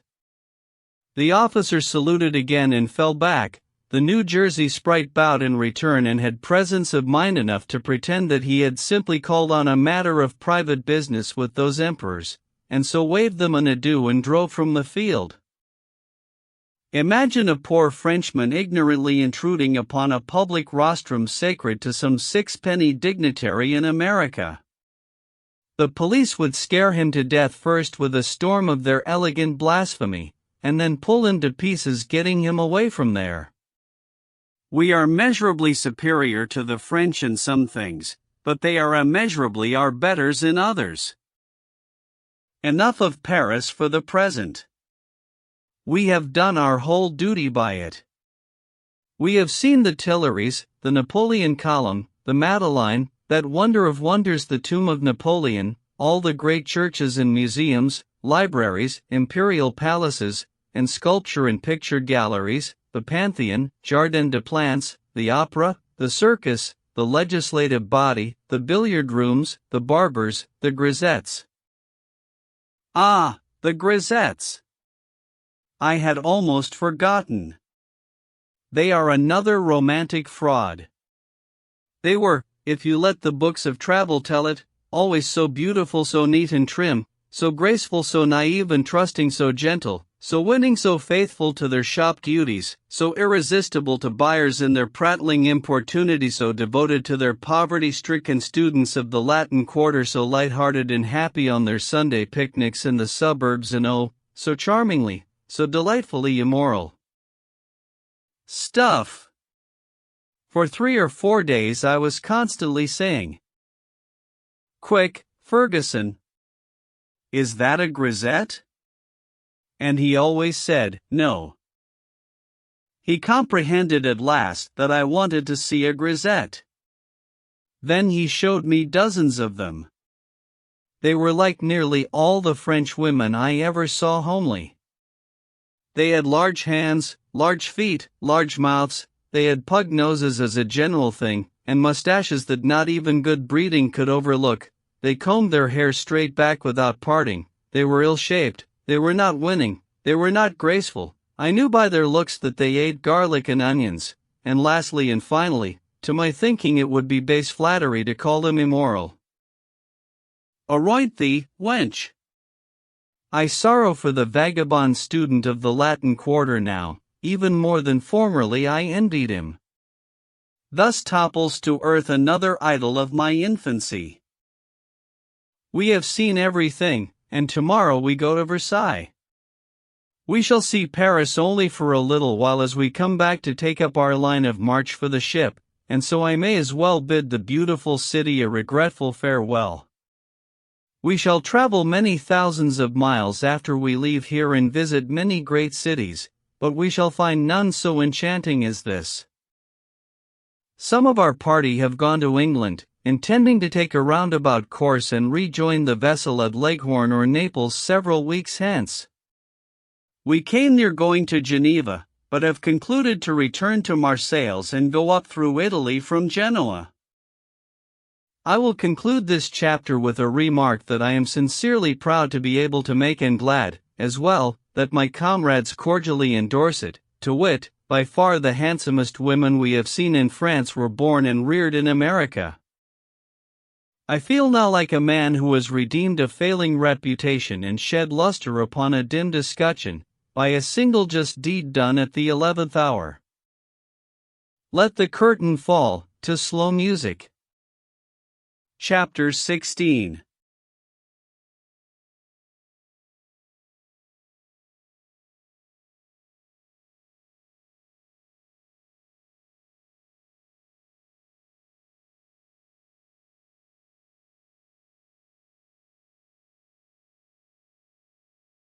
Versailles. It is wonderfully beautiful. You gaze and stare and try to understand that it is real, that it is on the earth, that it is not the Garden of Eden, but your brain grows giddy, stupefied by the world of beauty around you, and you half believe you are the dupe of an exquisite dream. The scene thrills one like military music. A noble palace, stretching its ornamented front, block upon block away, till it seemed that it would never end, a grand promenade before it, whereon the armies of an empire might parade, all about it rainbows of flowers, and colossal statues that were almost numberless and yet seemed only scattered over the ample space. Broad flights of stone steps leading down from the promenade to lower grounds of the park, stairways that whole regiments might stand to arms upon and have room to spare, vast fountains whose great bronze effigies discharged rivers of sparkling water into the air and mingled 100 curving jets together in forms of matchless beauty, wide grass-carpeted avenues that branched hither and thither in every direction and wandered to seemingly interminable distances, walled all the way on either side with compact ranks of leafy trees whose branches met above and formed arches as faultless and as symmetrical as ever were carved in stone, and here and there were glimpses of sylvan lakes with miniature ships glassed in their surfaces. And everywhere on the palace steps, and the great promenade, around the fountains, among the trees, and far under the arches of the endless avenues, hundreds and hundreds of people in gay costumes walked or ran or danced, and gave to the fairy picture the life and animation which was all of perfection it could have lacked. It was worth a pilgrimage to see. Everything is on so gigantic a scale. Nothing is small, nothing is cheap. The statues are all large, the palace is grand, the park covers a fair-sized county, the avenues are interminable. All the distances and all the dimensions about Versailles are vast. I used to think the pictures exaggerated these distances and these dimensions beyond all reason, and that they made Versailles more beautiful than it was possible for any place in the world to be. I know now that the pictures never came up to the subject in any respect, and that no painter could represent Versailles on canvas as beautiful as it is in reality. I used to abuse Louis XIV for spending $200 million in creating this marvelous park, when bread was so scarce with some of his subjects, but I have forgiven him now. He took a tract of land 60 miles in circumference and set to work to make this park and build this palace and a road to it from Paris. He kept 36,000 men employed daily on it, and the labor was so unhealthy that they used to die and be hauled off by cartloads every night. The wife of a nobleman of the time speaks of this as an inconvenience, but naively remarks that it does not seem worthy of attention in the happy state of tranquility we now enjoy. I always thought ill of people at home who trimmed their shrubbery into pyramids and squares and spires and all manner of unnatural shapes, and when I saw the same thing being practiced in this great park I began to feel dissatisfied. But I soon saw the idea of the thing and the wisdom of it. They seek the general effect. We distort a dozen sickly trees into unaccustomed shapes in a little yard no bigger than a dining room, and then surely they look absurd enough. But here they take 200,000 tall forest trees and set them in a double row, allow no sign of leaf or branch to grow on the trunk lower down than 6 feet above the ground. From that point the boughs begin to project, and very gradually they extend outward further and further till they meet overhead, and a faultless tunnel of foliage is formed. The arch is mathematically precise. The effect is then very fine. They make trees take 50 different shapes, and so these quaint effects are infinitely varied and picturesque. The trees in no two avenues are shaped alike, and consequently the eye is not fatigued with anything in the nature of monotonous uniformity.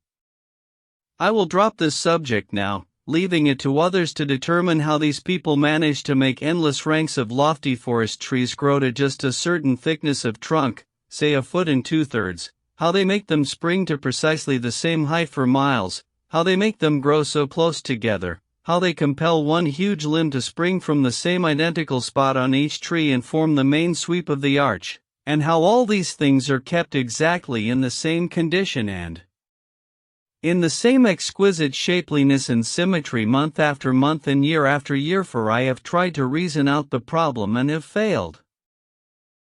We walked through the great hall of sculpture and the 150 galleries of paintings in the Palace of Versailles, and felt that to be in such a place was useless unless one had a whole year at his disposal.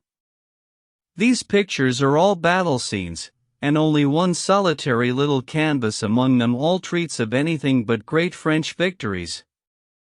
We wandered, also, through the Grand Trianon and the Petit Trianon, those monuments of royal prodigality, and with histories so mournful filled, as it is, with souvenirs of Napoleon I, and 3 dead kings and as many queens.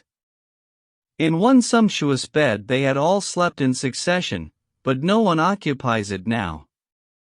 In a large dining room stood the table at which Louis XIV and his mistress Madame Maintenon, and after them Louis XV, and Pompadour, had sat at their meals naked and unattended, for the table stood upon a trapdoor, which descended with it to regions below when it was necessary to replenish its dishes. In a room of the Petit Trianon stood the furniture, just as poor Marie Antoinette left it when the mob came and dragged her and the king to Paris, never to return. Near at hand, in the stables, were prodigious carriages that showed no color but gold carriages used by former kings of France on state occasions, and never used now save when a kingly head is to be crowned or an imperial infant christened. And with them were some curious sleighs, whose bodies were shaped like lions, swans, tigers, etc., vehicles that had once been handsome with pictured designs and fine workmanship, but were dusty and decaying now. They had their history. When Louis XIV had finished the Grand Trianon, he told Maintenon he had created a paradise for her, and asked if she could think of anything now to wish for. He said he wished the Trianon to be perfection, nothing less. She said she could think of but one thing: it was summer, and it was balmy France, yet she would like well to sleigh ride in the leafy avenues of Versailles. The next morning found miles and miles of grassy avenues spread thick with snowy salt and sugar, and a procession of those quaint sleighs waiting to receive the chief concubine of the gayest and most unprincipled court that France has ever seen. From sumptuous Versailles, with its palaces, its statues, its gardens, and its fountains, we journeyed back to Paris and sought its antipodes, the Faubourg Saint-Antoine. Little, narrow streets, dirty children blockading them, greasy, slovenly women capturing and spanking them, filthy dens on first floors, with rag stores in them. The heaviest business in the Faubourg is the chiffoniers. Other filthy dens where whole suits of second and third-hand clothing are sold at prices that would ruin any proprietor who did not steal his stock. Still other filthy dens where they sold groceries sold them by the halfpenny, worth $5 would buy the man out. Goodwill and all. Up these little crooked streets they will murder a man for $7 and dump the body in the Seine. And up some other of these streets, most of them, I should say, live Lorettes. All through this Faubourg Saint-Antoine, misery, poverty, vice, and crime go hand in hand, and the evidences of it stare one in the face from every side. Here the people live who begin the revolutions. Whenever there is anything of that kind to be done, they are always ready. They take as much genuine pleasure in building a barricade as they do in cutting a throat or shoving a friend into the Seine.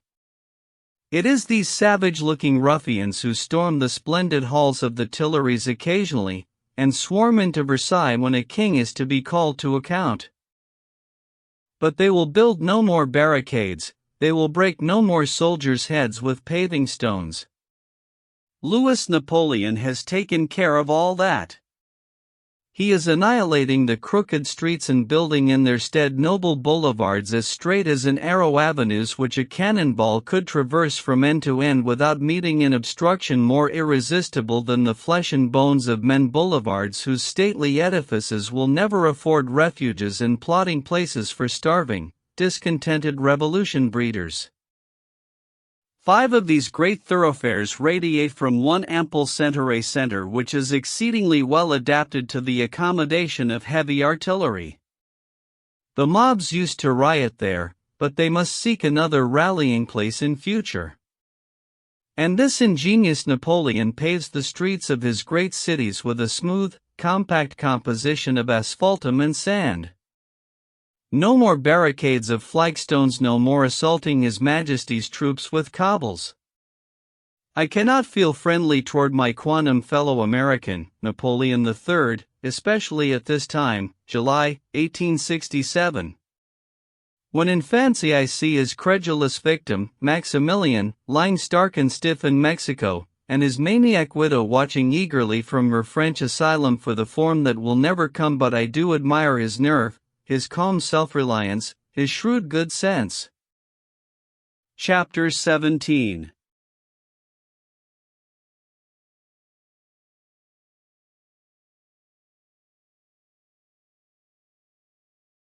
We had a pleasant journey of it seaward again. We found that for the 3 past nights our ship had been in a state of war. The first night the sailors of a British ship, being happy with grog, came down on the pier and challenged our sailors to a free fight. They accepted with alacrity, repaired to the pier, and gained their share of a drawn battle. Several bruised and bloody members of both parties were carried off by the police and imprisoned until the following morning. The next night the British boys came again to renew the fight, but our men had strict orders to remain on board and out of sight.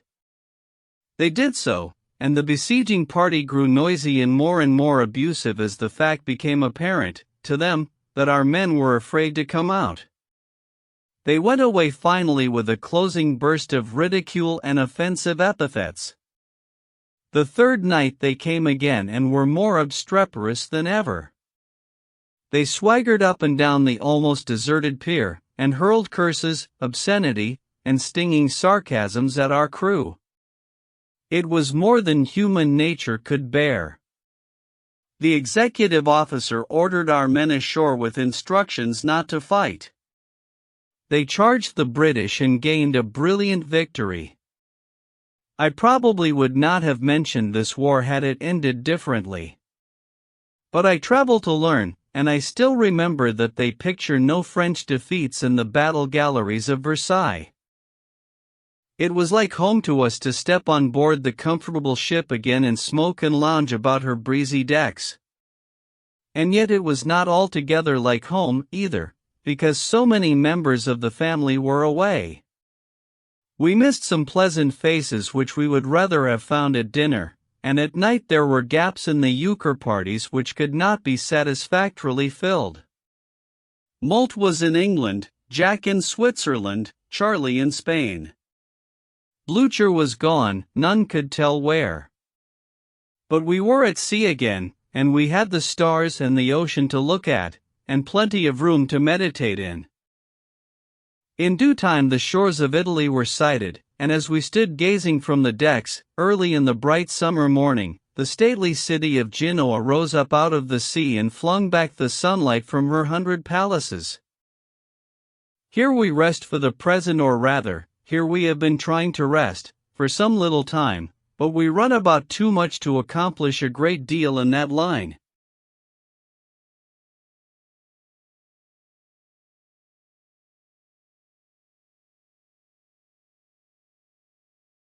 I would like to remain here. I had rather not go any further. There may be prettier women in Europe, but I doubt it. The population of Genoa is 120,000, 2/3 of these are women, I think, and at least 2/3 of the women are beautiful. They are as dressy and as tasteful and as graceful as they could possibly be without being angels.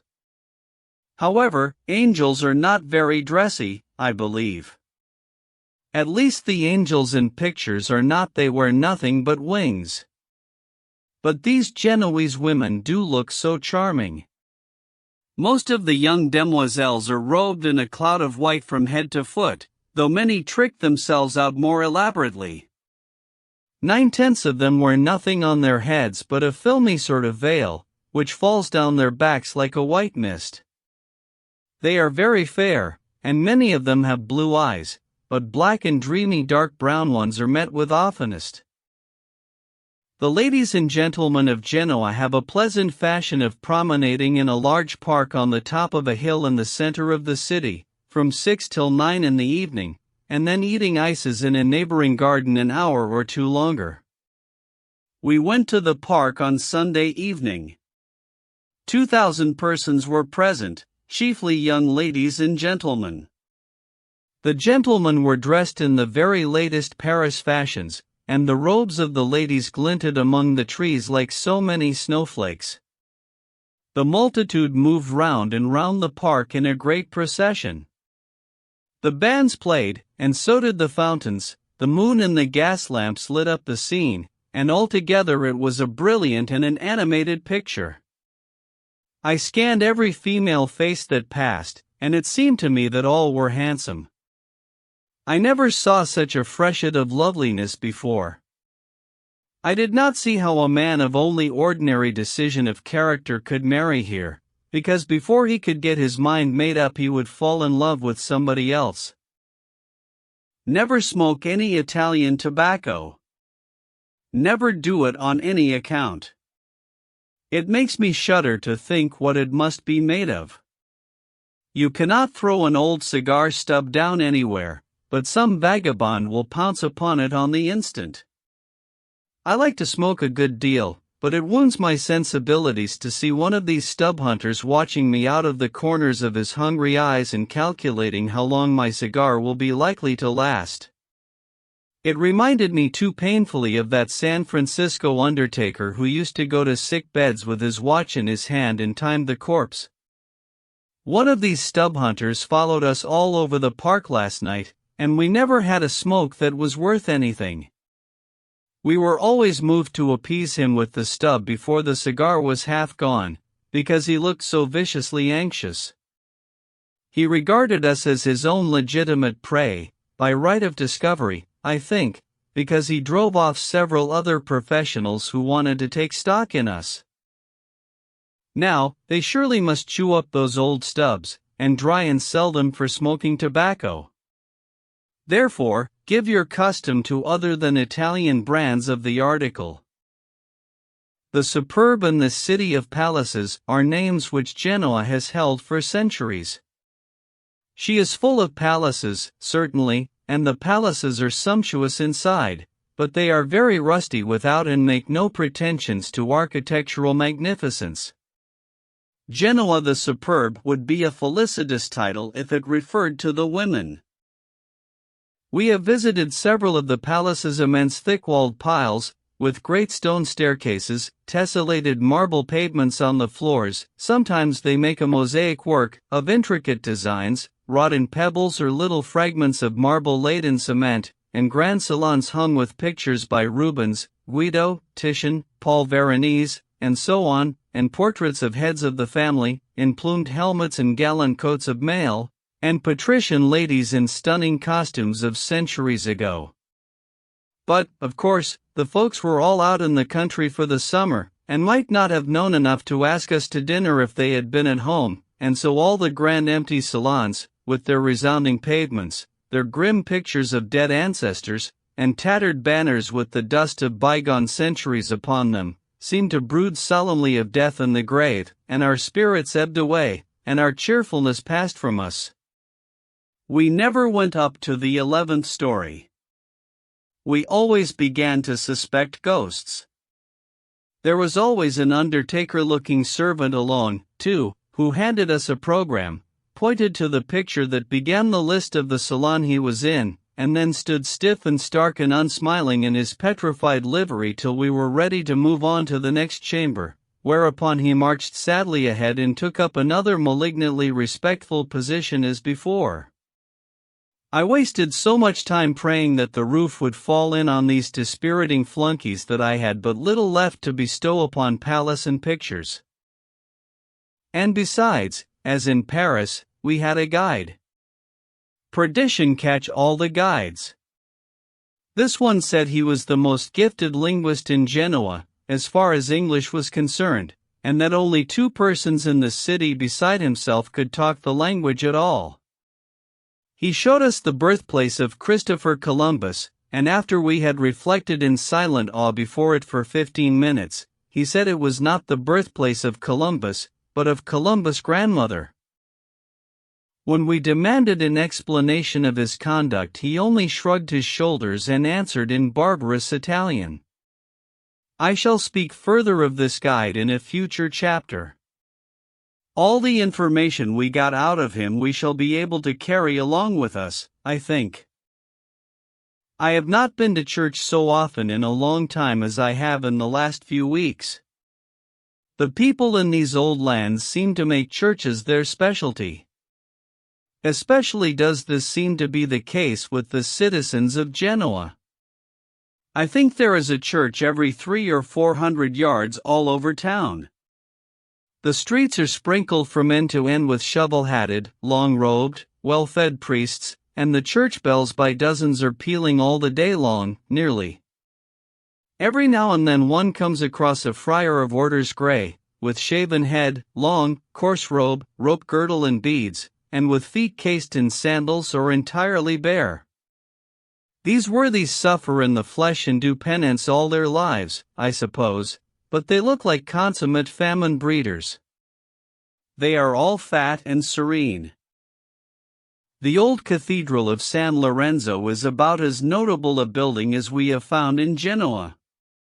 It is vast, and has colonnades of noble pillars, and a great organ, and the customary pomp of gilded moldings, pictures, frescoed ceilings, and so forth. I cannot describe it. Of course it would require a good many pages to do that. But it is a curious place. They said that half of it from the front door halfway down to the altar was a Jewish synagogue before the Savior was born, and that no alteration had been made in it since that time. We doubted the statement, but did it reluctantly. We would much rather have believed it. The place looked in too perfect repair to be so ancient.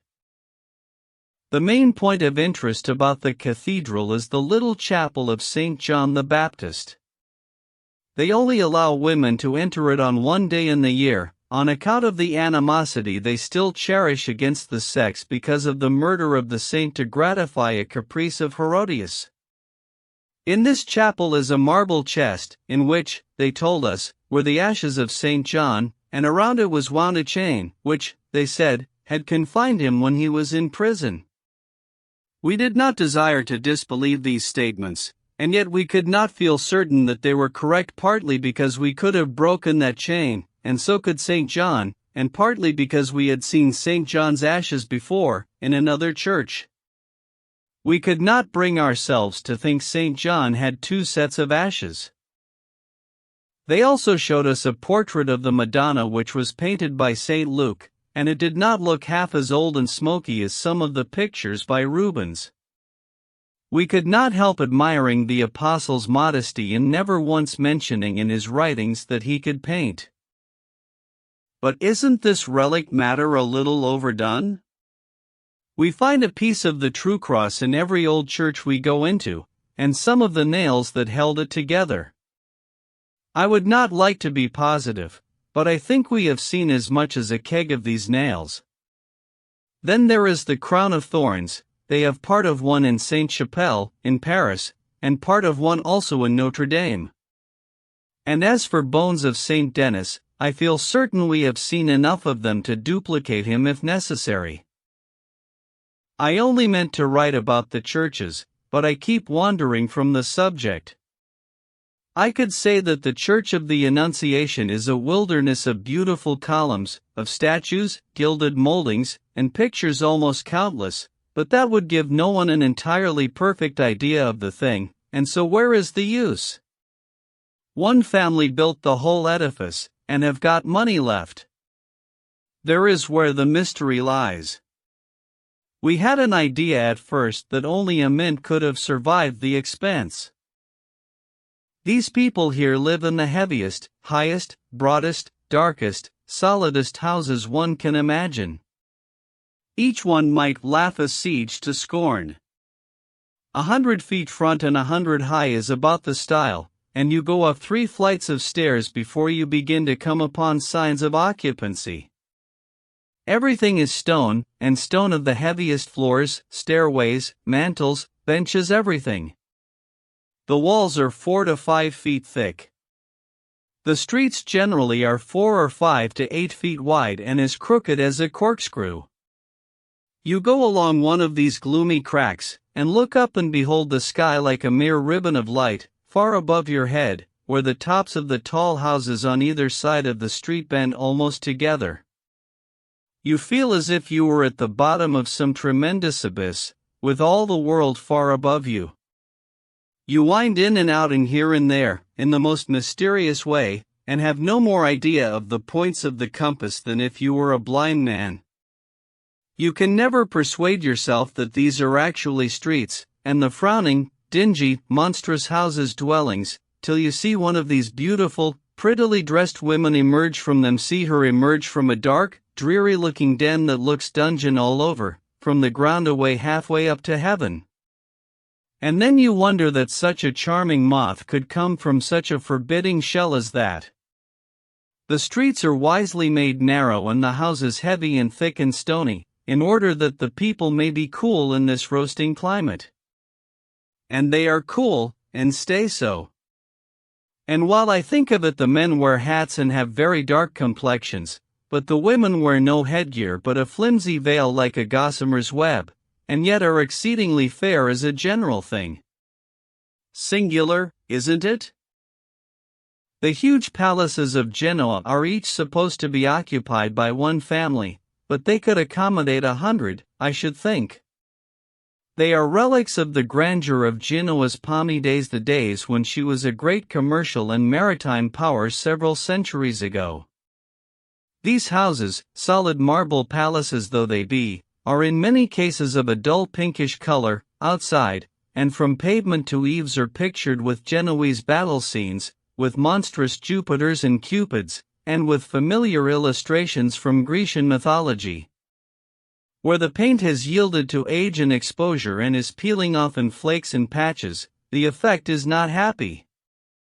A noseless Cupid or a Jupiter with an eye out or a Venus with a fly blister on her breast are not attractive features in a picture. Some of these painted walls reminded me somewhat of the tall van, plastered with fanciful bills and posters, that follows the bandwagon of a circus about a country village.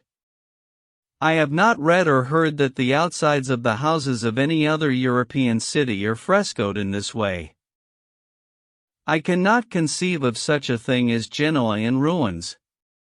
Such massive arches, such ponderous substructions as support these towering broad-winged edifices, we have seldom seen before, and surely the great blocks of stone of which these edifices are built can never decay. Walls that are as thick as an ordinary American doorway as high cannot crumble. The republics of Genoa and Pisa were very powerful in the Middle Ages. Their ships filled the Mediterranean, and they carried on an extensive commerce with Constantinople and Syria. Their warehouses were the great distributing depots from whence the costly merchandise of the East was sent abroad over Europe. They were warlike little nations and defied, in those days, governments that overshadow them now as mountains overshadow molehills. The Saracens captured and pillaged Genoa 900 years ago, but during the following century Genoa and Pisa entered into an offensive and defensive alliance and besieged the Saracen colonies in Sardinia and the Balearic Isles with an obstinacy that maintained its pristine vigor and held to its purpose for 40 long years. They were victorious at last and divided their conquests equably among their great patrician families. Descendants of some of those proud families still inhabit the palaces of Genoa, and trace in their own features a resemblance to the grim knights whose portraits hang in their stately halls, and to pictured beauties with pouting lips and merry eyes whose originals have been dust and ashes for many a dead and forgotten century. The hotel we live in belonged to one of those great orders of Knights of the Cross in the times of the Crusades, and its mailed sentinels once kept watch and ward in its massive turrets and woke the echoes of these halls and corridors with their iron heels. But Genoa's greatness has degenerated into an unostentatious commerce in velvets and silver filigree work. They say that each European town has its specialty. These filigree things are Genoa's specialty. Her smiths take silver ingots and work them up into all manner of graceful and beautiful forms. They make bunches of flowers, from flakes and wires of silver, that counterfeit the delicate creations the frost weaves upon a windowpane, and we were shown a miniature silver temple whose fluted columns, whose Corinthian capitals and rich entablatures, whose spire, statues, bells, and ornate lavishness of sculpture were wrought in polished silver, and with such matchless art that every detail was a fascinating study and the finished edifice a wonder of beauty. We are ready to move again, though we are not really tired yet of the narrow passages of this old marble cave. Cave is a good word when speaking of Genoa under the stars. When we have been prowling at midnight through the gloomy crevices they call streets, where no footfalls but ours were echoing, where only ourselves were abroad, and lights appeared only at long intervals and at a distance, and mysteriously disappeared again, and the houses at our elbows seemed to stretch upward farther than ever toward the heavens, the memory of a cave I used to know at home was always in my mind, with its lofty passages, its silence and solitude, its shrouding gloom, its sepulchral echoes, its flitting lights, and more than all, its sudden revelations of branching crevices and corridors where we least expected them. We are not tired of the endless processions of cheerful, chattering gossipers that throng these courts and streets all day long, either, nor of the coarse-robed monks, nor of the Asti wines, which that old doctor, whom we call the Oracle, with customary felicity in the matter of getting everything wrong, misterms nasty. But we must go, nevertheless. Our last sight was the cemetery, a burial place intended to accommodate 60,000 bodies, and we shall continue to remember it after we shall have forgotten the palaces.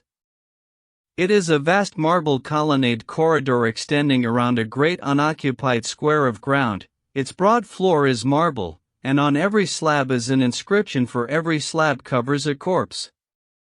On either side, as one walks down the middle of the passage, are monuments, tombs, and sculptured figures that are exquisitely wrought and are full of grace and beauty. They are new and snowy, every outline is perfect, every feature guiltless of mutilation, flaw, or blemish, and therefore, to us these far-reaching ranks of bewitching forms are 100-fold more lovely than the damaged and dingy statuary they have saved from the wreck of ancient art and set up in the galleries of Paris for the worship of the world. Well provided with cigars and other necessaries of life, we are now ready to take the cars for Milan. Chapter 18. All day long we sped through a mountainous country whose peaks were bright with sunshine, whose hillsides were dotted with pretty villas sitting in the midst of gardens and shrubbery, and whose deep ravines were cool and shady and looked ever so inviting from where we and the birds were winging our flight through the sultry upper air. We had plenty of chilly tunnels wherein to check our perspiration, though. We timed one of them. We were 20 minutes passing through it, going at the rate of 30 to 35 miles an hour. Beyond Alessandria we passed the battlefield of Marengo.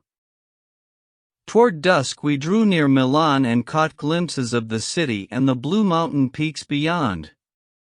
But we were not caring for these things, they did not interest us in the least.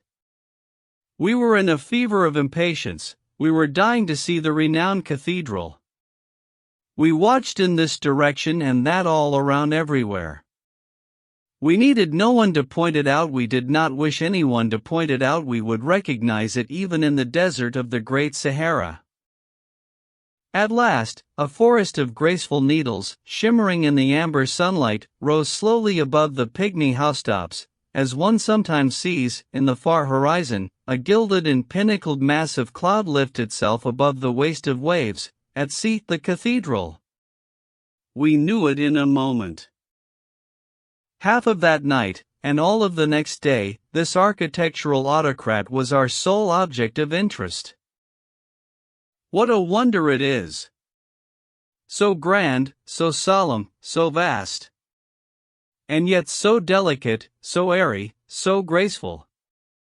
A very world of solid weight, and yet it seems in the soft moonlight only a fairy delusion of frostwork that might vanish with a breath. How sharply its pinnacled angles and its wilderness of spires were cut against the sky, and how richly their shadows fell upon its snowy roof. It was a vision, a miracle, an anthem sung in stone, a poem wrought in marble. Howsoever you look at the great cathedral, it is noble, it is beautiful. Wherever you stand in Milan or within 7 miles of Milan, it is visible, and when it is visible, no other object can chain your whole attention. Leave your eyes unfettered by your will but a single instant and they will surely turn to seek it. It is the first thing you look for when you rise in the morning, and the last your lingering gaze rests upon at night. Surely it must be the princeliest creation that ever brain of man conceived. At 9 o'clock in the morning we went and stood before this marble colossus. The central one of its 5 great doors is bordered with a bas-relief of birds and fruits and beasts and insects, which have been so ingeniously carved out of the marble that they seem like living creatures, and the figures are so numerous and the design so complex that one might study it a week without exhausting its interest. On the great steeple surmounting the myriad of spires, inside of the spires over the doors, the windows in nooks and corners everywhere that a niche or a perch can be found about the enormous building, from summit to base, there is a marble statue, and every statue is a study in itself. Raphael, Angelo, Canova, giants like these gave birth to the designs, and their own pupils carved them. Every face is eloquent with expression, and every attitude is full of grace. Away above, on the lofty roof, rank on rank of carved and fretted spires spring high in the air, and through their rich tracery one sees the sky beyond. In their midst the central steeple towers proudly up like the mainmast of some great Indiaman among a fleet of coasters. We wished to go aloft. The sacristan showed us a marble stairway. Of course it was marble, and of the purest and whitest. There is no other stone, no brick, no wood, among its building materials, and told us to go up 182 steps and stop till he came. It was not necessary to say stop, we should have done that anyhow. We were tired by the time we got there. This was the roof. Here, springing from its broad marble flagstones, were the long files of spires, looking very tall close at hand, but diminishing in the distance like the pipes of an organ. We could see now that the statue on the top of each was the size of a large man, though they all looked like dolls from the street. We could see, also, that from the inside of each and every one of these hollow spires, from 16 to 31 beautiful marble statues looked out upon the world below. From the eaves to the comb of the roof stretched in endless succession great curved marble beams, like the fore and aft braces of a steamboat, and along each beam from end to end stood up a row of richly carved flowers and fruits, each separate and distinct in kind, and over 15,000 species represented. At a little distance these rows seemed to close together like the ties of a railroad track, and then the mingling together of the buds and blossoms of this marble garden forms a picture that is very charming to the eye. We descended and entered. Within the church, long rows of fluted columns, like huge monuments, divided the building into broad aisles, and on the figured pavement fell many a soft blush from the painted windows above. I knew the church was very large, but I could not fully appreciate its great size until I noticed that the men standing far down by the altar looked like boys, and seemed to glide, rather than walk.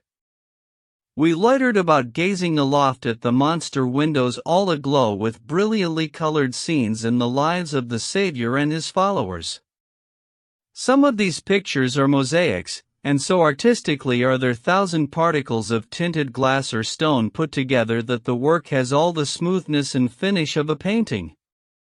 We counted 60 panes of glass in one window, and each pane was adorned with one of these master achievements of genius and patience. The guide showed us a coffee-colored piece of sculpture which he said was considered to have come from the hand of Phidias, since it was not possible that any other artist, of any epoch, could have copied nature with such faultless accuracy.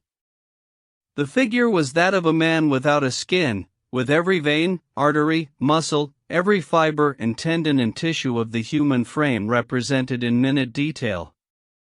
It looked natural, because somehow it looked as if it were in pain. A skinned man would be likely to look that way unless his attention were occupied with some other matter. It was a hideous thing, and yet there was a fascination about it somewhere. I am very sorry I saw it, because I shall always see it now. I shall dream of it sometimes. I shall dream that it is resting its corded arms on the bed's head and looking down on me with its dead eyes. I shall dream that it is stretched between the sheets with me and touching me with its exposed muscles and its stringy cold legs. It is hard to forget repulsive things. I remember yet how I ran off from school once, when I was a boy, and then, pretty late at night, concluded to climb into the window of my father's office and sleep on a lounge, because I had a delicacy about going home and getting thrashed. As I lay on the lounge and my eyes grew accustomed to the darkness, I fancied I could see a long, dusky, shapeless thing stretched upon the floor. A cold shiver went through me. I turned my face to the wall. That did not answer. I was afraid that that thing would creep over and seize me in the dark. I turned back and stared at it for minutes, and minutes they seemed hours. It appeared to me that the lagging moonlight never would get to it. I turned to the wall and counted 20, to pass the feverish time away. I looked, the pale square was nearer. I turned again and counted 50, it was almost touching it. With desperate will I turned again and counted 100, and faced about, all in a tremble. A white human hand lay in the moonlight. Such an awful sinking at the heart, such a sudden gasp for breath. I felt, I cannot tell what I felt. When I recovered strength enough, I faced the wall again. But no boy could have remained so with that mysterious hand behind him. I counted again and looked, the most of a naked arm was exposed. I put my hands over my eyes and counted till I could stand it no longer, and then the pallid face of a man was there, with the corners of the mouth drawn down, and the eyes fixed and glassy in death. I raised to a sitting posture and glowered on that corpse till the light crept down the bare breastline by line, inch by inch past the nipple, and then it disclosed a ghastly stab. I went away from there. I do not say that I went away in any sort of a hurry, but I simply went, that is sufficient. I went out at the window, and I carried the sash along with me. I did not need the sash, but it was handier to take it than it was to leave it, and so I took it. I was not scared, but I was considerably agitated. When I reached home, they whipped me, but I enjoyed it. It seemed perfectly delightful. That man had been stabbed near the office that afternoon, and they carried him in there to doctor him, but he only lived an hour. I have slept in the same room with him often since then in my dreams. Now we will descend into the crypt, under the grand altar of Milan Cathedral, and receive an impressive sermon from lips that have been silent and hands that have been gestureless for 300 years. The priest stopped in a small dungeon and held up his candle. This was the last resting place of a good man, a warm-hearted, unselfish man, a man whose whole life was given to succoring the poor, encouraging the faint-hearted, visiting the sick, in relieving distress, whenever and wherever he found it. His heart, his hand, and his purse were always open. With his story in one's mind, he can almost see his benignant countenance moving calmly among the haggard faces of Milan in the days when the plague swept the city, brave where all others were cowards, full of compassion where pity had been crushed out of all other breasts by the instinct of self-preservation gone mad with terror, cheering all, praying with all, helping all, with hand and brain and purse. At a time when parents forsook their children, the friend deserted the friend, and the brother turned away from the sister while her pleadings were still wailing in his ears. This was good St. Charles Borromeo, Bishop of Milan. The people idolized him, princes lavished uncounted treasures upon him. We stood in his tomb. Nearby was the sarcophagus, lighted by the dripping candles. The walls were faced with bas-reliefs representing scenes in his life done in massive silver. The priest put on a short white lace garment over his black robe, crossed himself, bowed reverently, and began to turn a windlass slowly. The sarcophagus separated in two parts, lengthwise, and the lower part sank down and disclosed a coffin of rock crystal as clear as the atmosphere. Within lay the body, robed in costly habiliments covered with gold embroidery and starred with scintillating gems. The decaying head was black with age, the dry skin was drawn tight to the bones, the eyes were gone, there was a hole in the temple and another in the cheek, and the skinny lips were parted as in a ghastly smile. Over this dreadful face, its dust and decay and its mocking grin, hung a crown sewn thick with flashing brilliance, and upon the breast lay crosses and croziers of solid gold that were splendid with emeralds and diamonds. How poor, and cheap, and trivial these gewgaws seemed in presence of the solemnity, the grandeur, the awful majesty of death. Think of Milton, Shakespeare, Washington, standing before a reverend world tricked out in the glass beads, the brass earrings and tin trumpery of the savages of the plains. Dead Bartolomeo preached his pregnant sermon, and its burden was, "You that worship the vanities of earth, you that long for worldly honor, worldly wealth, worldly fame, behold their worth." To us it seemed that so good a man, so kind a heart, so simple a nature, deserved rest and peace in a grave sacred from the intrusion of prying eyes, and believed that he himself would have preferred to have it so, but peradventure our wisdom was at fault in this regard. As we came out upon the floor of the church again, another priest volunteered to show us the treasures of the church. What more?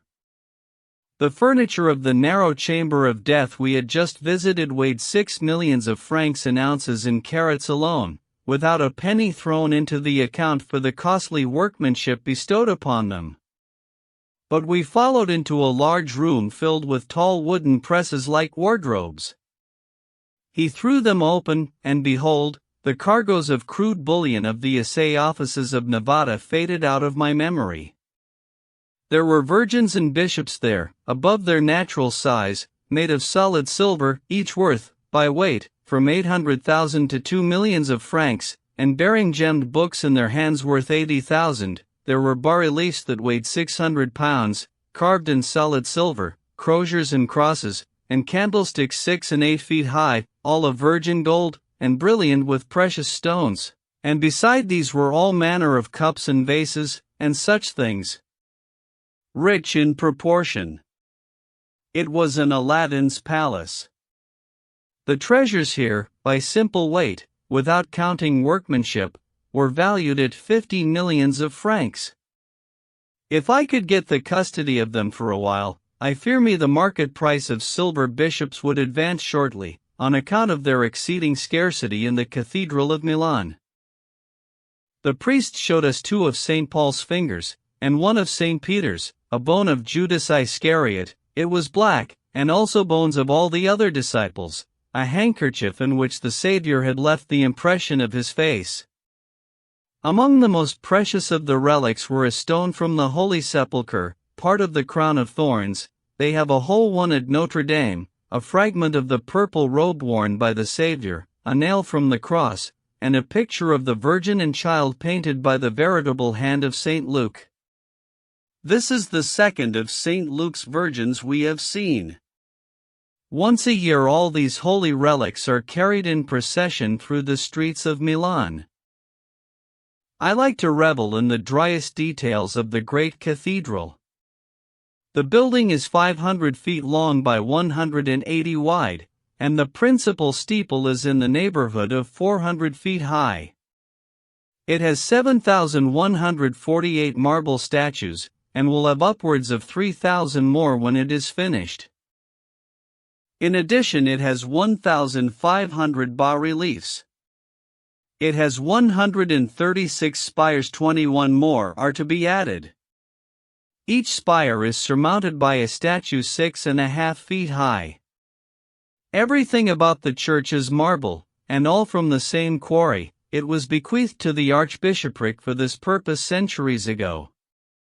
So nothing but the mere workmanship costs. Still, that is expensive. The bill foots up 684 millions of francs thus far, considerably over 100 millions of dollars, and it is estimated that it will take 120 years yet to finish the cathedral. It looks complete, but is far from being so. We saw a new statue put in its niche yesterday, alongside of one which had been standing these 400 years, they said.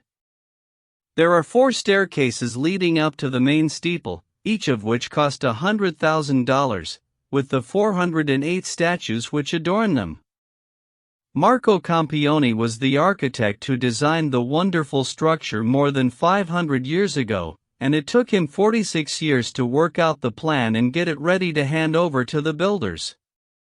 He is dead now. The building was begun a little less than 500 years ago, and the third generation hence will not see it completed. The building looks best by moonlight, because the older portions of it, being stained with age, contrast unpleasantly with the newer and whiter portions. It seems somewhat too broad for its height, but maybe familiarity with it might dissipate this impression. They say that the Cathedral of Milan is second only to St. Peter's at Rome. I cannot understand how it can be second to anything made by human hands. We bid it goodbye, now possibly for all time. How surely, in some future day, when the memory of it shall have lost its vividness, shall we half believe we have seen it in a wonderful dream, but never with waking eyes. Chapter 19. Do you wish so old can be? That was what the guide asked when we were looking up at the bronze horses on the Arch of Peace. It meant, do you wish to go up there? I give it as a specimen of guide English. These are the people that make life a burthen to the tourist. Their tongues are never still. They talk forever and forever, and that is the kind of billingsgate they use. Inspiration itself could hardly comprehend them. If they would only show you a masterpiece of art, or a venerable tomb, or a prison house, or a battlefield, hallowed by touching memories or historical reminiscences, or grand traditions, and then step aside and hold still for 10 minutes and let you think, it would not be so bad. But they interrupt every dream, every pleasant train of thought, with their tiresome cackling. Sometimes when I have been standing before some cherished old idol of mine that I remembered years and years ago in pictures in the geography at school, I have thought I would give a whole world if the human parrot at my side would suddenly perish where he stood and leave me to gaze, and ponder, and worship. No, we did not wish so old can be. We wished to go to La Scala, the largest theater in the world, I think they call it. We did so. It was a large place. 7 separate and distinct masses of humanity, 6 great circles and a monster parquet. We wished to go to the Ambrosian Library, and we did that also.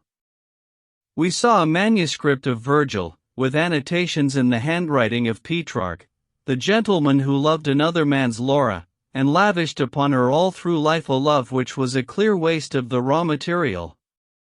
It was sound sentiment, but bad judgment. It brought both parties fame, and created a fountain of commiseration for them in sentimental breasts that is running yet. But who says a word in behalf of poor Mr. Laura? I do not know his other name. Who glorifies him? Who bedews him with tears? Who writes poetry about him? Nobody. How do you suppose he liked the state of things that has given the world so much pleasure?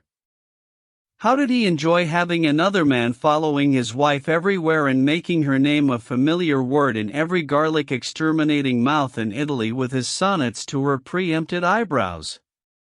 They got fame and sympathy, he got neither. This is a peculiarly felicitous instance of what is called poetical justice. It is all very fine, but it does not chime with my notions of right. It is too one-sided, too ungenerous. Let the world go on fretting about Laura and Petrarch if it will, but as for me, my tears and my lamentations shall be lavished upon the unsung defendant. We saw also an autograph letter of Lucrezia Borgia, a lady for whom I have always entertained the highest respect, on account of her rare histrionic capabilities, her opulence in solid gold goblets made of gilded wood, her high distinction as an operatic screamer, and the facility with which she could order a sextuple funeral and get the corpses ready for it. We saw one single coarse yellow hair from Lucrezia's head, likewise. It awoke emotions, but we still live. In this same library we saw some drawings by Michelangelo, these Italians call him Michelangelo, and Leonardo da Vinci. They spell it Vinci and pronounce it Vinci. Foreigners always spell better than they pronounce. We reserve our opinion of these sketches. In another building they showed us a fresco representing some lions and other beasts drawing chariots, and they seemed to project so far from the wall that we took them to be sculptures. The artist had shrewdly heightened the delusion by painting dust on the creatures' backs, as if it had fallen there naturally and properly. Smart fellow if it be smart to deceive strangers. Elsewhere we saw a huge Roman amphitheater, with its stone seats still in good preservation. Modernized, it is now the scene of more peaceful recreations than the exhibition of a party of wild beasts with Christians for dinner. Part of the time, the Milanese use it for a racetrack, and at other seasons they flood it with water and have spirited yachting regattas there. The guide told us these things, and he would hardly try so hazardous an experiment as the telling of a falsehood, when it is all he can do to speak the truth in English without getting the lockjaw. In another place we were shown a sort of summer arbor, with a fence before it. We said that was nothing. We looked again, and saw, through the arbor, an endless stretch of garden, and shrubbery, and grassy lawn. We were perfectly willing to go in there and rest, but it could not be done. It was only another delusion, a painting by some ingenious artist with little charity in his heart for tired folk. The deception was perfect. No one could have imagined the park was not real. We even thought we smelled the flowers at first. We got a carriage at twilight and drove in the shaded avenues with the other nobility, and after dinner we took wine and ices in a fine garden with the great public. The music was excellent, the flowers and shrubbery were pleasant to the eye, the scene was vivacious, everybody was genteel and well behaved, and the ladies were slightly mustached, and handsomely dressed, but very homely. We adjourned to a cafe and played billiards an hour, and I made 6 or 7 points by the doctor pocketing his ball, and he made as many by my pocketing my ball. We came near making a carom sometimes, but not the one we were trying to make. The table was of the usual European style, cushions dead and twice as high as the balls, the cues in bad repair. The natives play only a sort of pool on them. We have never seen anybody playing the French 3-ball game yet, and I doubt if there is any such game known in France, or that there lives any man mad enough to try to play it on one of these European tables. We had to stop playing finally because Dan got to sleeping 15 minutes between the counts and paying no attention to his marking. Afterward we walked up and down one of the most popular streets for some time, enjoying other people's comfort and wishing we could export some of it to our restless, driving, vitality-consuming marts at home. Just in this one matter lies the main charm of life in Europe: comfort. In America, we hurry, which is well, but when the day's work is done, we go on thinking of losses and gains, we plan for the morrow, we even carry our business cares to bed with us, and toss and worry over them when we ought to be restoring our racked bodies and brains with sleep. We burn up our energies with these excitements, and either die early or drop into a lean and mean old age at a time of life which they call a man's prime in Europe. When an acre of ground has produced long and well, we let it lie fallow and rest for a season. We take no man clear across the continent in the same coach he started in. The coach is stabled somewhere on the plains and its heated machinery allowed to cool for a few days. When a razor has seen long service and refuses to hold an edge, the barber lays it away for a few weeks, and the edge comes back of its own accord. We bestow thoughtful care upon inanimate objects, but none upon ourselves. What a robust people, what a nation of thinkers we might be, if we would only lay ourselves on the shelf occasionally and renew our edges. I do envy these Europeans the comfort they take. When the work of the day is done, they forget it. Some of them go, with wife and children, to a beer hall and sit quietly and genteelly drinking a mug or two of ale and listening to music. Others walk the streets, others drive in the avenues, others assemble in the great ornamental squares in the early evening to enjoy the sight and the fragrance of flowers and to hear the military bands play. No European city being without its fine military music at eventide, and yet others of the populace sit in the open air in front of the refreshment houses and eat ices and drink mild beverages that could not harm a child. They go to bed moderately early, and sleep well. They are always quiet, always orderly, always cheerful, comfortable, and appreciative of life and its manifold blessings. One never sees a drunken man among them. The change that has come over our little party is surprising. Day by day we lose some of our restlessness and absorb some of the spirit of quietude and ease that is in the tranquil atmosphere about us and in the demeanor of the people. We grow wise apace.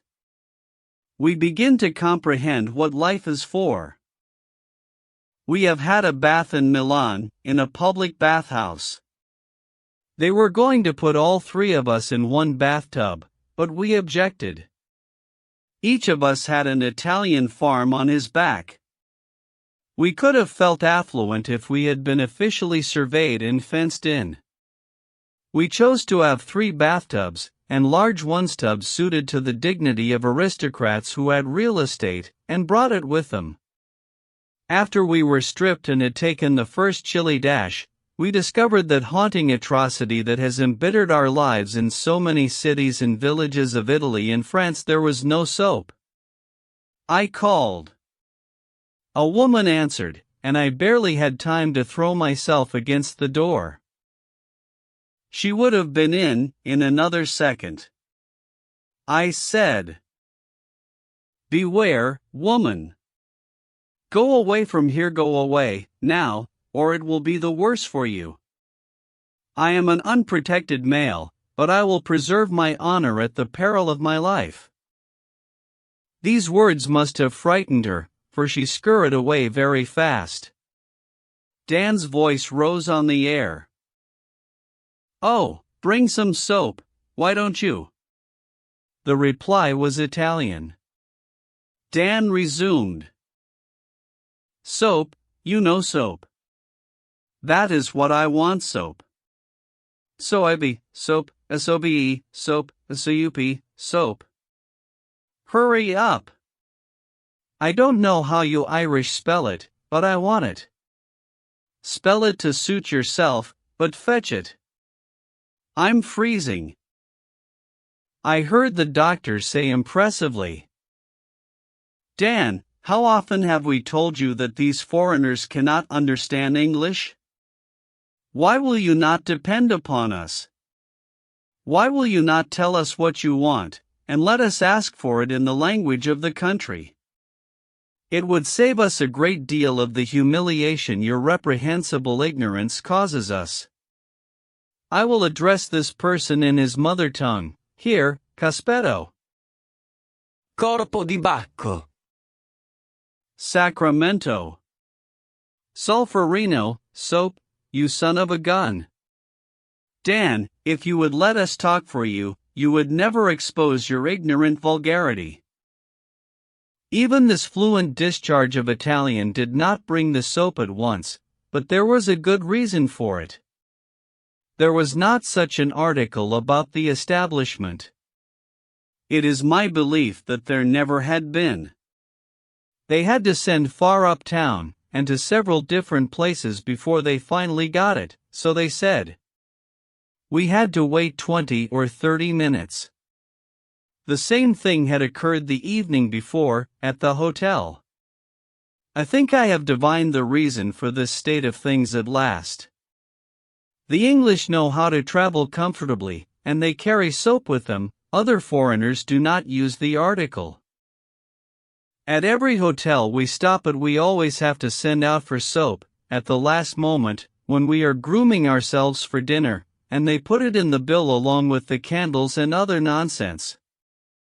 In Marseilles they make half the fancy toilet soap we consume in America, but the Marseillais only have a vague theoretical idea of its use, which they have obtained from books of travel, just as they have acquired an uncertain notion of clean shirts, and the peculiarities of the gorilla, and other curious matters.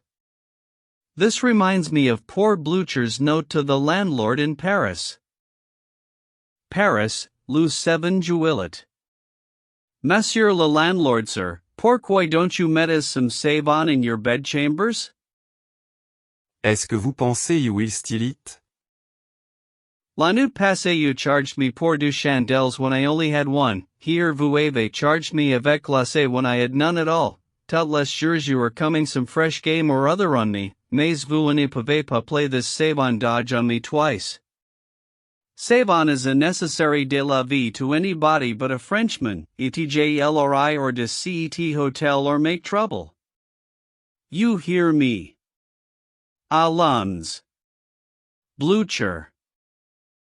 I remonstrated against the sending of this note, because it was so mixed up that the landlord would never be able to make head or tail of it, but Blucher said he guessed the old man could read the French of it and average the rest. Blucher's French is bad enough, but it is not much worse than the English one finds in advertisements all over Italy every day. For instance, observe the printed card of the hotel we shall probably stop at on the shores of Lake Como. Notish. This hotel, which the best it is in Italy and most superb, is handsome, locate on the best situation of the lake, with the most splendid view near the villas Melzi, to the King of Belgium, and Soboloni. This hotel have recently enlarged, do offer all commodities on moderate price, at the strangers gentlemen who wish spend the seasons on the lake come. How is that, for a specimen? In the hotel is a handsome little chapel where an English clergyman is employed to preach to such of the guests of the house as hail from England and America, and this fact is also set forth in barbarous English in the same advertisement. Wouldn't you have supposed that the adventurous linguist who framed the card would have known enough to submit it to that clergyman before he sent it to the printer? Here in Milan, in an ancient tumble-down ruin of a church, is the mournful wreck of the most celebrated painting in the world, The Last Supper, by Leonardo da Vinci. We are not infallible judges of pictures, but of course we went there to see this wonderful painting, once so beautiful, always so worshipped by masters in art, and forever to be famous in song and story. And the first thing that occurred was the infliction on us of a placard fairly reeking with wretched English.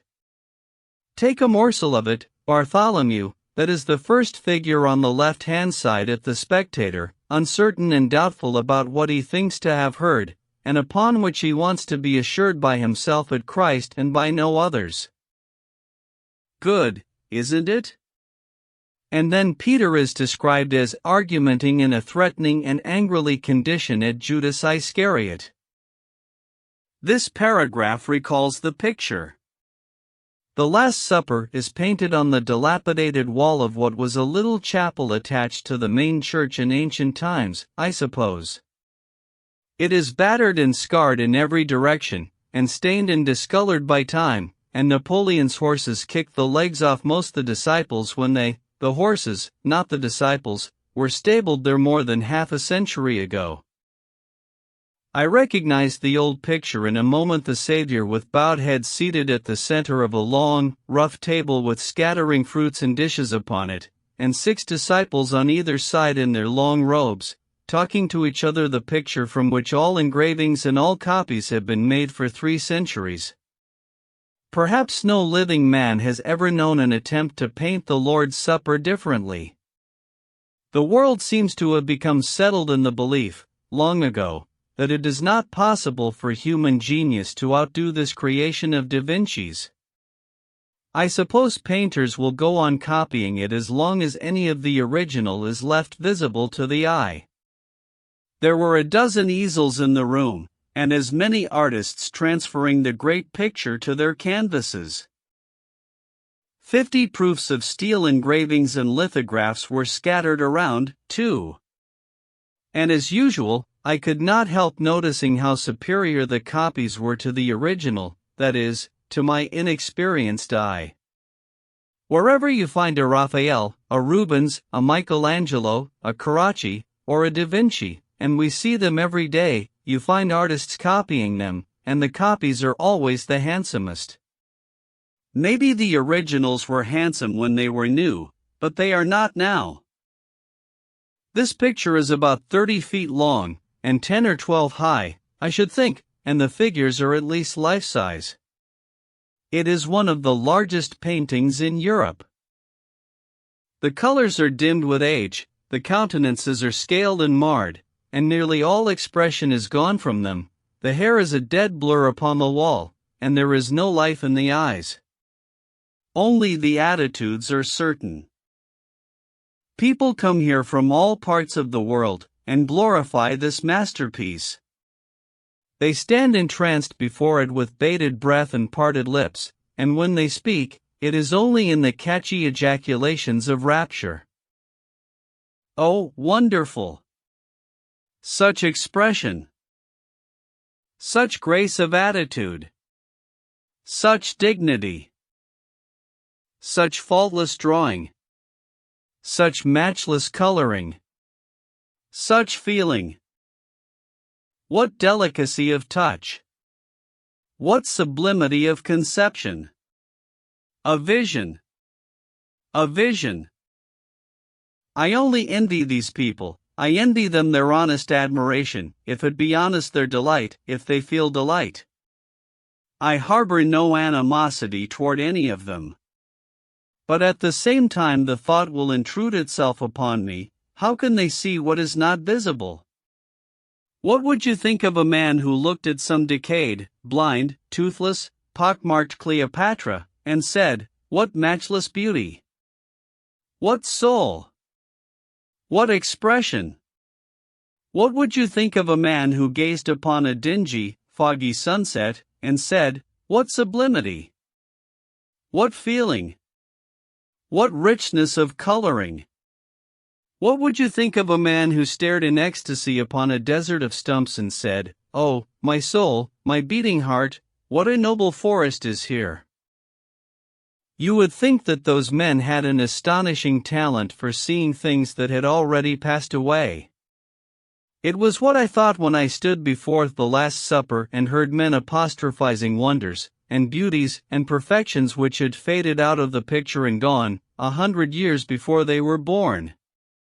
We can imagine the beauty that was once in an aged face, we can imagine the forest if we see the stumps, but we cannot absolutely see these things when they are not there.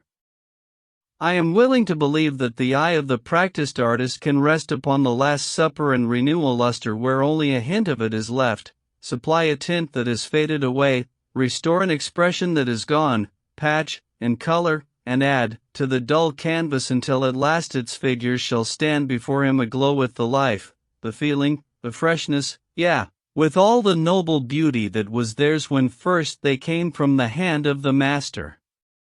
But I cannot work this miracle. Can those other uninspired visitors do it, or do they only happily imagine they do?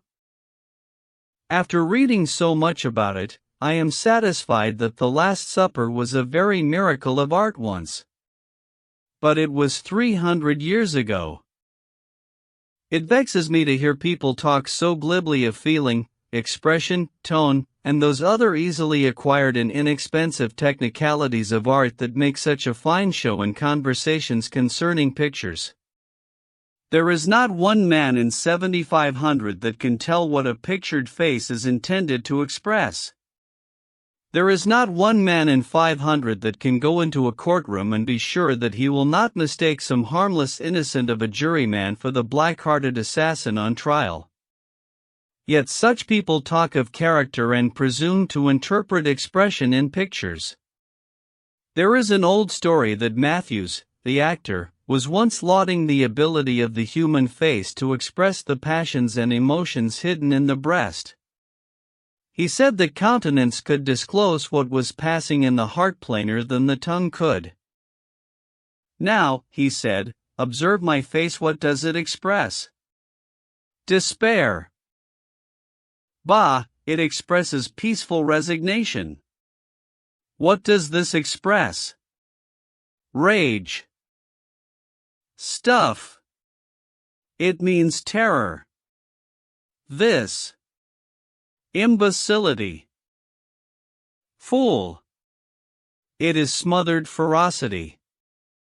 Now this. Joy. Oh, perdition. Any ass can see it means insanity. Expression. People coolly pretend to read it who would think themselves presumptuous if they pretended to interpret the hieroglyphics on the obelisks of Luxor, yet they are fully as competent to do the one thing as the other. I have heard two very intelligent critics speak of Murillo's Immaculate Conception, now in the museum at Seville, within the past few days. One said, "Oh, the Virgin's face is full of the ecstasy of a joy that is complete, that leaves nothing more to be desired on earth." The other said, "Ah, that wonderful face is so humble, so pleading, it says as plainly as words could say it, I fear, I tremble, I am unworthy. But thy will be done, sustain thou thy servant."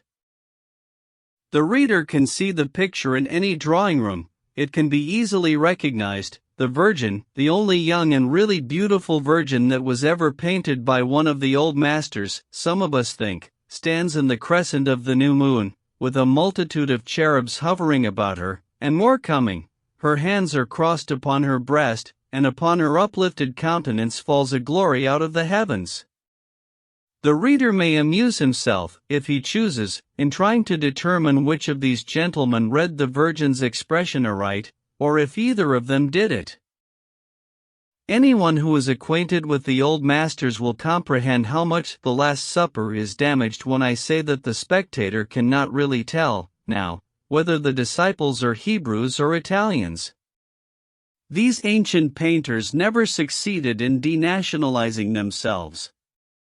The Italian artists painted Italian virgins, the Dutch painted Dutch virgins, the virgins of the French painters were French women. None of them ever put into the face of the Madonna that indescribable something which proclaims the Jewess, whether you find her in New York, in Constantinople, in Paris, Jerusalem, or in the Empire of Morocco. I saw in the Sandwich Islands, once, a picture copied by a talented German artist from an engraving in one of the American illustrated papers. It was an allegory, representing Mr. Davis in the act of signing a secession act or some such document. Over him hovered the ghost of Washington in warning attitude, and in the background a troop of shadowy soldiers in continental uniform were limping with shoeless, bandaged feet through a driving snowstorm. Valley Forge was suggested, of course. The copy seemed accurate, and yet there was a discrepancy somewhere. After a long examination, I discovered what it was. The shadowy soldiers were all Germans. Jeff Davis was a German. Even the hovering ghost was a German ghost. The artist had unconsciously worked his nationality into the picture. To tell the truth, I am getting a little perplexed about John the Baptist and his portraits. In France I finally grew reconciled to him as a Frenchman, here he is unquestionably an Italian. What next? Can it be possible that the painters make John the Baptist a Spaniard in Madrid and an Irishman in Dublin? We took an open barouche and drove 2 miles out of Milan to see the Echo, as the guide expressed it.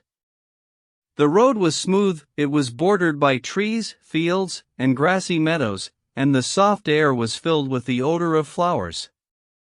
Troops of picturesque peasant girls, coming from work, hooted at us, shouted at us, made all manner of game of us, and entirely delighted me. My long-cherished judgment was confirmed. I always did think those frosy, romantic, unwashed peasant girls I had read so much about in poetry were a glaring fraud. We enjoyed our jaunt. It was an exhilarating relief from tiresome sightseeing. We distressed ourselves very little about the astonishing echo the guide talked so much about. We were growing accustomed to encomiums on wonders that too often proved no wonders at all. And so we were most happily disappointed to find in the sequel that the guide had even failed to rise to the magnitude of his subject. We arrived at a tumble-down old rookery called the Palazzo Simonetti, a massive hewn stone affair occupied by a family of ragged Italians. A good-looking young girl conducted us to a window on the second floor which looked out on a court walled on 3 sides by tall buildings. She put her head out at the window and shouted. The echo answered more times than we could count. She took a speaking trumpet and through it she shouted, sharp and quick, a single ha. The echo answered. Ah, ah, ah, ah, ah, ah. Ah. And finally went off into a rollicking convulsion of the jolliest laughter that could be imagined. It was so joyful, so long continued, so perfectly cordial and hearty, that everybody was forced to join in. There was no resisting it. Then the girl took a gun and fired it. We stood ready to count the astonishing clatter of reverberations. We could not say 1, 2, 3 fast enough, but we could dot our notebooks with our pencil points almost rapidly enough to take down a sort of shorthand report of the result. My page revealed the following account. I could not keep up, but I did as well as I could. I set down 52 distinct repetitions, and then the echo got the advantage of me. The doctor set down 64, and thenceforth the echo moved too fast for him, also. After the separate concussions could no longer be noted, the reverberations dwindled to a wild, long-sustained clatter of sounds such as a watchman's rattle produces. It is likely that this is the most remarkable echo in the world. The doctor, in jest, offered to kiss the young girl, and was taken a little aback when she said he might for a franc. The commonest gallantry compelled him to stand by his offer, and so he paid the franc and took the kiss. She was a philosopher. She said a franc was a good thing to have, and she did not care anything for one paltry kiss, because she had $1 million left. Then our comrade, always a shrewd businessman, offered to take the whole cargo at 30 days, but that little financial scheme was a failure. Chapter 20. We left Milan by rail. The cathedral 6 or 7 miles behind us, vast, dreamy, bluish, snow-clad mountains 20 miles in front of us, these were the accented points in the scenery. The more immediate scenery consisted of fields and farmhouses outside the car and a monster-headed dwarf and a mustached woman inside it. These latter were not show people. Alas, deformity and female beards are too common in Italy to attract attention. We passed through a range of wild, picturesque hills, steep, wooded, cone-shaped, with rugged crags projecting here and there, and with dwellings and ruinous castles perched away up toward the drifting clouds. We lunched at the curious old town of Como, at the foot of the lake, and then took the small steamer and had an afternoon's pleasure excursion to this place, Bellagio. When we walked ashore, a party of policemen, people whose cocked hats and showy uniforms would shame the finest uniform in the military service of the United States, put us into a little stone cell and locked us in.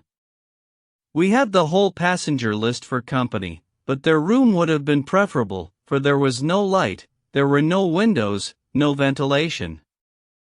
It was close and hot. We were much crowded. It was the black hole of Calcutta on a small scale. Presently a smoke rose about our feet, a smoke that smelled of all the dead things of earth, of all the putrefaction and corruption imaginable. We were there 5 minutes, and when we got out it was hard to tell which of us carried the vilest fragrance. These miserable outcasts called that fumigating us, and the term was a tame one indeed. They fumigated us to guard themselves against the cholera, though we hailed from no infected port. We had left the cholera far behind us all the time.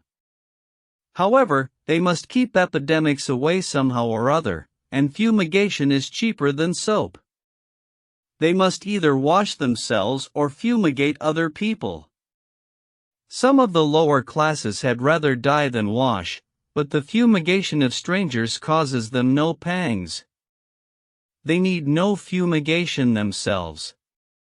Their habits make it unnecessary. They carry their preventive with them, they sweat and fumigate all the day long. I trust one am a humble and a consistent Christian. I try to do what is right. I know it is my duty to pray for them that despitefully use me, and therefore, hard as it is, I shall still try to pray for these fumigating, macaroni-stuffing organ grinders. Our hotel sits at the water's edge, at least its front garden does, and we walk among the shrubbery and smoke at twilight. We look afar off at Switzerland and the Alps, and feel an indolent willingness to look no closer. We go down the steps and swim in the lake.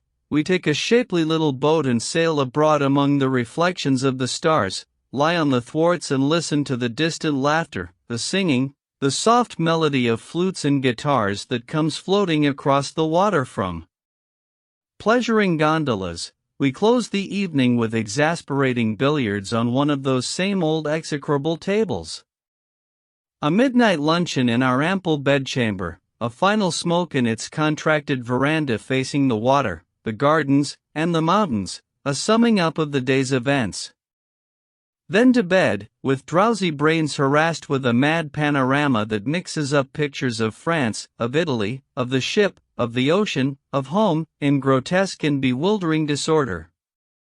Then a melting away of familiar faces, of cities, and of tossing waves, into a great calm of forgetfulness and peace.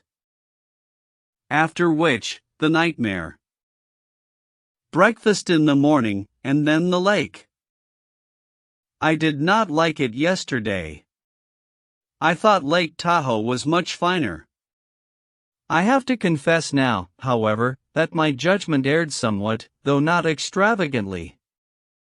I always had an idea that Como was a vast basin of water, Lake Tahoe, shut in by great mountains.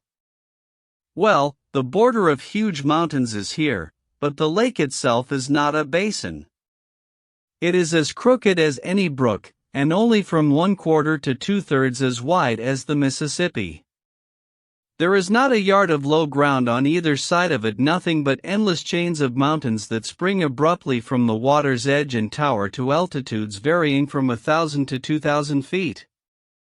Their craggy sides are clothed with vegetation, and white specks of houses peep out from the luxuriant foliage everywhere. They are even perched upon jutting and picturesque pinnacles 1,000 feet above your head. Again, 4 miles along the shores, handsome country seats, surrounded by gardens and groves, sit fairly in the water, sometimes in nooks carved by nature out of the vine-hung precipices, and with no ingress or egress save by boats.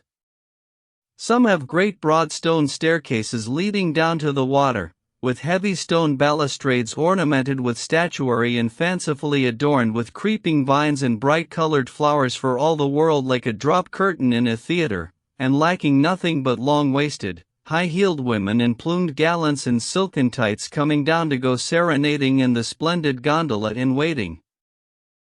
A great feature of Como's attractiveness is the multitude of pretty houses and gardens that cluster upon its shores and on its mountainsides.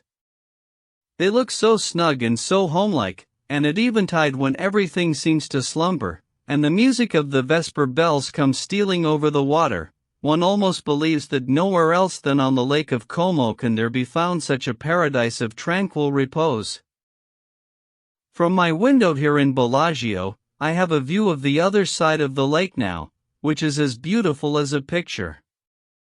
A scarred and wrinkled precipice rises to a height of 1,800 feet. On a tiny bench halfway up its vast wall, sits a little snowflake of a church, no bigger than a martin box. Apparently, skirting the base of the cliff are 100 orange groves and gardens, flecked with glimpses of the white dwellings that are buried in them. In front, 3 or 4 gondolas lie idle upon the water, and in the burnished mirror of the lake, mountain, chapel, houses, groves and boats are counterfeited so brightly and so clearly that one scarce knows where the reality leaves off and the reflection begins.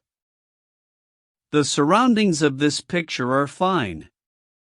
A mile away, a grove-plumed promontory jets far into the lake and glasses its palace in the blue depths. In midstream a boat is cutting the shining surface and leaving a long track behind, like a ray of light. The mountains beyond are veiled in a dreamy purple haze. Far in the opposite direction a tumbled mass of domes and verdant slopes and valleys bars the lake, and here indeed does distance lend enchantment to the view, for on this broad canvas, sun and clouds and the richest of atmospheres have blended 1,000 tints together, and over its surface the filmy lights and shadows drift, hour after hour, and glorify it with a beauty that seems reflected out of heaven itself.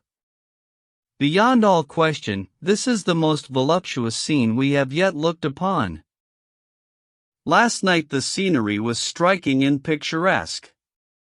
On the other side crags and trees and snowy houses were reflected in the lake with a wonderful distinctness, and streams of light from many a distant window shot far abroad over the still waters.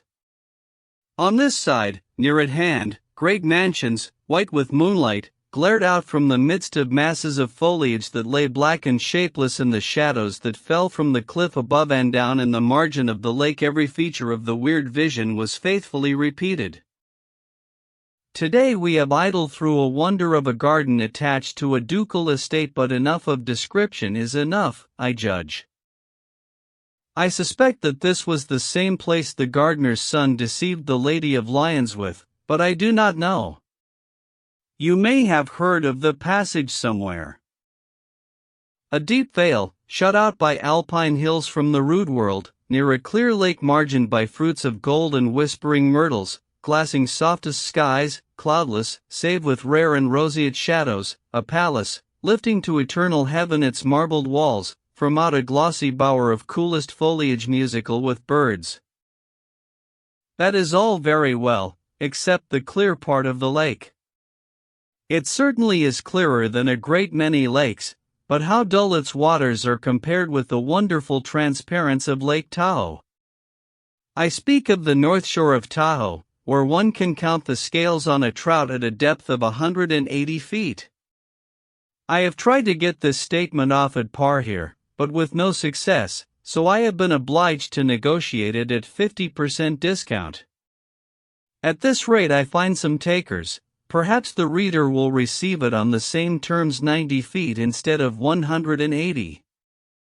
But let it be remembered that those are forced terms sheriff's sale prices. As far as I am privately concerned, I abate not a jot of the original assertion that in those strangely magnifying waters one may count the scales on a trout of the large kind, at a depth of 180 feet may see every pebble on the bottom, might even count a paper of drapins. People talk of the transparent waters of the Mexican Bay of Acapulco, but in my own experience I know they cannot compare with those I am speaking of. I have fished for trout in Tahoe, and at a measured depth of 84 feet I have seen them put their noses to the bait and I could see their gills open and shut. I could hardly have seen the trout themselves at that distance in the open air. As I go back in spirit and recall that noble sea, reposing among the snow peaks 6,000 feet above the ocean, the conviction comes strong upon me again that Como would only seem a bedizened little courtier in that august presence. Sorrow and misfortune overtake the legislature that still from year to year permits Tahoe to retain its unmusical cognomen. Tahoe. It suggests no crystal waters, no picturesque shores, no sublimity. Tahoe for a sea in the clouds, a sea that has character and asserts it in solemn calms at times in savage storms, a sea whose royal seclusion is guarded by a cordon of sentinel peaks that lift their frosty fronts 9,000 feet above the level world, a sea whose every aspect is impressive, whose belongings are all beautiful, whose lonely majesty types the deity. Tahoe means grasshoppers. It means grasshopper soup. It is Indian, and suggestive of Indians. They say it is Paiute, possibly it is digger. I am satisfied it was named by the diggers, those degraded savages who roast their dead relatives, then mix the human grease and ashes of bones with tar, and gum it thick all over their heads and foreheads and ears, and go caterwauling about the hills and call it morning. These are the gentry that named the lake. People say that Tahoe means silver lake, limpid water, falling leaf. Bosh. It means grasshopper soup, the favorite dish of the digger tribe and of the Paiutes as well. It isn't worthwhile, in these practical times, for people to talk about Indian poetry. There never was any in them except in the Fenimore Cooper Indians. But they are an extinct tribe that never existed. I know the noble red man. I have camped with the Indians, I have been on the warpath with them, taken part in the chase with them for grasshoppers, helped them steal cattle, I have roamed with them, scalped them, had them for breakfast. I would gladly eat the whole race if I had a chance. But I am growing unreliable. I will return to my comparison of the lakes. Como is a little deeper than Tahoe, if people here tell the truth. They say it is 1,800 feet deep at this point, but it does not look a dead enough blue for that. Tahoe is 1,525 feet deep in the center, by the state geologist's measurement. They say the great peak opposite this town is 5,000 feet high, but I feel sure that 3,000 feet of that statement is a good honest lie. The lake is a mile wide, here, and maintains about that width from this point to its northern extremity, which is distant 16 miles, from here to its southern extremity say 15 miles. It is not over half a mile wide in any place, I should think. Its snow-clad mountains one hears so much about are only seen occasionally, and then in the distance, the Alps. Tahoe is from 10 to 18 miles wide, and its mountains shut it in like a wall. Their summits are never free from snow the year round. One thing about it is very strange, it never has even a skim of ice upon its surface, although lakes in the same range of mountains, lying in a lower and warmer temperature, freeze over in winter. It is cheerful to meet a shipmate in these out-of-the-way places and compare notes with him. We have found one of ours here, an old soldier of the war, who is seeking bloodless adventures and rest from his campaigns in these sunny lands, Colonel J. Heron Foster, editor of a Pittsburgh journal, and a most estimable gentleman. As these sheets are being prepared for the press, I am pained to learn of his decease shortly after his return home. M.T. Chapter 21. We voyaged by steamer down the Lago di Lecco, through wild mountain scenery, and by hamlets and villas, and disembarked at the town of Lecco. They said it was 2 hours, by carriage to the ancient city of Bergamo, and that we would arrive there in good season for the railway train. We got an open barouche and a wild, boisterous driver, and set out. It was delightful. We had a fast team and a perfectly smooth road. There were towering cliffs on our left, and the pretty Lago di Lecco on our right, and every now and then it rained on us. Just before starting, the driver picked up, in the street, a stump of a cigar an inch long, and put it in his mouth. When he had carried it thus about an hour, I thought it would be only Christian charity to give him a light. I handed him my cigar, which I had just lit, and he put it in his mouth and returned his stump to his pocket. I never saw a more sociable man. At least I never saw a man who was more sociable on a short acquaintance. We saw interior Italy, now.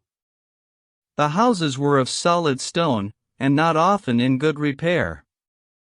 The peasants and their children were idle, as a general thing, and the donkeys and chickens made themselves at home in drawing room and bedchamber and were not molested. The drivers of each and every one of the slow-moving market carts we met were stretched in the sun upon their merchandise, sound asleep. Every 300 or 400 yards, it seemed to me, we came upon the shrine of some saint or other, a rude picture of him built into a huge cross or a stone pillar by the roadside. Some of the pictures of the Savior were curiosities in their way. They represented him stretched upon the cross, his countenance distorted with agony. From the wounds of the crown of thorns, from the pierced side, from the mutilated hands and feet, from the scourged body, from every handbreadth of his person streams of blood were flowing. Such a gory, ghastly spectacle would frighten the children out of their senses, I should think. There were some unique auxiliaries to the painting which added to its spirited effect. These were genuine wooden and iron implements, and were prominently disposed round about the figure: a bundle of nails, the hammer to drive them, the sponge, the reed that supported it, the cup of vinegar, the ladder for the ascent of the cross, the spear that pierced the Saviour's side. The crown of thorns was made of real thorns, and was nailed to the sacred head. In some Italian church paintings, even by the old masters, the Savior and the Virgin wear silver or gilded crowns that are fastened to the pictured head with nails. The effect is as grotesque as it is incongruous. Here and there, on the fronts of roadside inns, we found huge, coarse frescoes of suffering martyrs like those in the shrines. It could not have diminished their sufferings any to be so uncouthly represented. We were in the heart and home of priestcraft, of a happy, cheerful, contented ignorance, superstition, degradation, poverty, indolence, and everlasting unaspiring worthlessness. And we said fervently, it suits these people precisely, let them enjoy it, along with the other animals, and heaven forbid that they be molested. We feel no malice toward these fumigators. We passed through the strangest, funniest, undreamt of old towns, wedded to the customs and steeped in the dreams of the elder ages, and perfectly unaware that the world turns round. And perfectly indifferent, too, as to whether it turns around or stands still.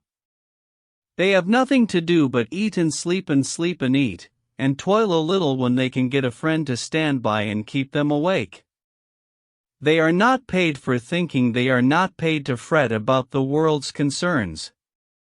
They were not respectable people, they were not worthy people, they were not learned and wise and brilliant people, but in their breasts, all their stupid lives long, resteth a peace that passeth understanding. How can men, calling themselves men, consent to be so degraded and happy? We whisked by many a grey old medieval castle, clad thick with ivy that swung its green banners down from towers and turrets where once some old crusader's flag had floated. The driver pointed to one of these ancient fortresses, and said, I translate. Do you see that great iron hook that projects from the wall just under the highest window in the ruined tower? We said we could not see it at such a distance, but had no doubt it was there. Well, he said, there is a legend connected with that iron hook. Nearly 700 years ago, that castle was the property of the noble Count Luigi Gennaro Guido Alfonso di Genova. What was his other name? Said Dan. He had no other name. The name I have spoken was all the name he had. He was the son of poor but honest parents. That is all right, never mind the particulars, go on with the legend. The legend. Well, then, all the world, at that time, was in a wild excitement about the Holy Sepulchre. All the great feudal lords in Europe were pledging their lands and pawning their plate to fit out men-at-arms so that they might join the grand armies of Christendom and win renown in the holy wars. The Count Luigi raised money, like the rest, and one mild September morning, armed with battle-axe, portcullis and thundering culverin, he rode through the greaves and bucklers of his dungeon keep with as gallant a troop of Christian bandits as ever stepped in Italy. He had his sword, Excalibur, with him. His beautiful countess and her young daughter waved him a tearful adieu from the battering rams and buttresses of the fortress, and he galloped away with a happy heart. He made a raid on a neighboring baron and completed his outfit with the booty secured. He then razed the castle to the ground, massacred the family and moved on. They were hardy fellows in the grand old days of chivalry. Alas! Those days will never come again. Count Luigi grew high in fame in Holy Land. He plunged into the carnage of 100 battles, but his good Excalibur always brought him out alive, albeit often sorely wounded. His face became brown by exposure to the Syrian sun in long marches, he suffered hunger and thirst, he pined in prisons, he languished in loathsome plague hospitals. And many a time he thought of his loved ones at home, and wondered if all was well with them. But his heart said, Peace, is not thy brother watching over thy household? 42 years waxed and waned, the good fight was won, Godfrey reigned in Jerusalem, the Christian hosts reared the banner of the cross above the Holy Sepulchre. Twilight was approaching. 50 harlequins, in flowing robes, approached this castle wearily, for they were on foot, and the dust upon their garments betokened that they had traveled far. They overtook a peasant, and asked him if it were likely they could get food and a hospitable bed there, for love of Christian charity, and if perchance, a moral parlor entertainment might meet with generous countenance, for, said they, this exhibition hath no feature that could offend the most fastidious taste. Marry, quoth the peasant, and it please your worships, ye had better journey many a good rood hence with your juggling circus than trust your bones in yonder castle. How now, sirrah, exclaimed the chief monk, explain thy ribald speech, or by Our Lady it shall go hard with thee. Peace, good mountebank, I did but utter the truth that was in my heart. San Paolo be my witness that did ye but find the stout Count Leonardo in his cups, sheer from the castle's topmost battlements would he hurl ye all. Alackaday, the good Lord Luigi reigns not here in these sad times. The good Lord Luigi? Aye, none other, please your worship. In his day, the poor rejoiced in plenty and the rich he did oppress, taxes were not known, the fathers of the church waxed fat upon his bounty, travelers went and came, with none to interfere, and whosoever would, might tarry in his halls in cordial welcome, and eat his bread and drink his wine, withal. But woe is me! Some 42 years agone the good Count rode hence to fight for Holy Cross, and many a year hath flown since word or token have we had of him. Men say his bones lie bleaching in the fields of Palestine. And now, God a mercy, the cruel Leonardo lords it in the castle. He wrings taxes from the poor, he robs all travelers that journey by his gates, he spends his days in feuds and murders, and his nights in revel and debauch, he roasts the fathers of the church upon his kitchen spits, and enjoyeth the same, calling it pastime. These 30 years Luigi's countess hath not been seen by any, in all this land, and many whisper that she pines in the dungeons of the castle for that she will not wed with Leonardo, saying her dear lord still liveth and that she will die ere she prove false to him. They whisper likewise that her daughter is a prisoner as well. Nay, good jugglers, seek ye refreshment otherwheres. 'Twere better that ye perished in a Christian way than that ye plunged from off yon dizzy tower. Give ye good day. God keep ye, gentle knave, farewell. But heedless of the peasant's warning, the players moved straightway toward the castle. Word was brought to Count Leonardo that a company of mountebanks besought his hospitality. "'Tis well. Dispose of them in the customary manner. Yet stay. I have need of them. Let them come hither.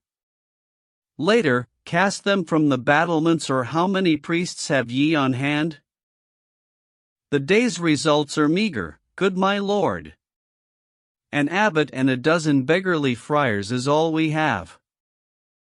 Hell and furies! Is the estate going to cede? Send hither the mountebanks. Afterward, broil them with the priests. The robed and close-cowled harlequins entered. But grim Leonardo sate in state at the head of his council board. Ranged up and down the hall on either hand stood near 100 men-at-arms. "Ha, villains," quoth the count, "what can ye do to earn the hospitality ye crave?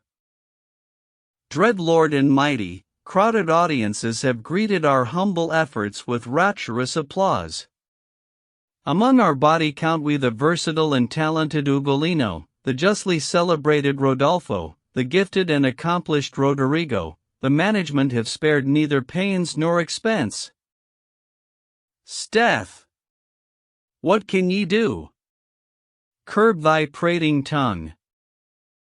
Good my lord, in acrobatic feats, in practice with the dumbbells, in balancing in ground and lofty tumbling are we versed, and sith your highness asketh me, I venture here to publish that in the truly marvelous and entertaining Zampolera station.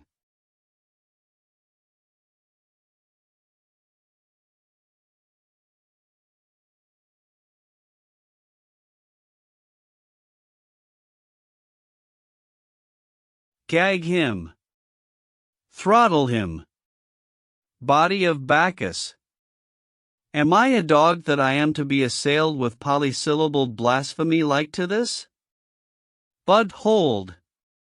Lucretia, Isabel, stand forth. Sirrah, behold this dame, this weeping wench.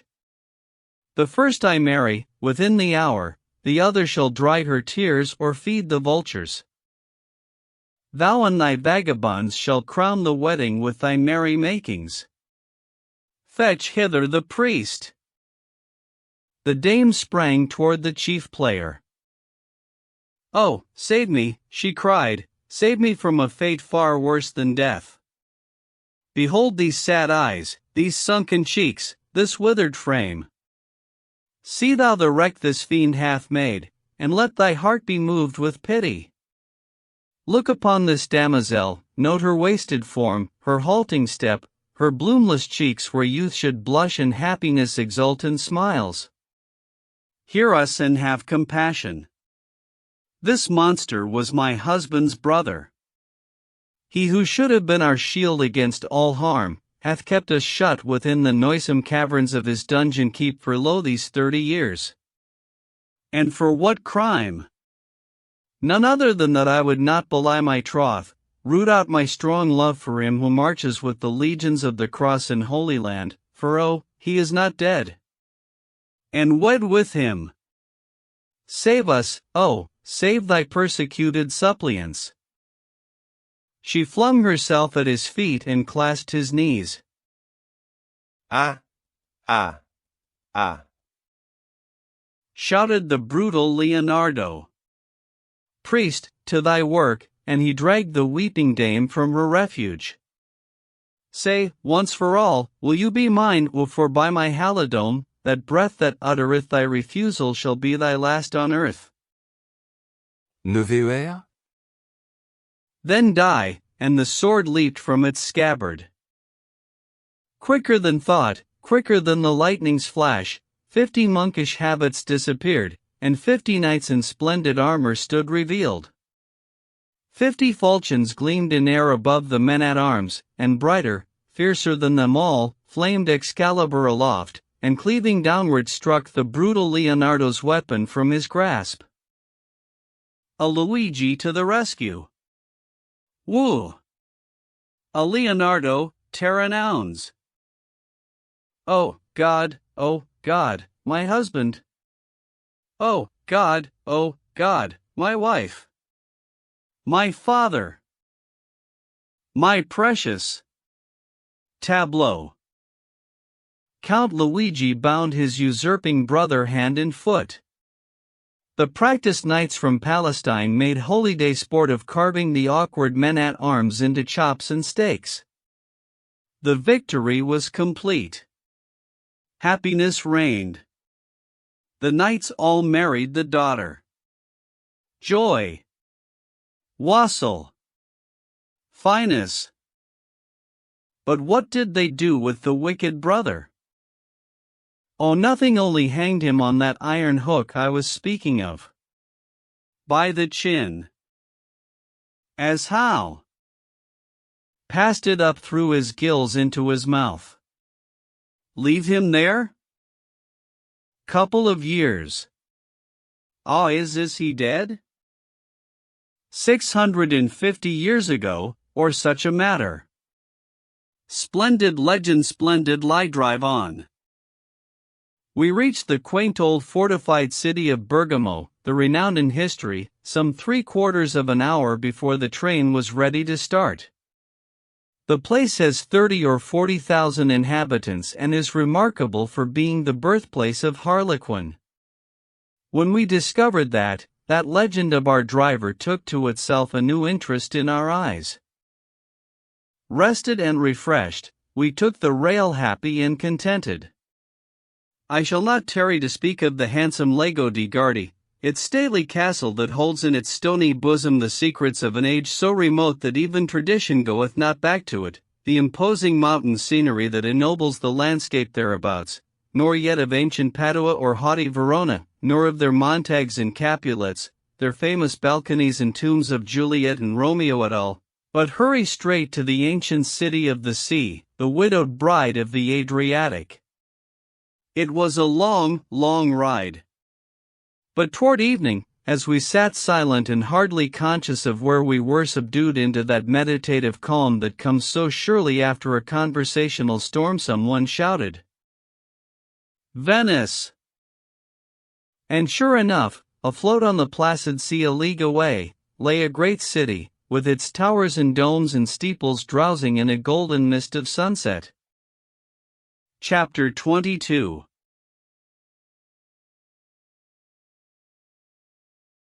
This Venice, which was a haughty, invincible, magnificent republic for nearly 1400 years, whose armies compelled the world's applause whenever and wherever they battled, whose navies well nigh held dominion of the seas, and whose merchant fleets whitened the remotest oceans with their sails and loaded these piers with the products of every clime, is fallen a prey to poverty, neglect, and melancholy decay. 600 years ago, Venice was the autocrat of commerce, her mart was the great commercial center, the distributing house from whence the enormous trade of the Orient was spread abroad over the Western world. Today her piers are deserted, her warehouses are empty, her merchant fleets are vanished, her armies and her navies are but memories. Her glory is departed, and with her crumbling grandeur of wharves and palaces about her she sits among her stagnant lagoons, forlorn and beggared, forgotten of the world. She that in her palmy days commanded the commerce of a hemisphere and made the weal or woe of nations with a beck of her puissant finger, is become the humblest among the peoples of the earth, a peddler of glass beads for women, and trifling toys and trinkets for schoolgirls and children. The venerable mother of the republics is scarce a fit subject for flippant speech or the idle gossiping of tourists. It seems a sort of sacrilege to disturb the glamour of old romance that pictures her to us softly from afar off as through a tinted mist, and curtains her ruin and her desolation from our view. One ought, indeed, to turn away from her rags, her poverty and her humiliation, and think of her only as she was when she sunk the fleets of Charlemagne, when she humbled Frederick Barbarossa or waved her victorious banners above the battlements of Constantinople. We reached Venice at 8 in the evening, and entered a hearse belonging to the Grand Hotel d'Europe. At any rate, it was more like a hearse than anything else, though to speak by the card, it was a gondola. And this was the storied gondola of Venice, the ferry boat in which the princely cavaliers of the olden time were wont to cleave the waters of the moonlit canals and look the eloquence of love into the soft eyes of patrician beauties, while the gay gondolier in silken doublet touched his guitar and sang as only gondoliers can sing. This the famed gondola and this the gorgeous gondolier, the one an inky, rusty old canoe with a sable hearse body clapped onto the middle of it, and the other a mangy, barefooted guttersnipe with a portion of his raiment on exhibition which should have been sacred from public scrutiny. Presently, as he turned a corner and shot his hearse into a dismal ditch between two long rows of towering, untenanted buildings, the gay gondolier began to sing, true to the traditions of his race. I stood it a little while. Then I said, "Now, here, Roderigo Gonzalez Michelangelo, I'm a pilgrim, and I'm a stranger, but I am not going to have my feelings lacerated by any such caterwauling as that. If that goes on, one of us has got to take water. It is enough that my cherished dreams of Venice have been blighted forever as to the romantic gondola and the gorgeous gondolier. This system of destruction shall go no farther. I will accept the hearse, under protest, and you may fly your flag of truce in peace, but here I register a dark and bloody oath that you shan't sing." Another yelp, and overboard you go. I began to feel that the old Venice of song and story had departed forever. But I was too hasty. In a few minutes we swept gracefully out into the Grand Canal, and under the mellow moonlight the Venice of poetry and romance stood revealed. Right from the water's edge rose long lines of stately palaces of marble, gondolas were gliding swiftly hither and thither and disappearing suddenly through unsuspected gates and alleys, ponderous stone bridges threw their shadows athwart the glittering waves.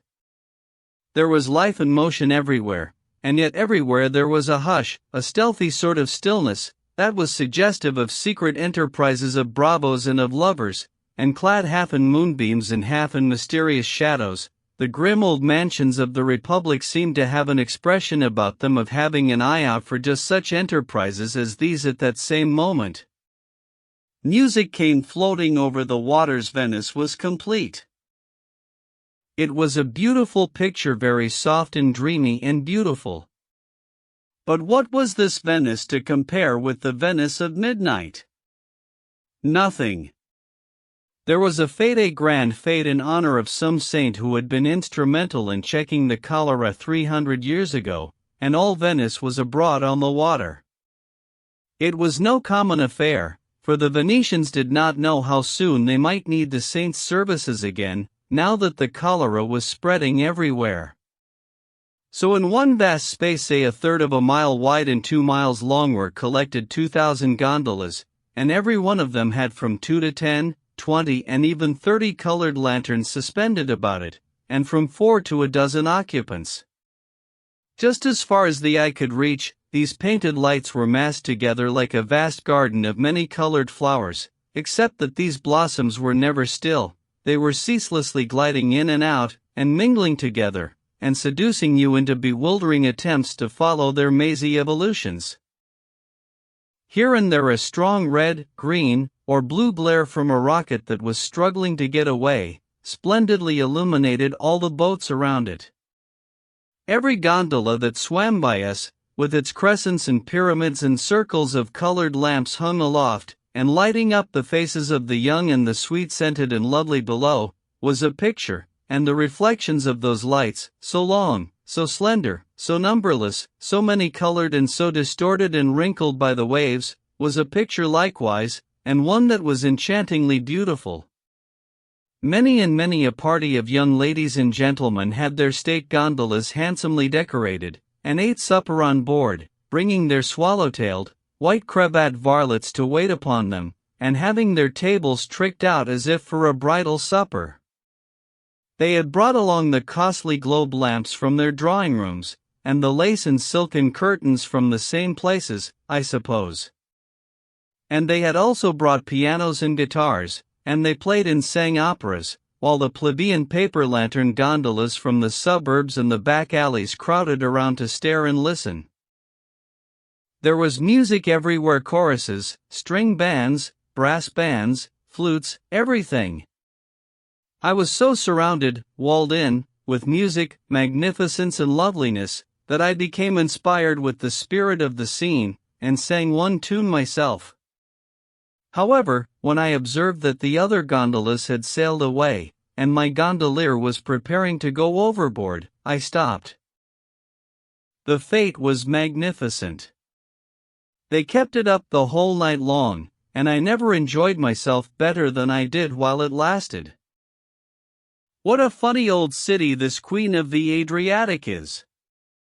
Narrow streets, vast, gloomy marble palaces, black with the corroding damps of centuries, and all partly submerged, no dry land visible anywhere, and no sidewalks worth mentioning. If you want to go to church, to the theater, or to the restaurant, you must call a gondola. It must be a paradise for cripples, for verily a man has no use for legs here. For a day or two the place looked so like an overflowed Arkansas town, because of its currentless waters laving the very doorsteps of all the houses, and the cluster of boats made fast under the windows, or skimming in and out of the alleys and byways, that I could not get rid of the impression that there was nothing the matter here but a spring freshet, and that the river would fall in a few weeks and leave a dirty high water mark on the houses, and the streets full of mud and rubbish. In the glare of day, there is little poetry about Venice, but under the charitable moon her stained palaces are white again, their battered sculptures are hidden in shadows, and the old city seems crowned once more with the grandeur that was hers 500 years ago. It is easy, then, in fancy, to people these silent canals with plumed gallants and fair ladies with shylocks in gabardine and sandals, venturing loans upon the rich argosies of Venetian commerce with Othellos and Desdemonas, with Iagos and Rodrigos, with noble fleets and victorious legions returning from the wars. In the treacherous sunlight we see Venice decayed, forlorn, poverty-stricken, and commerceless, forgotten and utterly insignificant. But in the moonlight, her 14 centuries of greatness fling their glories about her, and once more is she the princeliest among the nations of the earth. There is a glorious city in the sea. The sea is in the broad, the narrow streets, ebbing and flowing, and the salt seaweed clings to the marble of her palaces. No track of men, no footsteps to and fro, lead to her gates.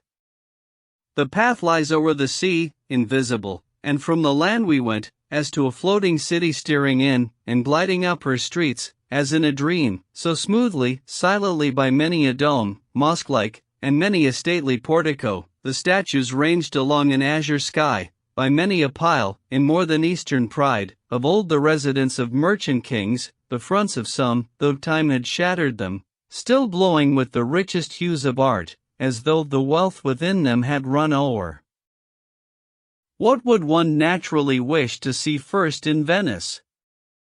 The Bridge of Sighs, of course, and next the church and the great square of St. Mark, the bronze horses, and the famous lion of St. Mark. We intended to go to the Bridge of Sighs, but happened into the Ducal Palace First A building, which necessarily figures largely in Venetian poetry and tradition. In the Senate chamber of the ancient republic we wearied our eyes with staring at acres of historical paintings by Tintoretto and Paul Veronese, but nothing struck us forcibly except the one thing that strikes all strangers forcibly: a black square in the midst of a gallery of portraits. In one long row, around the great hall, were painted the portraits of the Doges of Venice, venerable fellows, with flowing white beards, for of the 300 senators eligible to the office, the oldest was usually chosen Doge, and each had its complimentary inscription attached till you came to the place that should have had Marino Faliero's picture in it, and that was blank and black blank, except that it bore a terse inscription, saying that the conspirator had died for his crime. It seemed cruel to keep that pitiless inscription still staring from the walls after the unhappy wretch had been in his grave 500 years. At the head of the giant staircase, where Marino Faliero was beheaded, and where the Doges were crowned in ancient times, 2 small slits in the stone wall were pointed out, 2 harmless, insignificant orifices that would never attract a stranger's attention, yet these were the terrible lions' mouths. The heads were gone, knocked off by the French during their occupation of Venice, but these were the throats, down which went the anonymous accusation, thrust in secretly at dead of night by an enemy, that doomed many an innocent man to walk the Bridge of Sighs and descend into the dungeon which none entered and hoped to see the sun again. This was in the old days when the patricians alone governed Venice. The common herd had no vote and no voice. There were 1,500 patricians. From these, 300 senators were chosen. From the senators a doge and a council of 10 were selected, and by secret ballot the 10 chose from their own number a council of 3. All these were government spies, then, and every spy was under surveillance himself. Men spoke in whispers in Venice, and no man trusted his neighbor. Not always his own brother. No man knew who the Council of 3 were. Not even the Senate, not even the Doge. The members of that dread tribunal met at night in a chamber to themselves, masked, and robed from head to foot in scarlet cloaks, and did not even know each other, unless by voice. It was their duty to judge heinous political crimes, and from their sentence there was no appeal. A nod to the executioner was sufficient. The doomed man was marched down a hall and out at a doorway into the covered Bridge of Sighs, through it and into the dungeon and unto his death. At no time in his transit was he visible to any save his conductor. If a man had an enemy in those old days, the cleverest thing he could do was to slip a note for the Council of 3 into the lion's mouth, saying, "This man is plotting against the government." If the awful 3 found no proof, 10 to 1 they would drown him anyhow, because he was a deep rascal, since his plots were unsolvable. Masked judges and masked executioners, with unlimited power, and no appeal from their judgments, in that hard, cruel age, were not likely to be lenient with men they suspected yet could not convict.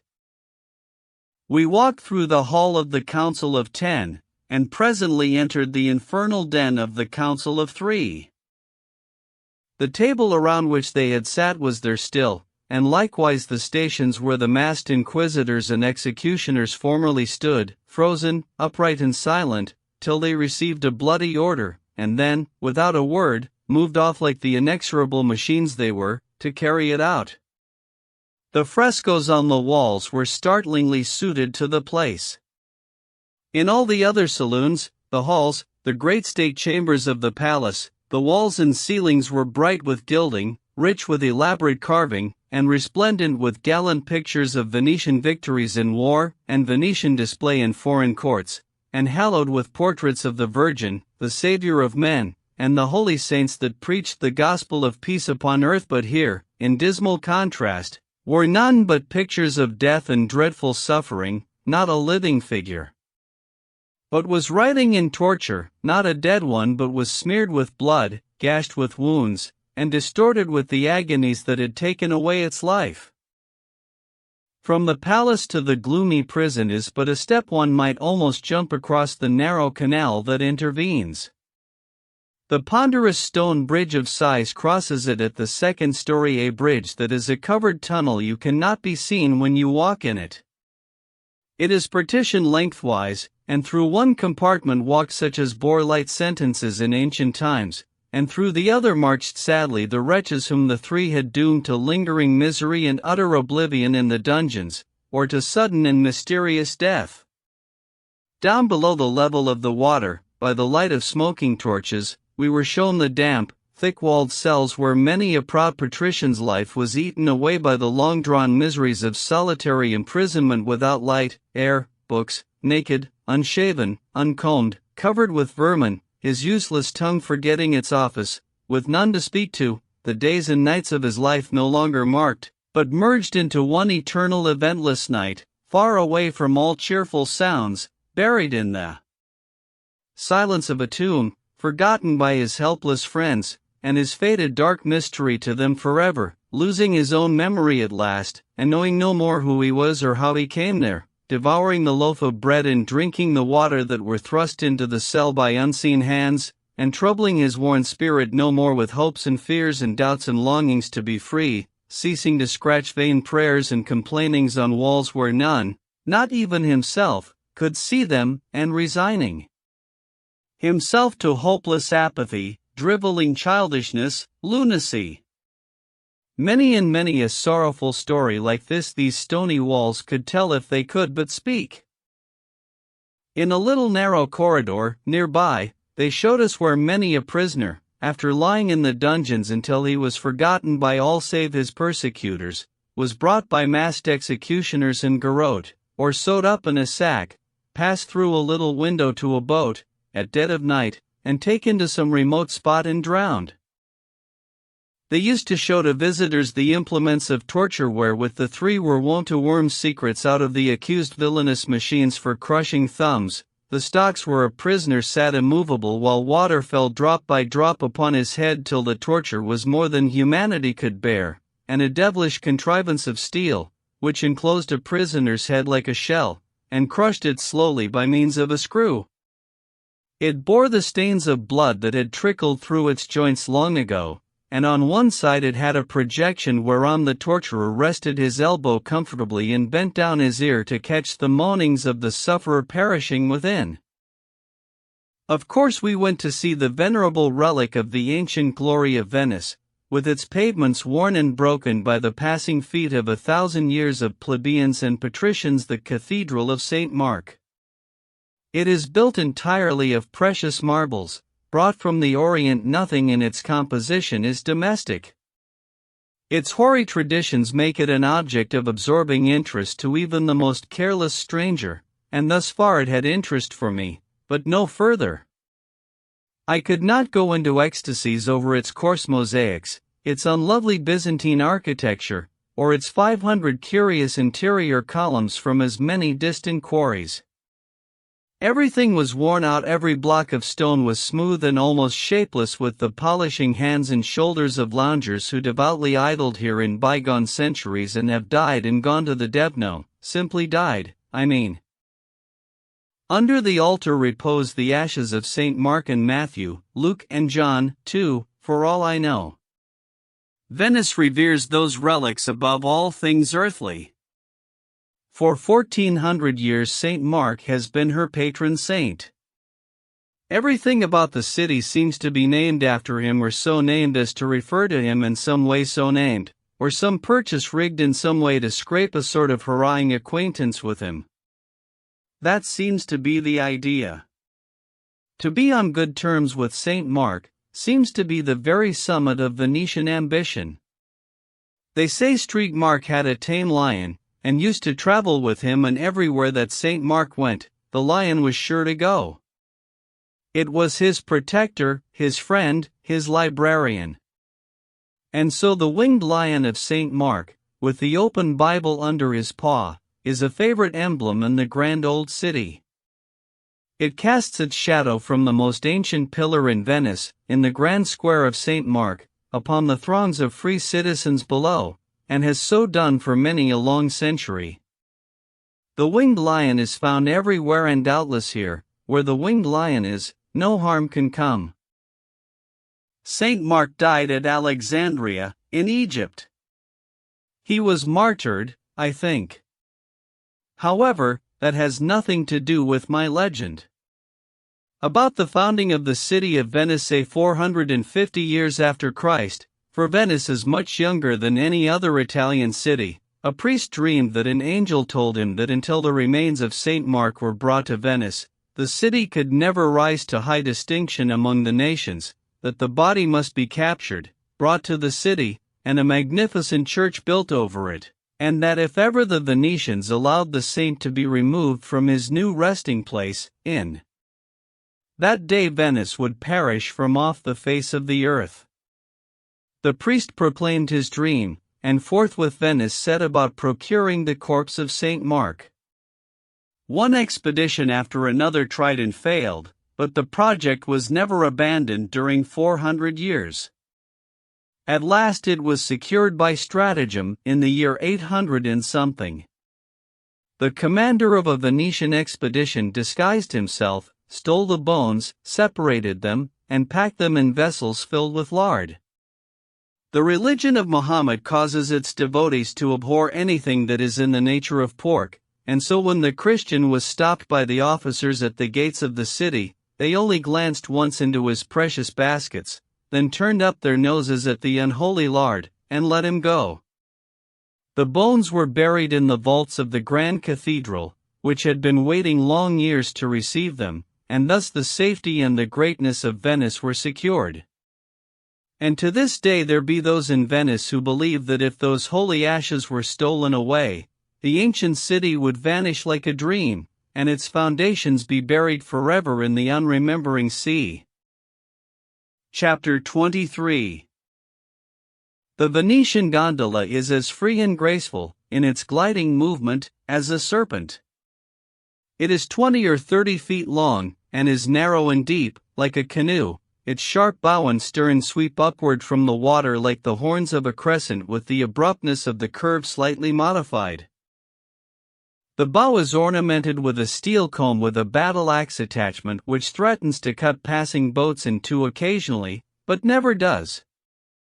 The gondola is painted black because in the zenith of Venetian magnificence the gondolas became too gorgeous altogether, and the Senate decreed that all such display must cease, and a solemn, unembellished black be substituted. If the truth were known, it would doubtless appear that rich plebeians grew too prominent in their affectation of patrician show on the Grand Canal, and required a wholesome snubbing. Reverence for the hallowed past and its traditions keeps the dismal fashion in force now that the compulsion exists no longer. So let it remain. It is the color of mourning. Venice mourns. The stern of the boat is decked over and the gondolier stands there. He uses a single or a long blade, of course, for he stands nearly erect. A wooden peg, 1.5 feet high, with two slight crooks or curves in one side of it and one in the other, projects above the starboard gunwale. Against that peg the gondolier takes a purchase with his oar, changing it at intervals to the other side of the peg or dropping it into another of the crooks, as the steering of the craft may demand, and how in the world he can back and fill, shoot straight ahead, or flirt suddenly around a corner, and make the oar stay in those insignificant notches, is a problem to me and a never-diminishing matter of interest. I am afraid I study the gondolier's marvelous skill more than I do the sculptured palaces we glide among. He cuts a corner so closely, now and then, or misses another gondola by such an imperceptible hairbreadth that I feel myself scrooching, as the children say, just as one does when a buggy will grazes his elbow.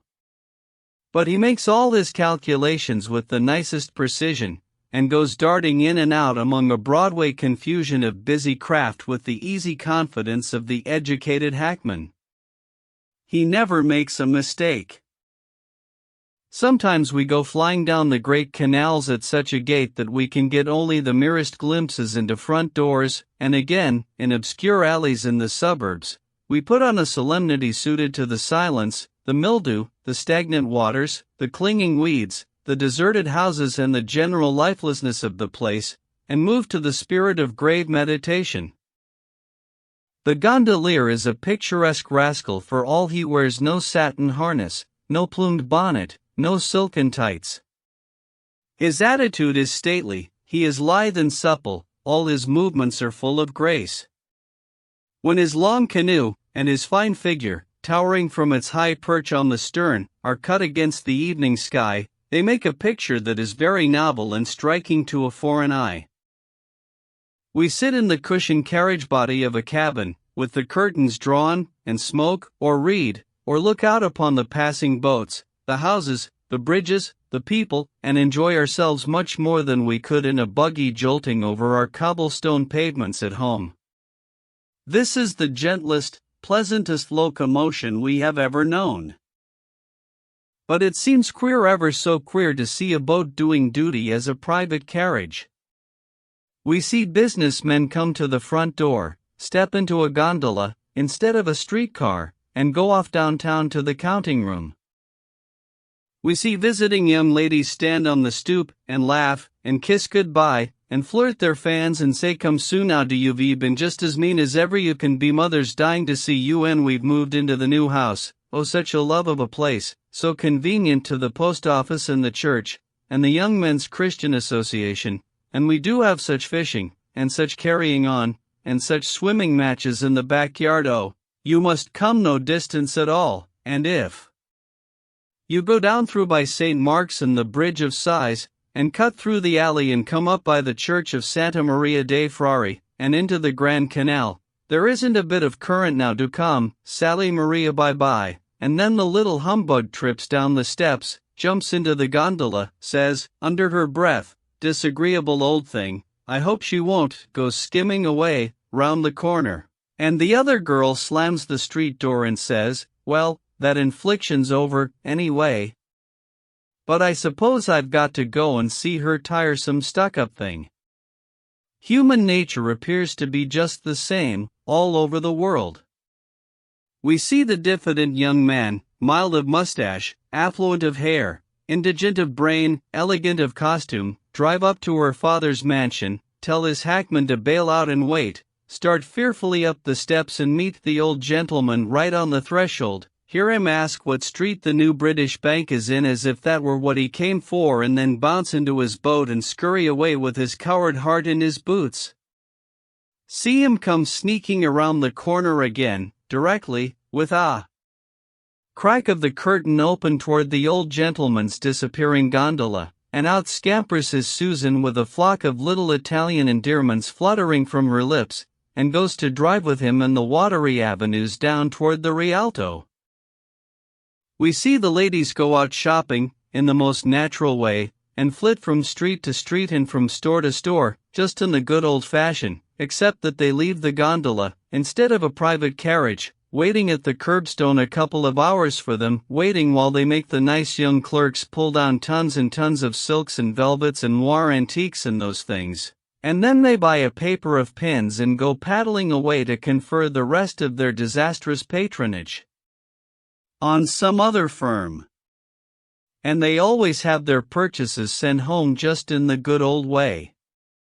Human nature is very much the same all over the world, and it is so like my dear native home to see a Venetian lady go into a store and buy 10 cents worth of blue ribbon and have it sent home in a scow.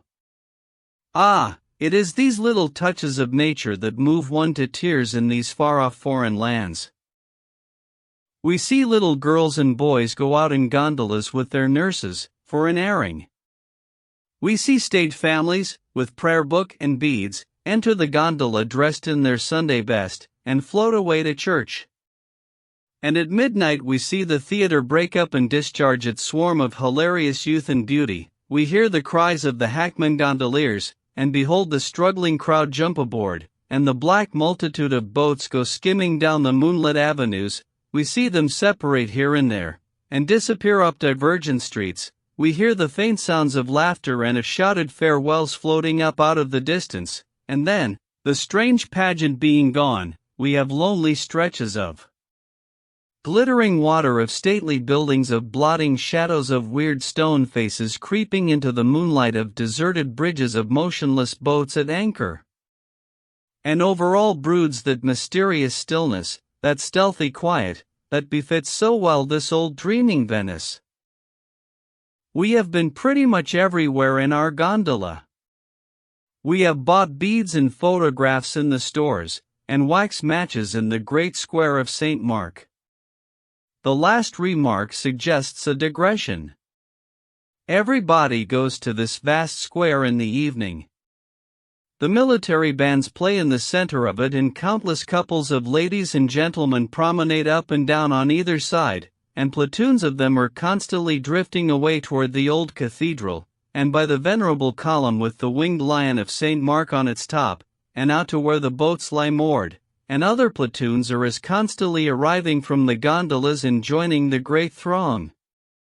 Between the promenaders and the sidewalks are seated hundreds and hundreds of people at small tables, smoking and taking granita, a first cousin to ice cream. Winky face on the sidewalks are more employing themselves in the same way. The shops in the first floor of the tall rows of buildings that wall in three sides of the square are brilliantly lighted, the air is filled with music and merry voices, and altogether the scene is as bright and spirited and full of cheerfulness as any man could desire. We enjoy it thoroughly. Very many of the young women are exceedingly pretty and dress with rare good taste. We are gradually and laboriously learning the ill manners of staring them unflinchingly in the face, not because such conduct is agreeable to us, but because it is the custom of the country and they say the girls like it. We wish to learn all the curious, outlandish ways of all the different countries, so that we can show off and astonish people when we get home. We wish to excite the envy of our untraveled friends with our strange foreign fashions which we can't shake off. All our passengers are paying strict attention to this thing, with the end in view which I have mentioned. The gentle reader will never know what a consummate ass he can become, until he goes abroad. I speak now, of course, in the supposition that the gentle reader has not been abroad, and therefore is not already a consummate ass. If the case be otherwise, I beg his pardon and extend to him the cordial hand of fellowship and call him brother. I shall always delight to meet an ass after my own heart when I shall have finished my travels. On this subject let me remark that there are Americans abroad in Italy who have actually forgotten their mother tongue and 3 months forgot it in France. They cannot even write their address in English in a hotel register. I append these evidences, which I copied verbatim from the register of a hotel in a certain Italian city. John P. Whitcomb, etats Eunice. William L. Ainsworth, travailer, he meant traveler, I suppose, etats Eunice. George P. Morton et Phils, d'Amérique. Lloyd B. Williams, et 3 amis, ville de Boston, Amérique. J. Ellsworth Baker, tout de suite de France, place de naissance Amérique, destination la Grande-Bretagne. I love this sort of people. A lady passenger of ours tells of a fellow citizen of hers who spent 8 weeks in Paris and then returned home and addressed his dearest old bosom friend Herbert as Mr. Arbor. He apologized, though, and said, "'Pon my soul it is aggravating, but I can't help it, I have got so used to speaking nothing but French, my dear Herbart, damn there it goes again, got so used to French pronunciation that I can't get rid of it, it is positively annoying, I assure you." This entertaining idiot, whose name was Gordon, allowed himself to be hailed 3 times in the street before he paid any attention, and then begged 1,000 pardons and said he had grown so accustomed to hearing himself addressed as Msgor Ardon, with a roll to the R, that he had forgotten the legitimate sound of his name. He wore a rose in his buttonhole, he gave the French salutation 2 flips of the hand in front of the face, he called Paris Paris in ordinary English conversation, he carried envelopes bearing foreign postmarks protruding from his breast pocket, he cultivated a mustache and imperial, and did what else he could to suggest to the beholder his pet fancy that he resembled Louis Napoleon, and in a spirit of thankfulness which is entirely unaccountable, considering the slim foundation there was for it, he praised his Maker that he was as he was, and went on enjoying his little life just the same as if he really had been deliberately designed and erected by the great architect of the universe. Think of our Whitcombs, and our Ainsworths and our Williamses writing themselves down in dilapidated French in foreign hotel registers. We laugh at Englishmen, when we are at home, for sticking so sturdily to their national ways and customs, but we look back upon it from abroad very forgivingly. It is not pleasant to see an American thrusting his nationality forward obtrusively in a foreign land, but oh, it is pitiable to see him making of himself a thing that is neither male nor female, neither fish, flesh, nor fowl, a poor, miserable, hermaphrodite Frenchman. Among the long list of churches, art galleries, and such things, visited by us in Venice, I shall mention only one, the Church of Santa Maria dei Frari. It is about 500 years old, I believe, and stands on 1,200,000 piles. In it lie the body of Canova and the heart of Titian, under magnificent monuments. Titian died at the age of almost 100 years. A plague which swept away 50,000 lives was raging at the time, and there is notable evidence of the reverence in which the great painter was held, in the fact that to him alone the state permitted a public funeral in all that season of terror and death. In this church, also, is a monument to the Doge Foscari, whose name a once resident of Venice, Lord Byron, has made permanently famous. The monument to the Doge Giovanni Pesaro, in this church, is a curiosity in the way of mortuary adornment. It is 80 feet high and is fronted like some fantastic pagan temple. Against it stand 4 colossal Nubians, as black as night, dressed in white marble garments. The black legs are bare, and through rents in sleeves and breeches, the skin, of shiny black marble, shows. The artist was as ingenious as his funeral designs were absurd. There are 2 bronze skeletons bearing scrolls, and 2 great dragons uphold the sarcophagus. On high, amid all this grotesqueness, sits the departed Doge. In the conventual buildings attached to this church are the state archives of Venice. We did not see them, but they are said to number millions of documents.